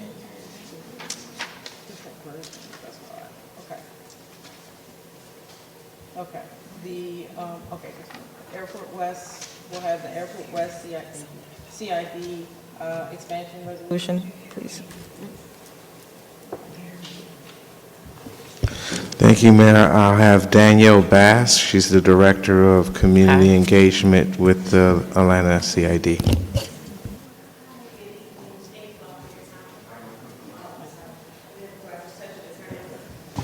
Okay, yes. Good evening. My name is Danielle Bass. Thank you so much for your time. I'm the Director of Community Outreach for the Airport West CID. I don't actually have a formal presentation. I believe you all have some handouts in a packet. Basically, the resolution is just acknowledging that the boundaries for the CID is changing for 2025. The CID for the Airport West CID was incorporated in 2014 through Georgia State legislation, And it states that each city, the 5 cities that we have commercial property owners, we have to go to each city to get you all to acknowledge that our boundaries are changing and vote on approval as a formality so we can submit our entire packet to the tax assessor site to finalize it. There are about 7 new property owners that consented and 6 that we are bringing into the CID for 2025. And the most important part, there's actually a map on the 3rd page that just shows where our commercial property owners are located and how our boundaries are changing. I can answer any questions that you have, but that's honestly just the gist of it.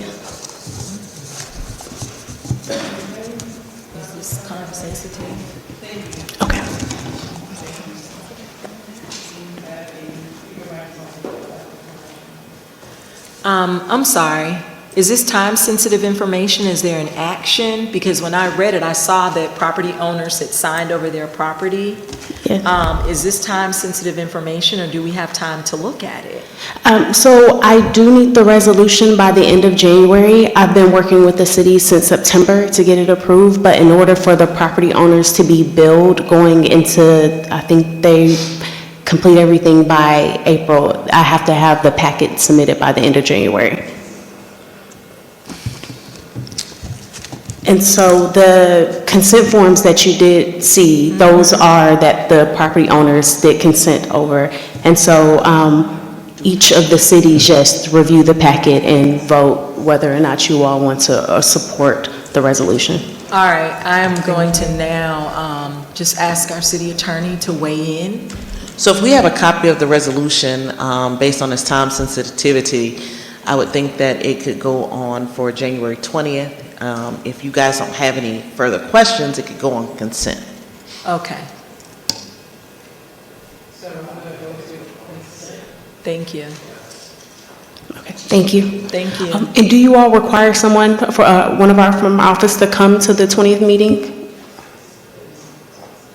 Yes. Okay. I'm going to another city, so I'll have somebody come. I just want to make sure.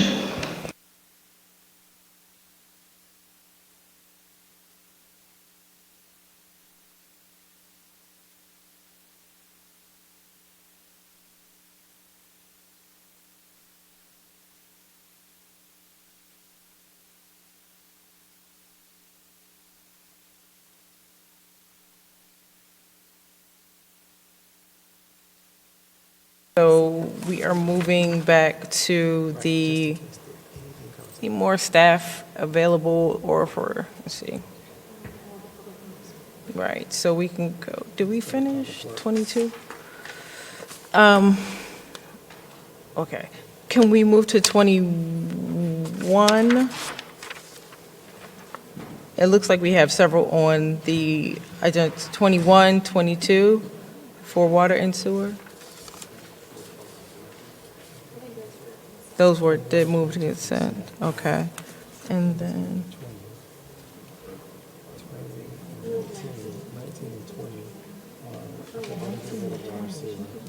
Those are consent, 19 and 20 were consent? 20, 21 I have as consent.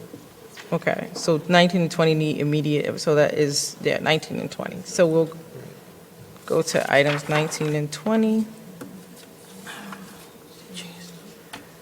Okay, so that's the Water and Sewer Council.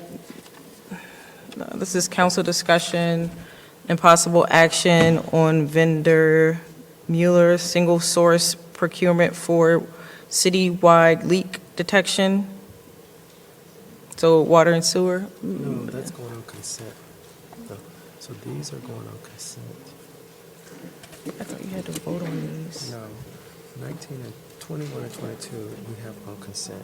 So we need to deal with this right here, which is action emergency. Good evening, Madam Mayor and council members. Melissa Esravia, the Water and Sewer Director. So item number 21, we currently have 31 leak detectors throughout the city. This is just the single source procurement because we use Mueller fire hydrants and we use their system for the leak detection system. Okay, perfect. So then I'm assuming it's 20? The emergency? 19, okay, so, okay, I'm sorry. All right, perfect. All right, so council discussion and possible action on emergency storm line repair due to storm line failure at Ranton Park due to life, health, safety. So we received 3 C-click fixes and also communication from Charlotte Pickett, which is the Park and Recreation Director, about several sinkholes in Ranton Park. Once we did some potholing and CCTV, the area, it was completely collapsed. So that was an emergency. Some of it was on, I guess, the gazebo area and around the park area that's recently will be rehabilitated. Again, that work has been completed. As a formality, because of the dollar amount, we come to you after it's been done to explain what we did, how the process was done, and the amount not to exceed. We have a 3-year on-call service contract that we call and contractors for emergency repairs in the water and sewer department for the next 3 years. So we use our already bidded out vendor selected list. Same thing for item number 20, council review and approval of emergency sewer repair at the collapse of a sewer line repair at 2813 Normanberry Drive. And again, the whole intent is to prevent and minimize any sewer from entering our waterways. And we also use that on-call service provider from that 3-year bid that we put out as well. So that has also been completed.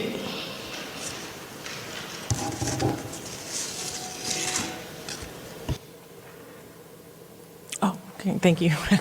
And did you have 2 presentations for us, or you want to move? Nope, Okay. no presentations. No. Okay, thank you. All right, thank you.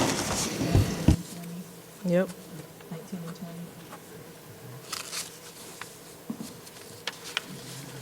All right, so we can move on to 21. Oh, that's on, yes.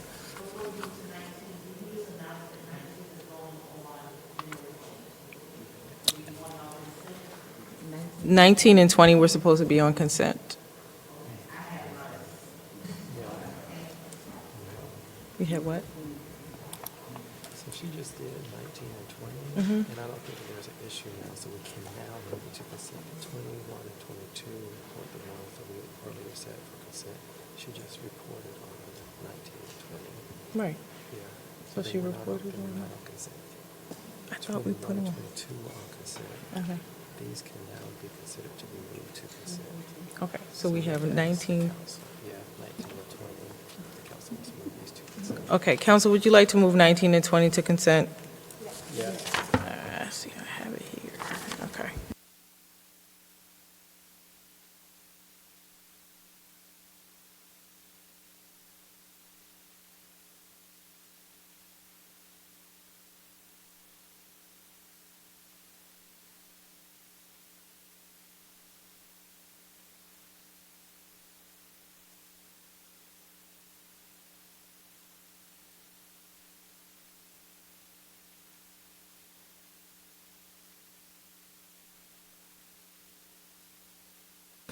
So we're on number 23, followed by number 24, number 25, 27, 29, 31, and 33 is what I have for consent.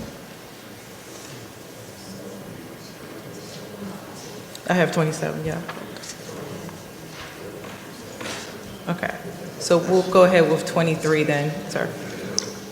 Yes. Good evening again, Mayor and Council. For item number 23, presented to you for discussion and possible action on the vendor vertical ORF for Desert Drive Milling Resurfacing Project, T-SPLOST funded. This project's not to exceed $853,287.50. And also, again, funding is T-SPLOST. This project was, it was solicited. We do have the solicitation information if we need it, but it was put out for solicitation. It's in attachment, right? And all that information is in attachment.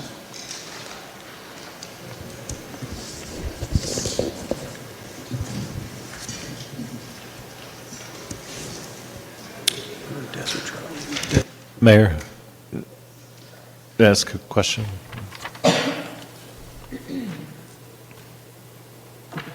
Okay. Good? Yes. No question? Any questions?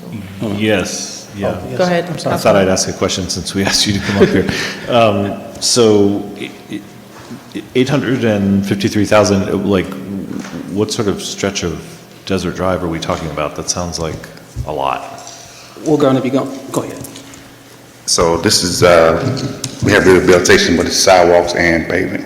So it'll be from Camp Creek Parkway all the way up to Red Wine Road, North Desert Drive. So coming off of Red Wine, when you turn where the car wash is and hotels and Right. those park and rides. Food bank, the area. Okay, and then across Camp Creek? We already got that. No, stopping at Stop Camp at Creek. Camp Creek. Yes. Okay, thank you. Thank you.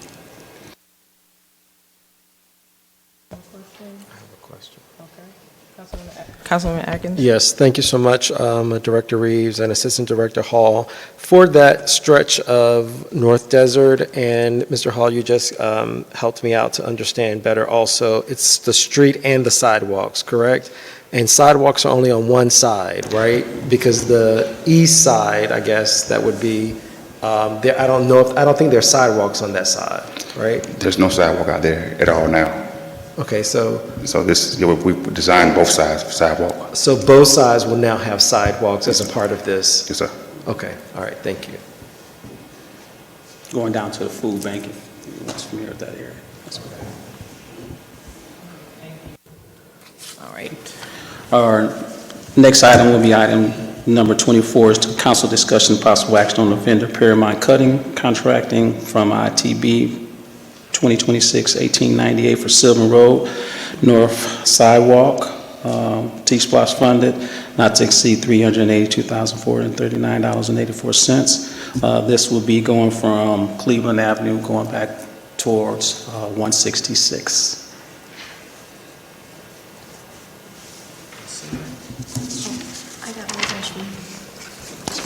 Councilwoman Ziegler? Hello. You probably know what my question is going to be, but when do you think you're going to start? As soon as we get this approved and get the contract routed and everything, the funding's already there, so we'll get it started immediately. 30 to 45, Fantastic. 30 to 45 days. Great, thank you so much. Yes, ma'am. I just have a question. I have a question. Okay, yep. And I just have one question. Will we do sidewalks on both sides from Cleveland to 166? It's currently going to be on the west side, which is the side that the park is on for now. There's some challenges with the other side, so this is the more shovel-ready side to build. We'll come back and design the other phase, other side at a later date, but for now, it's going to be on the west side. The west side only. Okay, all right, thank you. Yes, sir. You want a question?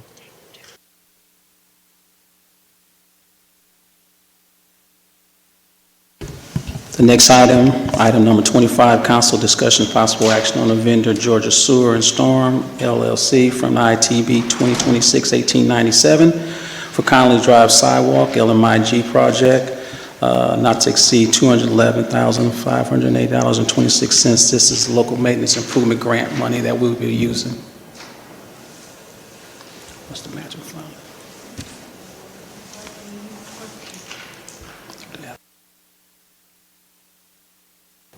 Will this item be, you're asked, so, I'm sorry, you ask again, is it for?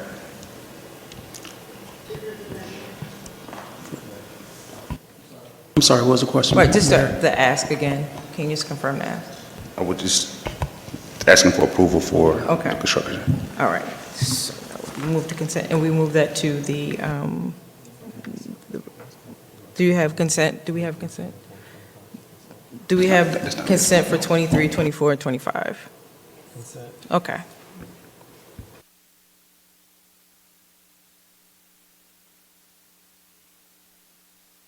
Yes, we're good to go. Thank you. Thank you. And then now I have item 27. Item 27, permission to apply for the Fulton County Arts Grant.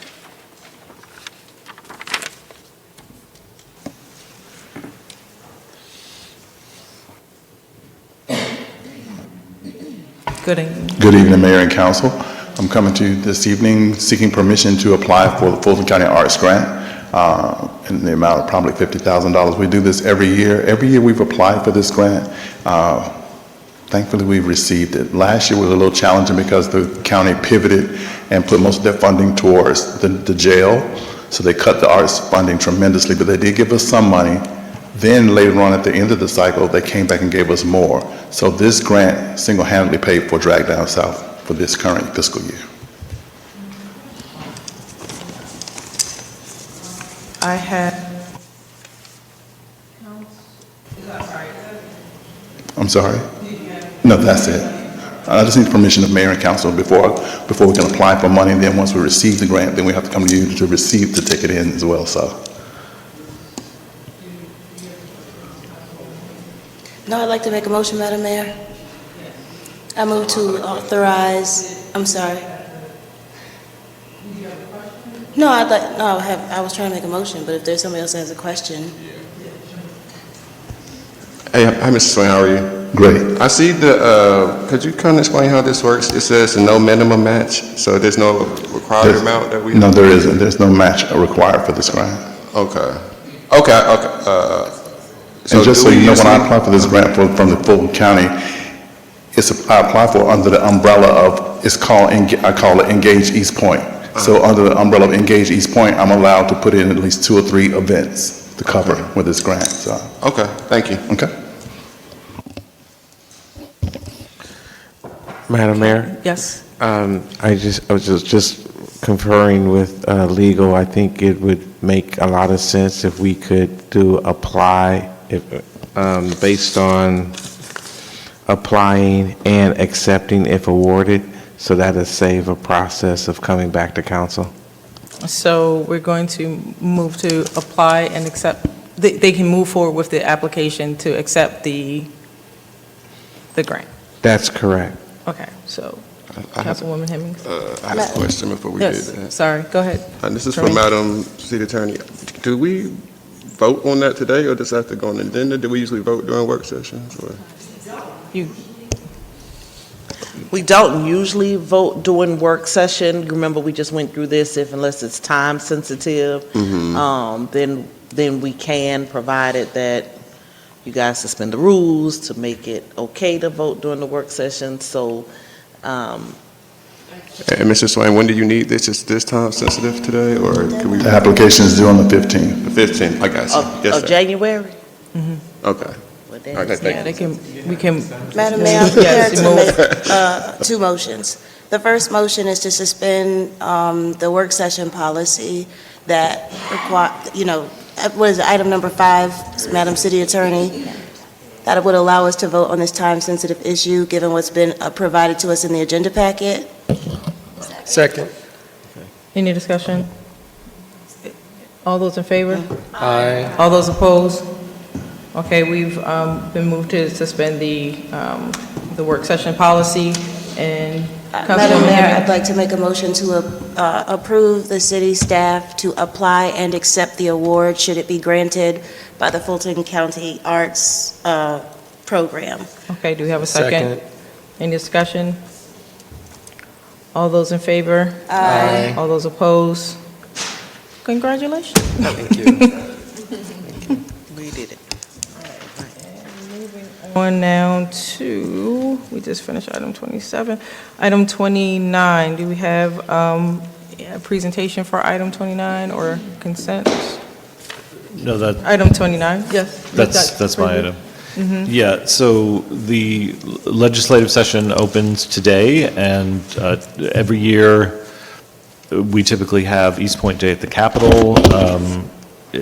I believe the mayor typically works with our state legislative lobbyists to organize this day where we go and meet with our legislators.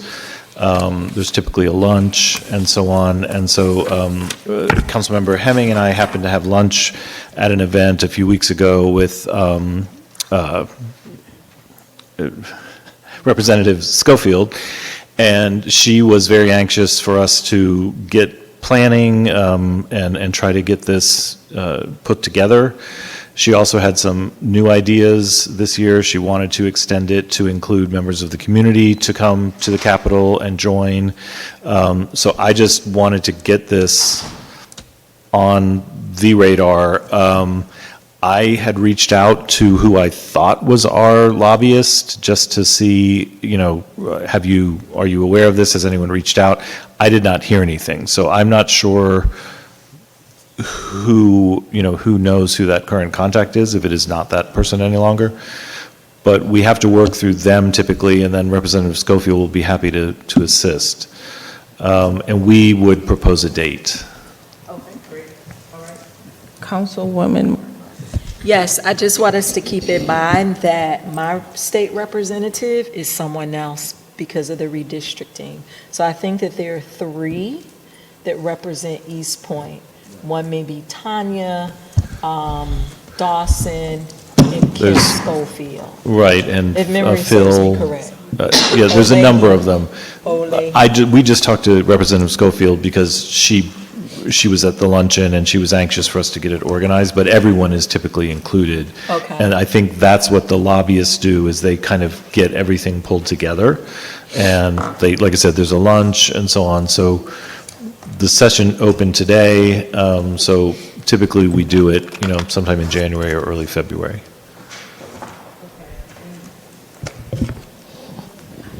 So Go ahead. I'm sorry. We need to give an office, we probably need to put this on the agenda and give the city clerk's office, maybe the city manager's office, the opportunity to reach out and come back with a timetable. If that's the will of council, someone has to reach out to them. Right. As I say, I think, I believe in the past, the mayor has reached out to our lobbyists to sort of start the ball rolling. Okay. So, you know.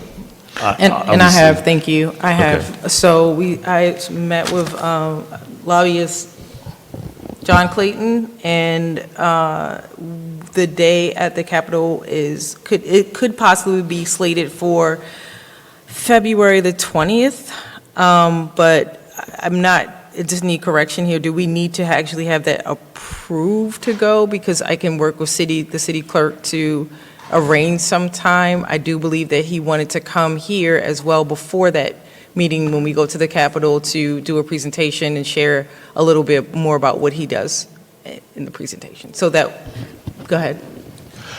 I mean, I think whatever date we, Okay. you know, we agree on, and whatever date the lobbyist thinks that they can get our representatives all in the same room, I think that's all that's really involved. Okay, I will work with the Madam City Clerk, because I think the 20th is the day that we discussed during our Okay, meeting. Madam City Attorney, did you have something? Well, I heard 2 things. I heard a date for y'all to go to the Capitol, and then this Clayton gentleman is seeking to come here to present. Yes. And so that would just need to go on a city council meeting. Okay, so I will move that to the 20th agenda for, I guess, a presentation, and then I will work with Madam City Clerk for the date for us to go to the Capitol, which is tentatively February the 20th. Okay, thank you. Clayton, she's saying she's going to invite him to come on January 20th for 15 minutes.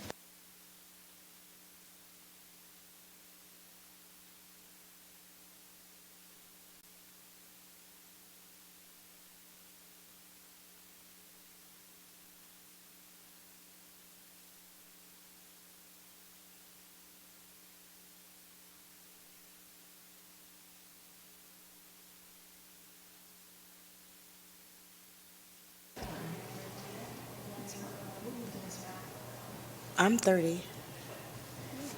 Madam Mayor, we skipping item 30?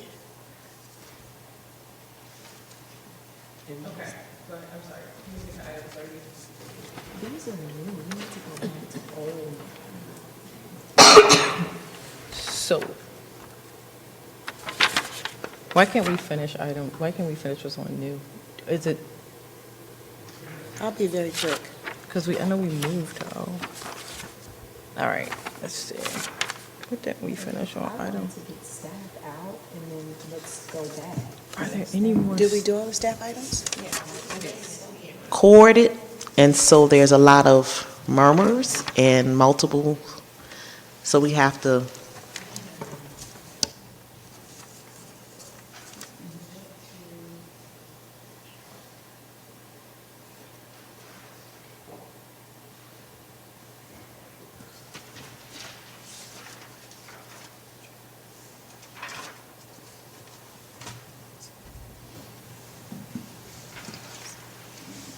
Yeah, I think we got all the staff. Oh, Madam Mayor, have we What- completed all the staff items?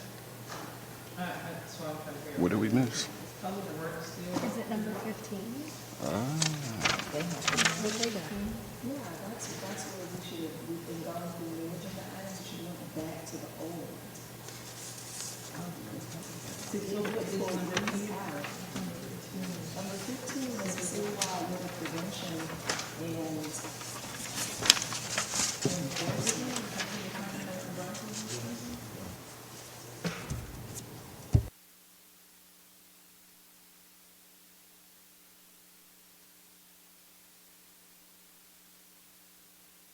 Clear, so we have number 15 and number 16. Are you good with number 14, Dr. Martin Rogers? We didn't go back to that either, but what I wanted to say. You said number We got number 13 new agenda, right, we have that.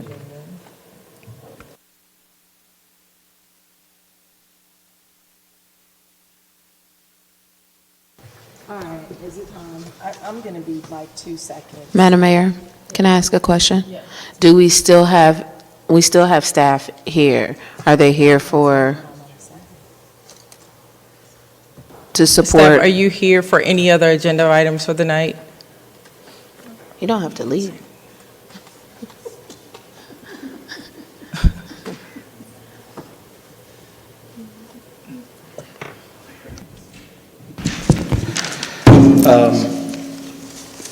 There are two more items that Councilmember Dr. Martin Rogers has. One for the citywide street repaving updates issues.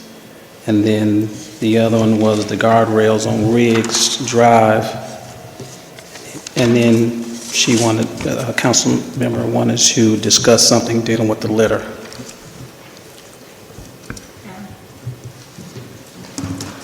Okay, and I really didn't need staff. I have provided a comprehensive packet, which starts on page 159. Dr. Martin Rogers. We're on which agenda item number, are we doing 15, or are we going to go to the audit? 'Cause that's item 14. I have number 14, 15, and 16 under you. So Okay, thank which you. one would you like to move forward with I'm going first, to move please? forward with, all I wanted to say about the audit, I'll go to 14 and be brief. We need our audit. We've done a lot of talking about the things that we'd like to see as far as economic development, as far as downtown redevelopment. But when we had that meeting several months ago, the presenter stated that we need to have our audits done. So if Mr. City Manager, I don't know if I need to make a motion, but I would like to put this item on the next agenda, just to have a written update with where we are in the audit. We cannot move forward with the recreation facility, the auditorium, or any of those things until we have audit 2024. So that's what I wanted to say about the audit. Thank you. Is that it? Does anyone have any questions? All right. Now I'd like to move on to. I'm sorry, do we need staff? No, I said they did not have to be here. Thank you for your time. Thank you so much. I understand. There's one item we probably do need to give an update on, which is the Riggs Drive. We have an update on that. What I wanted to say was I put together a hearty packet for Riggs Drive. I would like council to review that packet. I initially sent a request because I had heard from a resident maybe a year and a half ago, 2 years. She had started the process for wanting a guard rail for her community. I then had communications with the Public Works Director and staff in which I was advised that, if you read the email communications, that a guardrail would be placed there on Riggs Drive. After several months of communication, it's embedded. That's why I attached the emails. This was prior to your arrival, but I was advised by Public Works that the guardrail was going to be installed. And here recently, I guess Public Works had someone go out, and now they want to lift the curb. Herein lies the problem. I was advised over a year and a half ago that the resident was going to receive a guardrail. She's concerned about that area where she lives, only to be advised a year and a half later that a simple fix is going to be a curb. So I am asking council to put this on our next regular session agenda, and I would like a timeline that is going to address the misinformation that I received because I told her she was going to get a guardrail, to now, oh, we're just going to lift the curb up for safety reasons. So I would just like a timeline. I would like council to support a timeline on a deliverable on when this curb is going to be replaced. She is a Legacy resident, and I don't know, unfortunately, I don't even know where Riggs Drive is, but if you look at the communication emails, this has been an exchange for quite some time. It's 31. So One. I will yield, but I need a deliverable. So this is item number 31. Are we, Are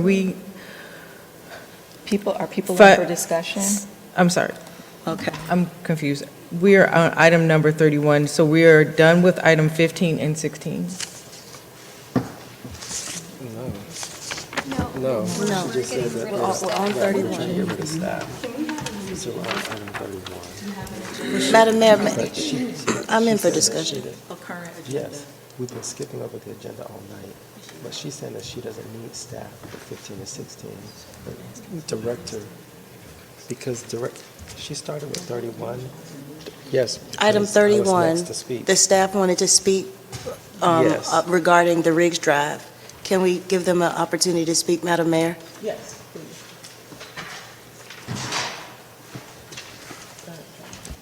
Yes, ma'am, Madam Mayor and Council. In reference to the Riggs Drive, we did put it out for review for engineering design, and it was a recommendation come from the engineers that we not actually put in the guardrail. So our secondary recommendation was to raise the curb and put some raised, Raising the curb and putting reflectors, like knockdown reflectors along the curb line, along the entire embankment of Ridge Drive, which will give more visual awareness to the concern, which was a drop-off, and also put a non-movable object there. If you put a guardrail there, which was not recommended, you had the risk of the residents backing and actually running into the guardrail.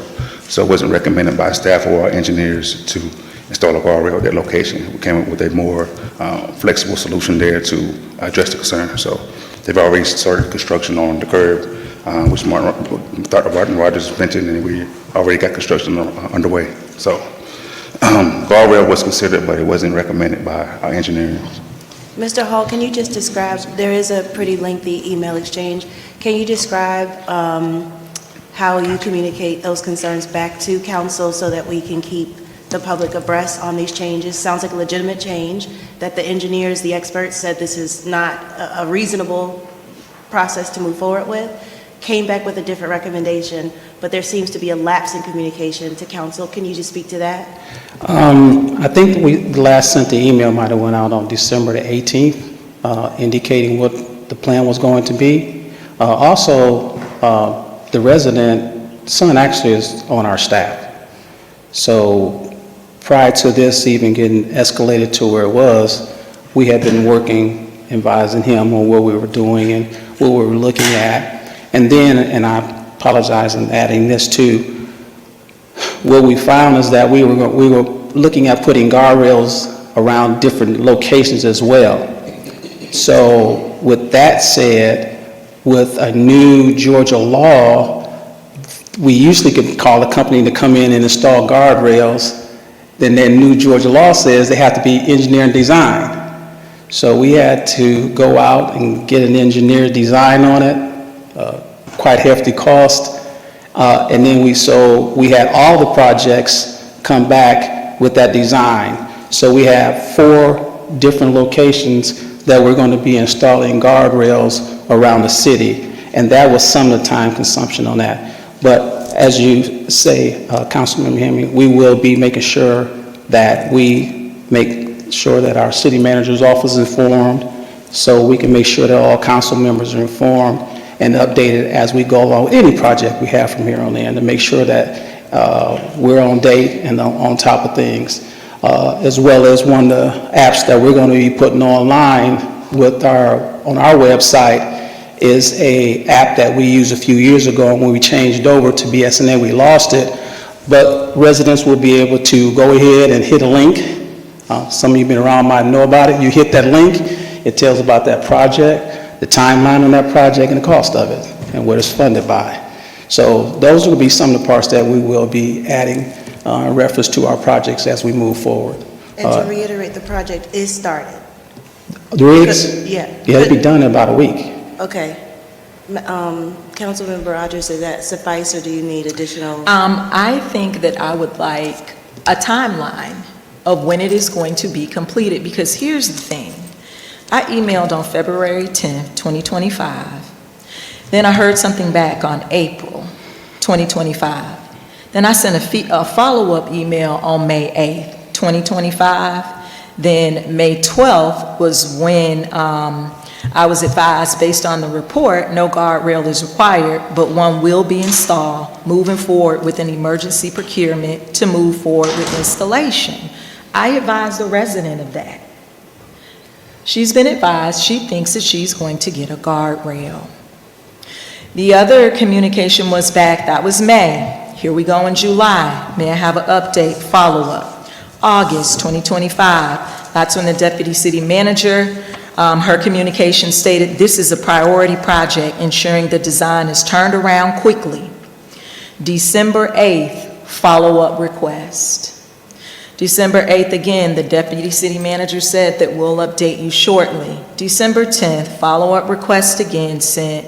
December 16th, follow-up request sent. December 17th, that's when the deputy city manager informed me that the guardrail may encroach construction area of a lot, and they are evaluating to make a decision on all installation projects starting in 2026.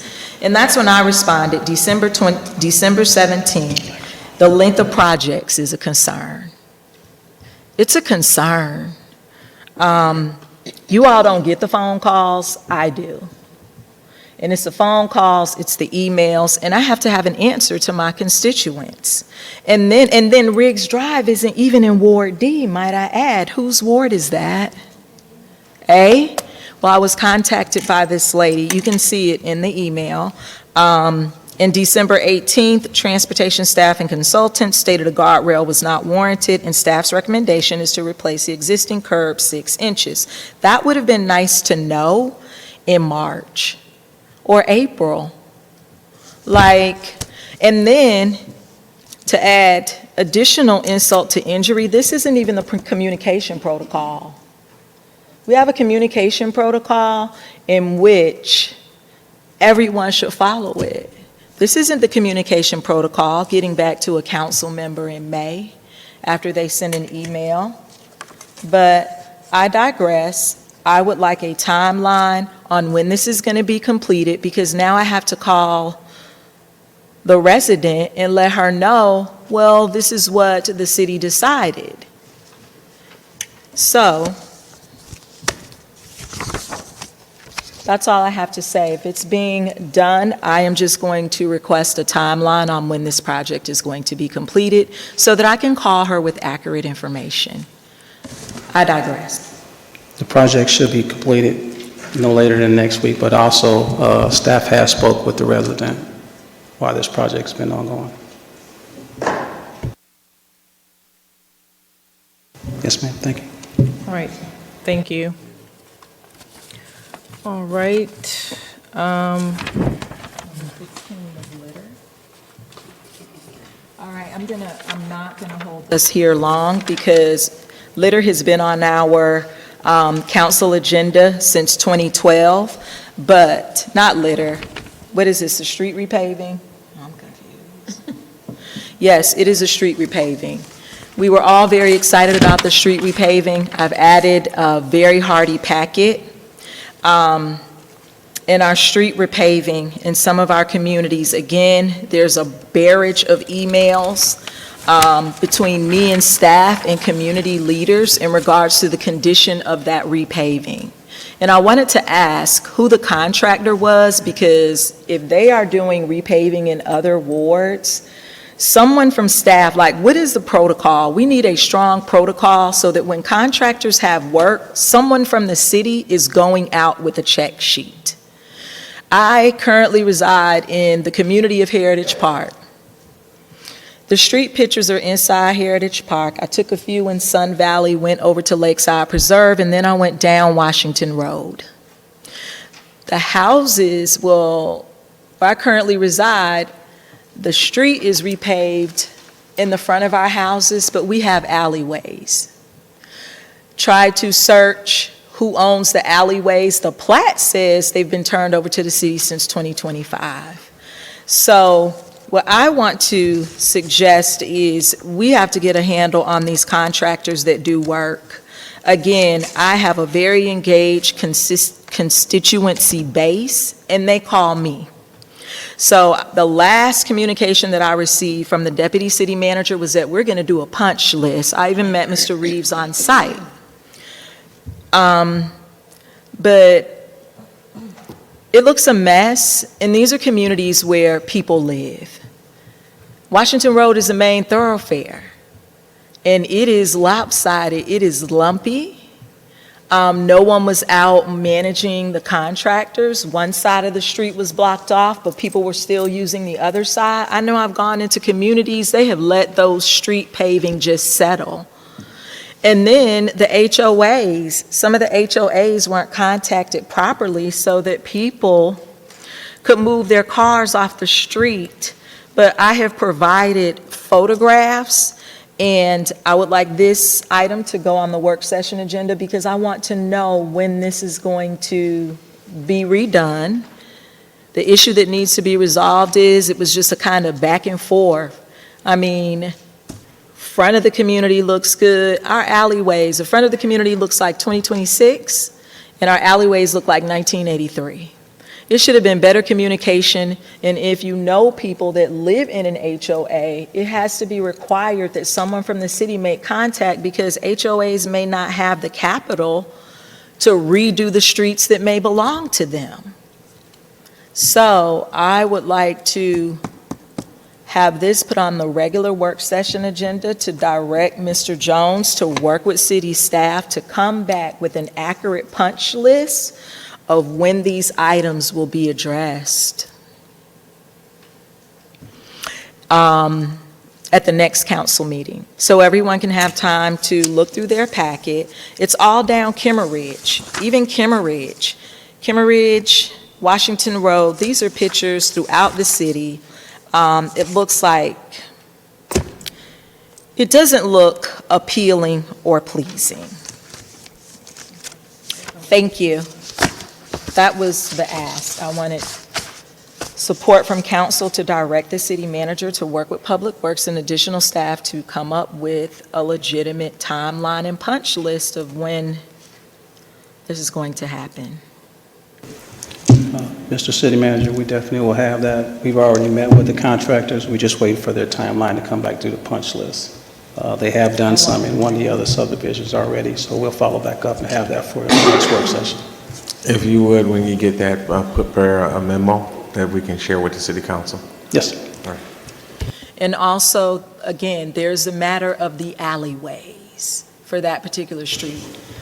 Sun Valley, when are these communities, other communities, Kimmer Ridge, over there by Arden's Garden. We need information and accurate information so that we can communicate to our constituents, hey, this is going to be completed July 2029.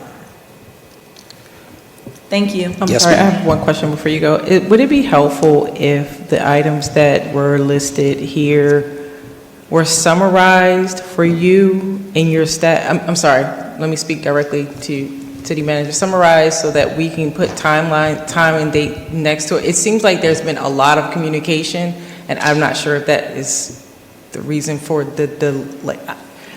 what I'm trying to do is make it as efficient. Ask you if that was something that you can efficiently do to help staff to expedite and check these items off immediately, so. Yeah, Mary, that would work. I think the challenge is that these items appear on the agenda without actually talking to staff. So it's hard for us to prepare because we only get the notice of whenever the agenda comes out on some of these communications. So if council could prepare by letting us know these responses, we could do a lot of this outside of the meeting. But certainly the meeting, if that's the way the council wants to communicate, we're certainly willing to do that, but I think there's more efficient ways to communicate so that we can be better prepared at the meeting or even before the meeting to provide that type of information. Understood. Anybody else? Do you have? Okay. Sorry. No. Councilman Madam Mayor, I just want to say that I agree. I find this to be highly inefficient and unproductive. And so I think that when this body decides to get together, I think that there is an agenda item, I'm not sure if we're going to discuss it today, about council transition and all of those things. We should also talk about how we are placing items on the agenda so that staff is well aware and prepared, and whatever we need as council members, we would have that in advance to review. This happens meeting after meeting after meeting, and if we're really serious about the citizens being engaged in the process, we definitely have to clean this up, because for those who are taking time out of their schedule to be here, it's inefficient, it's unproductive, and for those who are sitting at home watching it, I've had citizens to tell me, I had to go to sleep and wake up and go back and watch it. This is not right for staff, and it's not right for the citizens.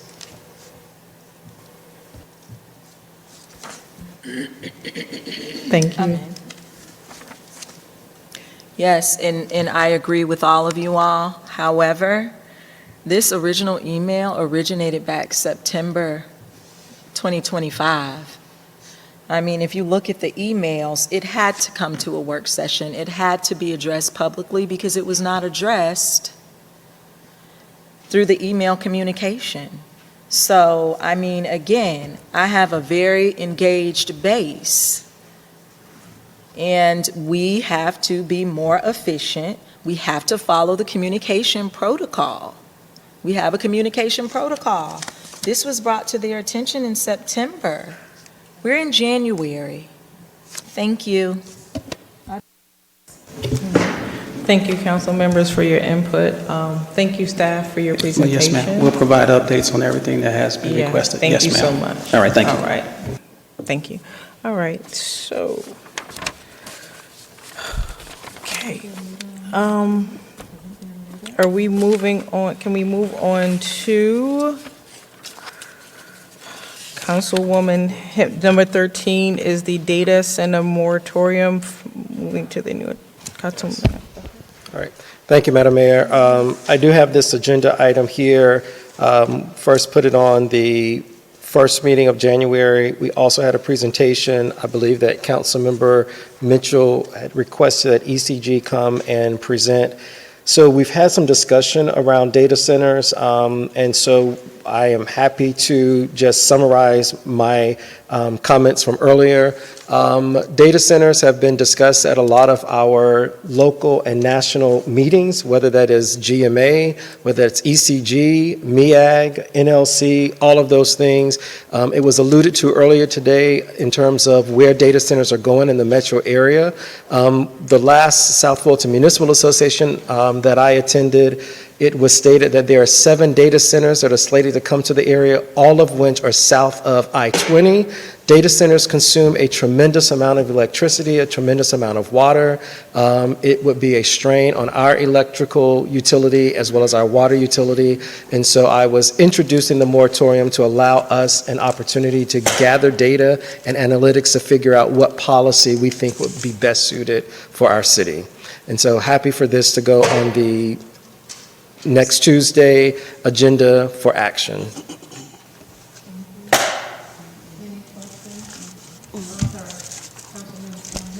Yeah, so I know you just mentioned gathering data for this moratorium.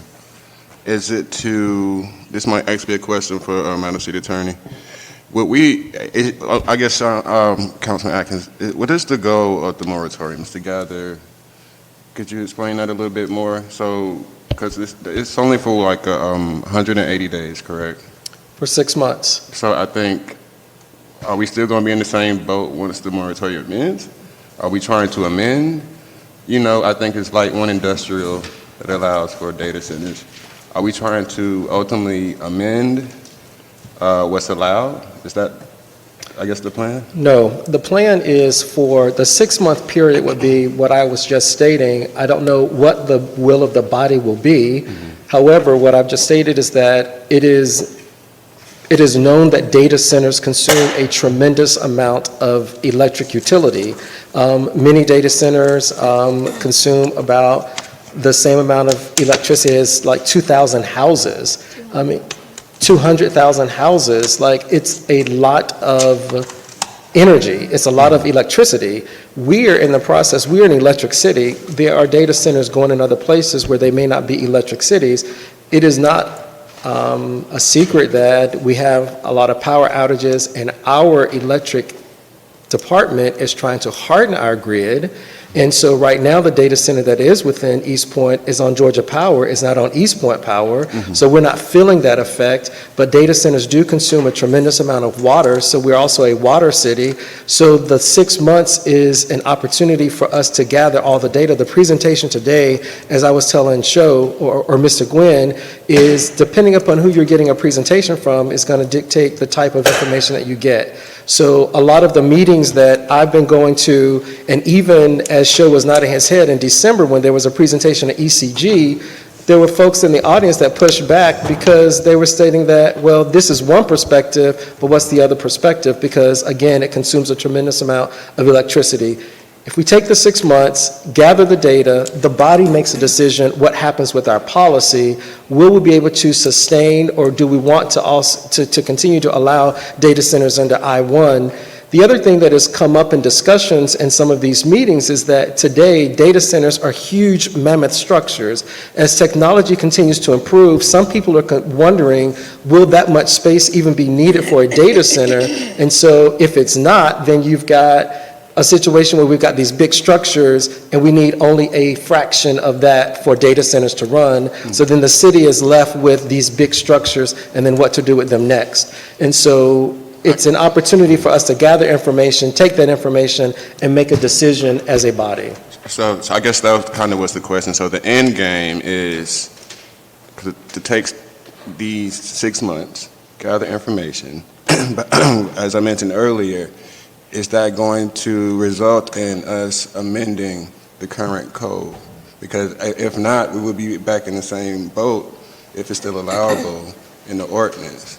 But I can't speak for the votes of the council in the future. I couldn't speak for I'm just asking, is that the goal? I know it still has to come down to. Oh, yes. Okay. I mean, the goal is to gather information so that we may come up with a policy that we think will be best suited for our city and for our residents and the quality of life and the fact that we are an electric city and a water city. Gotcha. And Madam City Attorney, I guess this is the question. Would it just be a simple amendment So say things like our zoning laws, if we wanted to change something in the zoning law, what, is there a particular process, or is this, can you expound on that? Absolutely. Okay. So if it's going to be a text amendment, because as you know, data centers are allowed by right in the I-1 and I-2. And that's different from what we discussed. And thank you, Councilwoman Ziegler. We talked about that. So if it is going to be a change to either allow them by some use permit where you are allowed to provide some conditions, or to disallow them, put some type of regulations around them, it would be a text amendment to your zoning ordinance, which means that the first step is a public hearing before your planning commission. It would be a staff-initiated or a city-initiated text amendment. It goes to the planning commission for a public hearing, then a vote. Their vote is only a recommendation to this body. Then this body does its own public hearing and then a vote. So and there's advertisement requirements, so it really isn't about a 3-month process, because you got to advertise for a minimum of 15 days, max 45 days for each public hearing, the one that the planning commission does and the one that this body does. I think I have a better understanding of it. So I think the end game, if we choose to change our policy, we're going to take the 6 months to do research and inform ourselves. And then, it comes to a vote, and then I guess we go through the procedure. Okay, thank you. Let me also add, if I can, Madam Mayor, that the way the moratorium is written is 6 months or when the text amendment is done, whichever comes sooner. So you may not need the entire 6 months. You might. And there's opportunity, if you get to close to the end of the 6 months, if this body is not ready or there's more questions, you can always extend it. Is there any rules surrounding moratoriums in general? Does it have to mean emergency? Does it have No. So moratoriums are used by local governing authorities to simply put a stop to something, right? Until they can change it, improve it, delete something, add something. It just requires the text, obviously, the ordinance or the resolution, which there's a draft that you have, a vote by the governing authority to approve it, and then the work to be done. They do not want you to do moratoriums just to do it. There should be some work being done to address the issue that you raised in the moratorium. So for instance, in this case, right, there's been, in the moratorium, there's an articulation of everything you heard today. Data centers could possibly use a lot of water, use a lot of electricity. We are a water electricity city, so because it's now allowed by right, which gives y'all no authority to disallow them or to condition them, let's put a stop. Let's address that and see if that's right for this city, and then do the text amendments as necessary, and then the moratorium is over. And then everybody thereafter has to abide by whatever new rules y'all adopt. Is there any liability in that? So say if a company wanted to come or something? No. Okay. There's only liability, and this is in the text, if someone is currently, like, before the planning commission. Like, say there's an applicant, well, here's the thing. Because moratoriums are not conditioned. So here's a better example. Say there's someone that wants to rezone to an I-1 or an I-2 to have a data center. And say they currently have paid the money, their rezoning is before the planning commission, it's about to get to y'all, and then you put the moratorium. That person, right, is in the midst of it, right? They didn't get approved before the moratorium. They have appeal rights to appeal to you to be exempt from the moratorium. There's no liability, like, in that you can still do the moratorium, but you do have to entertain anyone that's in the pipeline while the moratorium is being considered. Okay. All right, thank you.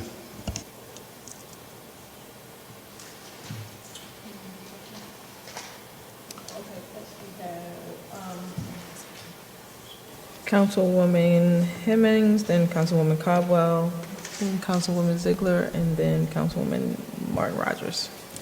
Councilman Atkins, can you speak to the time sensitivity of this issue without disclosing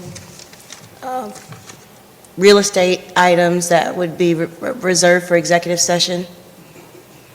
Yeah, so as it was presented today, data centers do require large swaths of land.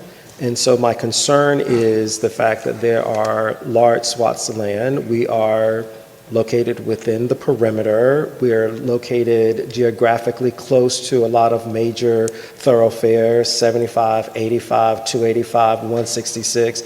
So it creates a very attractive location for such businesses. And I'm just concerned about the fact that, as I mentioned earlier, and these are things that are discussed in these conferences and meetings that I go to, is that today data centers are this big. As technology continues to improve, they may only need to be this big, and then we're left with this valuable real estate close to all of those things that make it attractive, and trying to figure out what to do, and then the consumption of energy, water and electricity. So to your point, we've got some land within the city of East Point that would meet the amount of land that would be needed for data centers. And so I do feel a bit of exposure because of that. And in Mr. Nguyen's presentation, he described that ECG and MEAG would help us negotiate the deal, if you will, about working with, I think he described something about attracting this potential project or something like that. But can you speak to what other types of entities, whether they are nonprofit, public health entities, community-based entities, that might help us negotiate the community benefits, that might help us with some of the risk management of the other concerns, and why the moratorium would or would not allow us to invite those people, those groups to come and advise us. We heard a presentation today about the economic impact, but we did not hear one about the impact to quality of life, public health, et cetera. So can you talk about the timing of this moratorium and the opportunity to further engage so that we have a robust risk management policy or strategy? Yes. So as it relates to one of the pieces that you talked about, community benefits, I really would defer to our city attorney, because community benefits, when it comes to planning and zoning matters, is a very slippery slope, and there's some law around how you approach and address those things. And so I'd really defer that to the city attorney to speak to those things around community benefits. So if you would like to, Madam Attorney. I certainly can, but let me just put this caveat, is that if a property is already zoned I-1 and I-2, it won't matter, because they don't need any permission from this body to put a data center, because it's permitted by right. If it's a property that is not currently zoned I-1 or I-2, the community benefits piece needs to not be like a quid pro quo type approach, wherein if you do this, we'll do this. Rather, and I just took a note on this, I'm looking for it. There was something. Rather, it needs to be that whatever benefit that the developer returns to the community, it should lessen the impact of their presence in that community.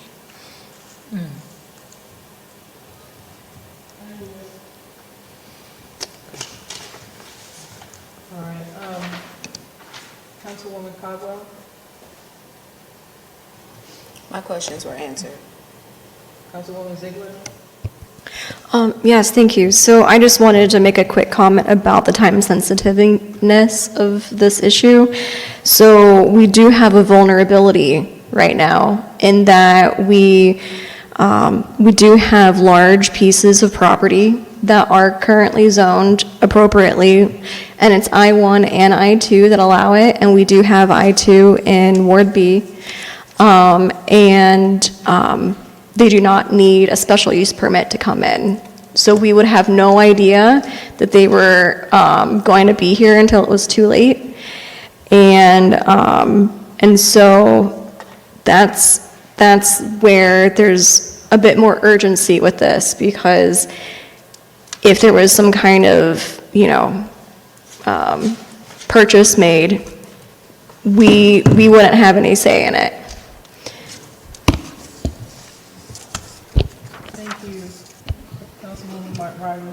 Yes, and thank you for your presentation. What I wanted to say was, number one, we are already having our planning and zoning ordinances rewritten, so I think it would be important to have a status update on that. Number two, you mentioned I-1 and I-2 are in Ward B, but I would like to take it a step further, that we look at wards A, B, C, and D. No, I'm just saying, like, if we're going to just look at all of our, we need to look at all of what is zoned and where could a data center possibly be. So the moratorium covers the entire city. Okay, but what I'm saying is, I would be interested in knowing what in Ward D and C is specifically zoned I-1 and I-2. I think that that would be good information for us to know. Yes, and where those locations are. The other thing I wanted to say is, I wish we had this discussion prior to the current development that is near me, but another way, as I was reading up on data centers, you can require them to be green.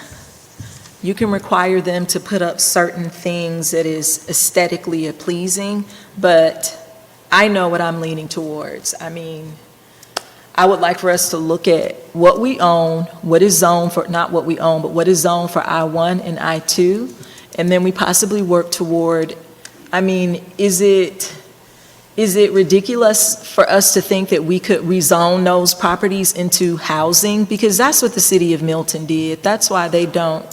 Yeah, that's why they don't have data centers. When I went to a data center meeting, someone from the Atlanta Regional Commission, a question was asked in a room, well, how come they don't have data centers in the north? And when he pulled up the screen for the city of Milton, they had houses, residential, light commercial, things that people could enjoy. Could we rezone some of these properties from I-1 to I-2 to public spaces? I mean, it's just something to consider based upon where they are located at. I think also my item kind of ties into this, because a lot of these cities have been bombarded with these data centers, but the city of Sandy Springs and Milton, they passed a resolution that the Fulton County, the Development Authority for Fulton County can't come into their cities without letting council know their intent. They have to, so it's a big, I was not able to access the entire article, but I did provide 2 links for further discussion, so that may be something that we want to add to this as well, a resolution. That is how they're getting these large swaths of land. With no tax benefits or breaks. Yes. Councilman Atkins and then Councilwoman Hemming.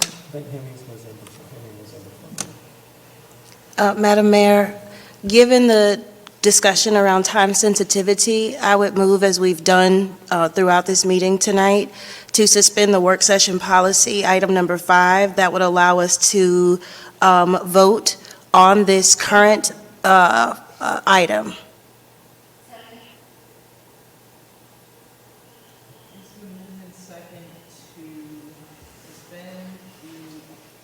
It's been moved and second to suspend the policy and to have a vote on the item.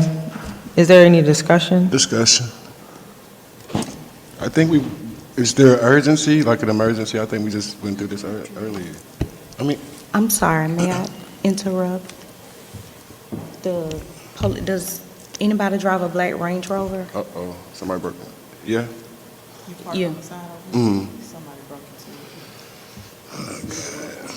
Okay. I'm sorry to hear that. Wow, during the Sorry to meeting? hear that.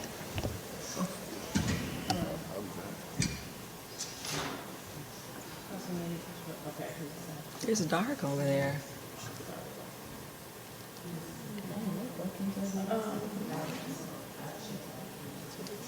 Okay. I have a friendly, So to finish your, sorry, Councilwoman Henry. To finish your request for the, to move the, to suspend the rules, and now the second follow-up was to, Oh, I didn't make a second motion yet because Councilwoman Dr. Rogers was in for discussion. okay, so Mark Mitchell, go ahead, Dr. Martin. all right, what I would like is a friendly amendment to that motion, that we start looking at resolutions that kind of mirror what Sandy Springs and Milton has done with the Development Authority of Fulton County.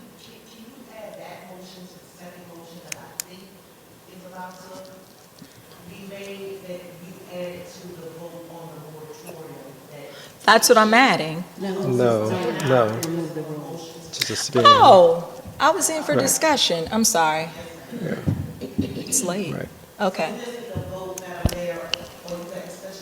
No, I was just going to say the same thing. I think that what Dr. Martin Rogers was saying is, I think what happens as a part of the moratorium, you look at all of those best practices. Everything. and- Yes, but Yes. that's not quite Yeah, where we we're are not yet. there yet. Right. Okay. Okay. We'll vote to suspend the rules. All in favor? Aye. All opposed? Any discussion? No, All right, it's second. done. I'm sorry. Madam Mayor, I'd like to make another motion, please. All right. And if it's agreeable to Dr. Martin Rogers, I'm going to try to put what I think she wants in this. I move that we approve or adopt the current resolution that would, what's it called? A data center moratorium, and expand the scope of the moratorium to include further investigation into what other cities have done. The Development Authority. The Development Authority's of role. Fulton County. Of Fulton County, and also provide us where are the I-1 and I-2 properties. and a report on the I-1, am I mixing two items though? No. Okay, and a report on the I-1 and I-2 property. So let me restate the motion. So I am moving that we adopt the moratorium, and that we expand the scope of it to include investigation into what some other cities' best practices have been, to include a report on, across the entire city, I-1 and I-2 zoned properties, and to have some feedback about the Fulton County Development Authority's role. There, I'm done. Second. Discussion. Discussion. Okay. Well, no, you have to move in second. Okay, so go we ahead. have discussion. It's going to be quick. Go ahead. No, go ahead. All right. All I want to say is you can research what Milton and Sandy Springs has already done. Can I also ask for clarification on the report? What type of information, or is it just to identify the location? We'd like to get a comprehensive review by ward of each of the currently zoned properties, I-1 and I-2. A map would do it. That's what I was trying to figure out. Are we talking visual or some type of breakdown? We'd like a map, and we'd like the addresses also listed. Okay. Thank you.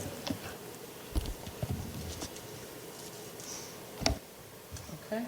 Councilman Atkins? Yes, and as a part of that, and Councilmember Hemming may have stated this, but Mr. City Manager, in addition to those things, just best practices not only for Milton and Sandy Springs, but other cities that are grappling with, and, you know, what are the think tanks saying about data centers and the impact that they have on cities and quality of life and all of those things. Is that focused in Georgia? It could be anywhere, Okay. yeah.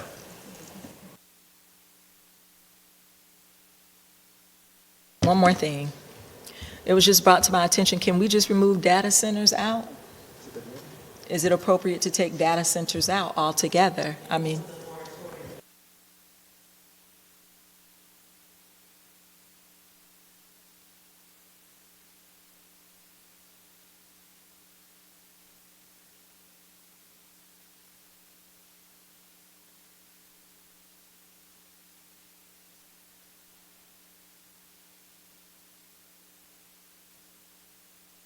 Aye. Ayes have it.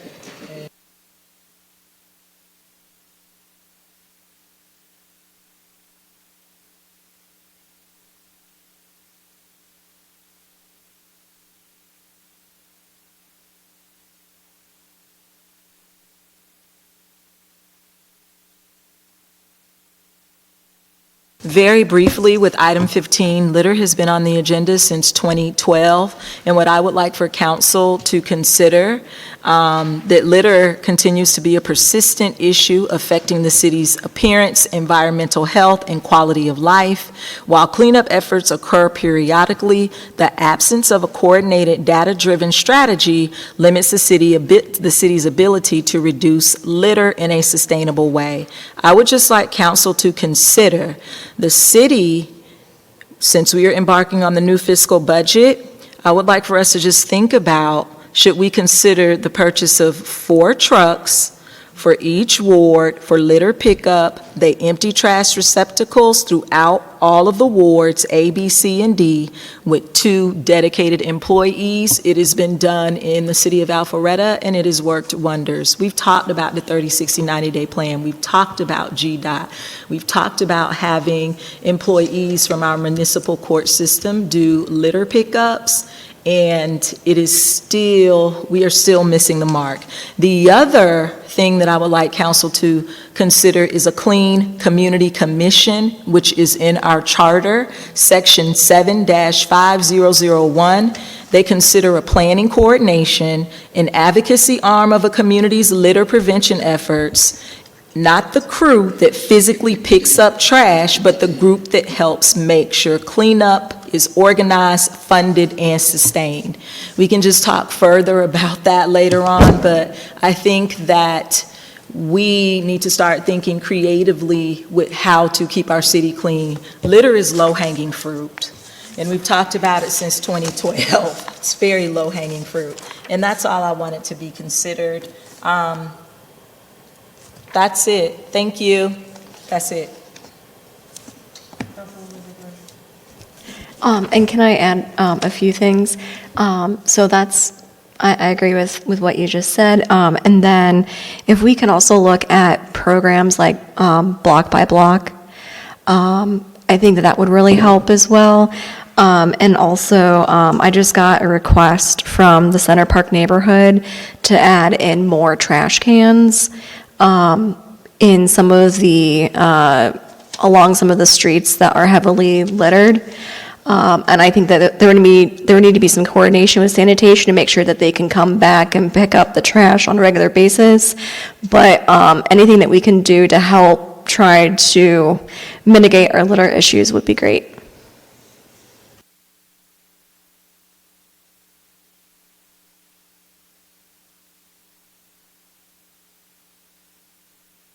Continue to have dialogue and discussion, but that is a section of our charter that I think that we haven't delved into yet. It's 25 individuals. I'm sure that we could come up, 5, 10, 15, 20, maybe 4 to 5 people out of each ward to help us with the litter. This is not them cleaning up, but just providing an extra tool in our toolbox to keep our city clean. It was mentioned tonight, hotspot areas. We've been talking about hotspot areas, barricading them off, checking them frequently. Maybe through this group, they can have a check sheet that they provide to council. Here are our recommendations through the the citywide litter prevention and enforcement. We talked about staff going into schools. We've talked about these things. We need a conscious effort to address the litter and keep our city clean. And that's all I wanted to say. I yield. Thank you. It can go to February's work session. If there are any more questions, we can talk about it. Okay, you can add both our names. She's going to come up with a dissertation. Madam Mayor, do we need to vote to have a recess, because have we lost quorum? No. Okay, all right. Thank you. Did I have the last item? Oh. Yeah, we're done. Oh, I'm sorry. Okay.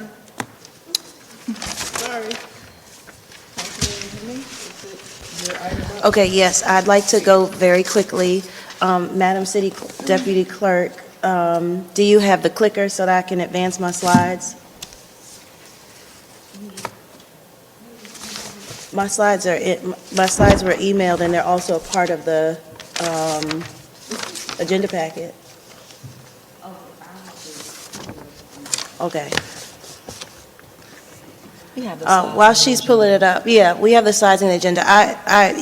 There is a very detailed overview, and so given the hour and some of the conversations that I've had, I'm just going to give the high-level overview of the opportunity. What I'm proposing is that we standardize council onboarding and training. I think that tonight has demonstrated in part that there are some opportunities for us all to improve our performance. I think that our representation to the larger community and to the staff should set the precedent and the level of excellence that we expect to see. And when we don't necessarily know all of the things that that entail or that describe our full role and responsibilities, we not only run a risk of having meetings that are inefficient and ineffective, but we also run the risk of having some legal challenges. So I shared at the first meeting that I have like a legislative mission statement for this this year, and part of that is around exceptional kind of leadership. So what I'm proposing is that we actually, let me just flip to it real quick. So I don't want to, actually want to give you all a little bit more than I'm giving you. Because I took mine out and put it in my agenda to look at it some more. Here it is. You want me to just email it to you? Okay. I'm sorry. Here it is. You got it up? Okay. It's page 624. Okay, so the Deputy City Clerk is going to turn to page 624, but you've probably had an opportunity to peruse this item already. What it would allow us to do, and what I've provided for you in the presentation, are some background and rationale. So for example, I share some details that training is a best practice and a state interest. So we all know that we are required by GMA to take the state level municipal officials training, but many cities have a practice where the city clerk's office and other direct reports to that body will pull together an orientation. The purpose of the orientation would allow us to first and foremost understand the legal bounds of our roles and authority. Second, it would allow us to orient ourselves to the operations of the city and the services that it provides. I know that coming from being, a resident and now stepping into this role as an elected official, there are some different calculations and expectations that I'm learning are necessary to dutifully fulfill this role. On slide 6, I give you some information about how a council member orientation actually allows us to strengthen our relationship with our direct reports. When I looked at data from other cities, again, it described that the relationship with our direct reports is ultimately going to, I would say, help us sink or swim as a legislative body. And what they would be able to do in this training is to help us understand where our roles intersect and overlap, and then the distinctions of our roles, because that would allow us to be most effective. I would also like to add that our direct reports are experts in their respective fields, hence the reason they've been hired in these positions. And so if we were to have, as a part of this orientation, for example, the city attorney to go through both the state and local and federal laws that apply to our performance, I think that we would have an opportunity to avoid making mistakes that she has probably seen over the course of her 20-year career that could result in costly litigation. So my ask of council tonight is to allow us to what is my ask? Yeah. Before I go to the ask, I want to share a little bit about what could happen in these in this council training. What I'm proposing is a retreat that happens outside of our normal work session or our normal agenda. It would be probably a day-long retreat or something like that, where the direct reports would collaborate on what the orientation schedule would be. The topics that they might cover include council roles, authority and governing framework, legal ethics and compliance requirements, council procedures and legislative actions, city operations services budget and use of public funds, city overview, assets, natural resources, ongoing projects and strategic priorities, boards, appointments, communication protocols, et cetera, et cetera. The intention that this information would be also collated into a handbook that we would all have access to and thus be able to refer to throughout. And importantly, this would be a required training for all newly elected officials, and it would need to happen every 2 years at a new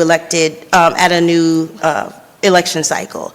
So my ask of council tonight is that we direct the city attorney to draft the resolution for discussion and possible action on January 20th, that we authorize the use of FY26 miscellaneous events, and I list out the general ledger number to cover operational costs for a February 2026 council orientation, meaning this would be something we would move on pretty quickly given kind of this turnover in council, and that we would authorize and direct the city manager to incorporate this training into ongoing and future budgets. And I yield and will take any questions.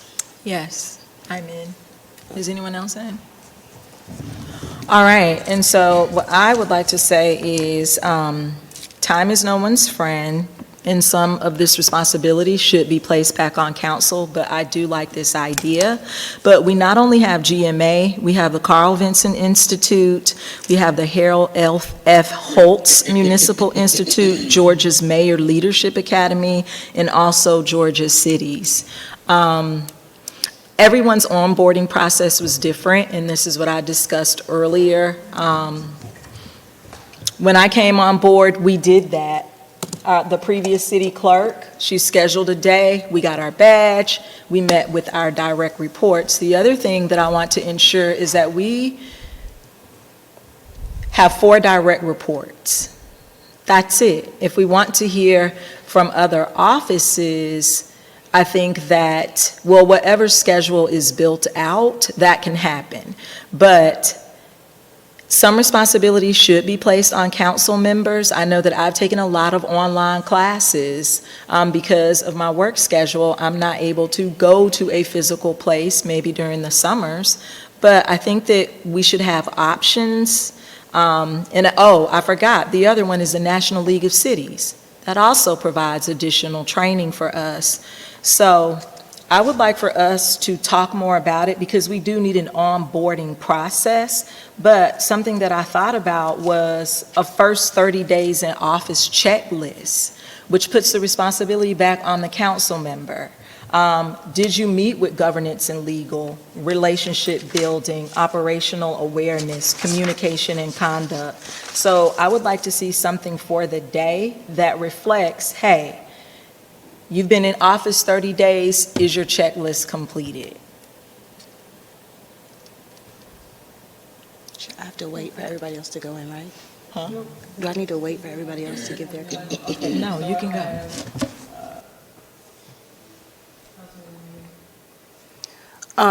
If there aren't any additional comments, I do want to respond. Part of the reason why we would have the direct reports develop this training is because those national and state level trainings fail to capture the nuance of our city. And so I agree with you that those resources exist, and I have also done my due diligence to investigate them. In the presentation, I offer you reference material. It was sourced from the city clerks, like whatever the national body is that governs city clerks. It was also sourced from best practices from a public administration and policy background. So the intention is, yes, the onus is on council to do their due diligence, but something that I read that really stuck with me is the ability for us to get elected does not make us good governors. It doesn't make us a good governing body.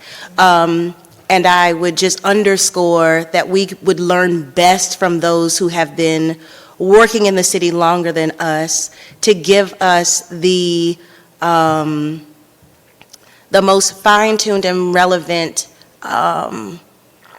exposure to some of these topics from their eyes and how it impacts their day-to-day. So I love the council checklist, and I would just offer that this supplements the required training at the state. This should be in conjunction. Correct. Yeah, it should be in conjunction. The other thing that I wanted to say is, I think I mentioned to you prior to the meeting, maybe one day. Yes. For newly elected council members. Yes. And the option. An option for returning, maybe. I don't know. Does anyone have any input? Well, can we direct the city manager to come back with what a cost would look like for it? For one day, that includes meals, training, and location. Are we going to have it here at City Hall? Can we take a deeper dive? So I did offer a cost estimate and some ranges of what this would be, and I would prefer to direct it to the city clerk's office, given that the city clerk's role is to really help facilitate the legislative process, and that's really the intention of this training. So on slide 8, maybe, I give a range of what these costs would be, and just so you understand how I calculated them, I took the aggregate budget for each of our direct reports and ideated about the number of hours that this activity could require. But I think that it would be I think I'm done. I think it would be to the direct reports to tell us if that range matches their expectations about how much they would need to invest in this activity. All right, and then my last and final thought piece is we do have money in our own budgets as line items for education and training as well. But council members need to pay for this, or are you stating that this should just be provided free? I'm asking that we authorize the use of the miscellaneous funds that exist in our council and committees budget. Okay. And the fund number is 100-11-531.11-27. And that budget line item has funds in council committee that I believe should be able to cover this with our currently passed budget. Okay, thank you. That's all I have.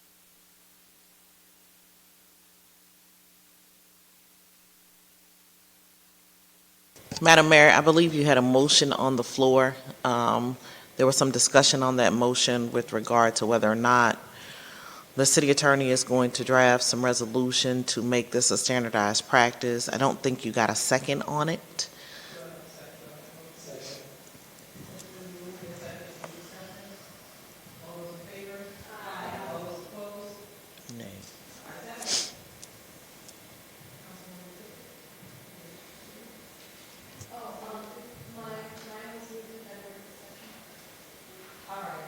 item is for me, and I'm going to make it brief.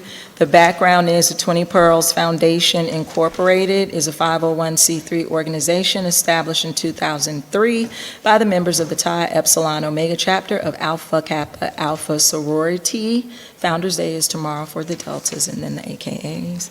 All right, but in East Point, Georgia, under the administration of the chapter's fourth president, Beverly Burks, I would like for our city to partner with this organization for a Golden Years Senior Fair. I have been in talks and communications with them and also some city staff just to see what it would look like. They're going to bring a mammogram bus. I have also talked about who will be some of the presenters. I can provide that information for council, but they do a senior fair every year, and they would like partnership in East Point, and their only request is to use the Parks and Rec Gymnasium on March 21st, 2026, from 11 to 2 p.m., and they need about 40 chairs and 40 tables.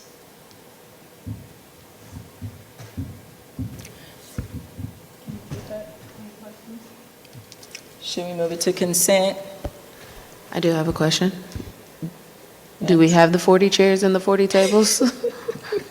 Yes. Okay. Thank you.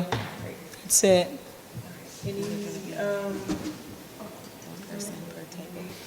Huh? Do you have any items for I don't think so, but. I know we can. You have some? No. Well, I don't know. I could hold No, mine. because- This is late. You can hold Yes. yours too? Okay. We've decided we're gonna hold ours because it's late. Thank you. All right. I'll hold out too. I'll hold out.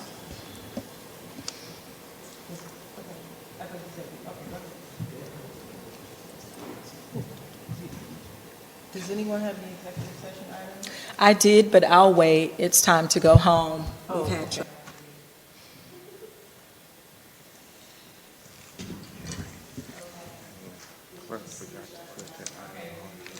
What item? Lord have mercy. so it's good that we did. Yeah. You're right.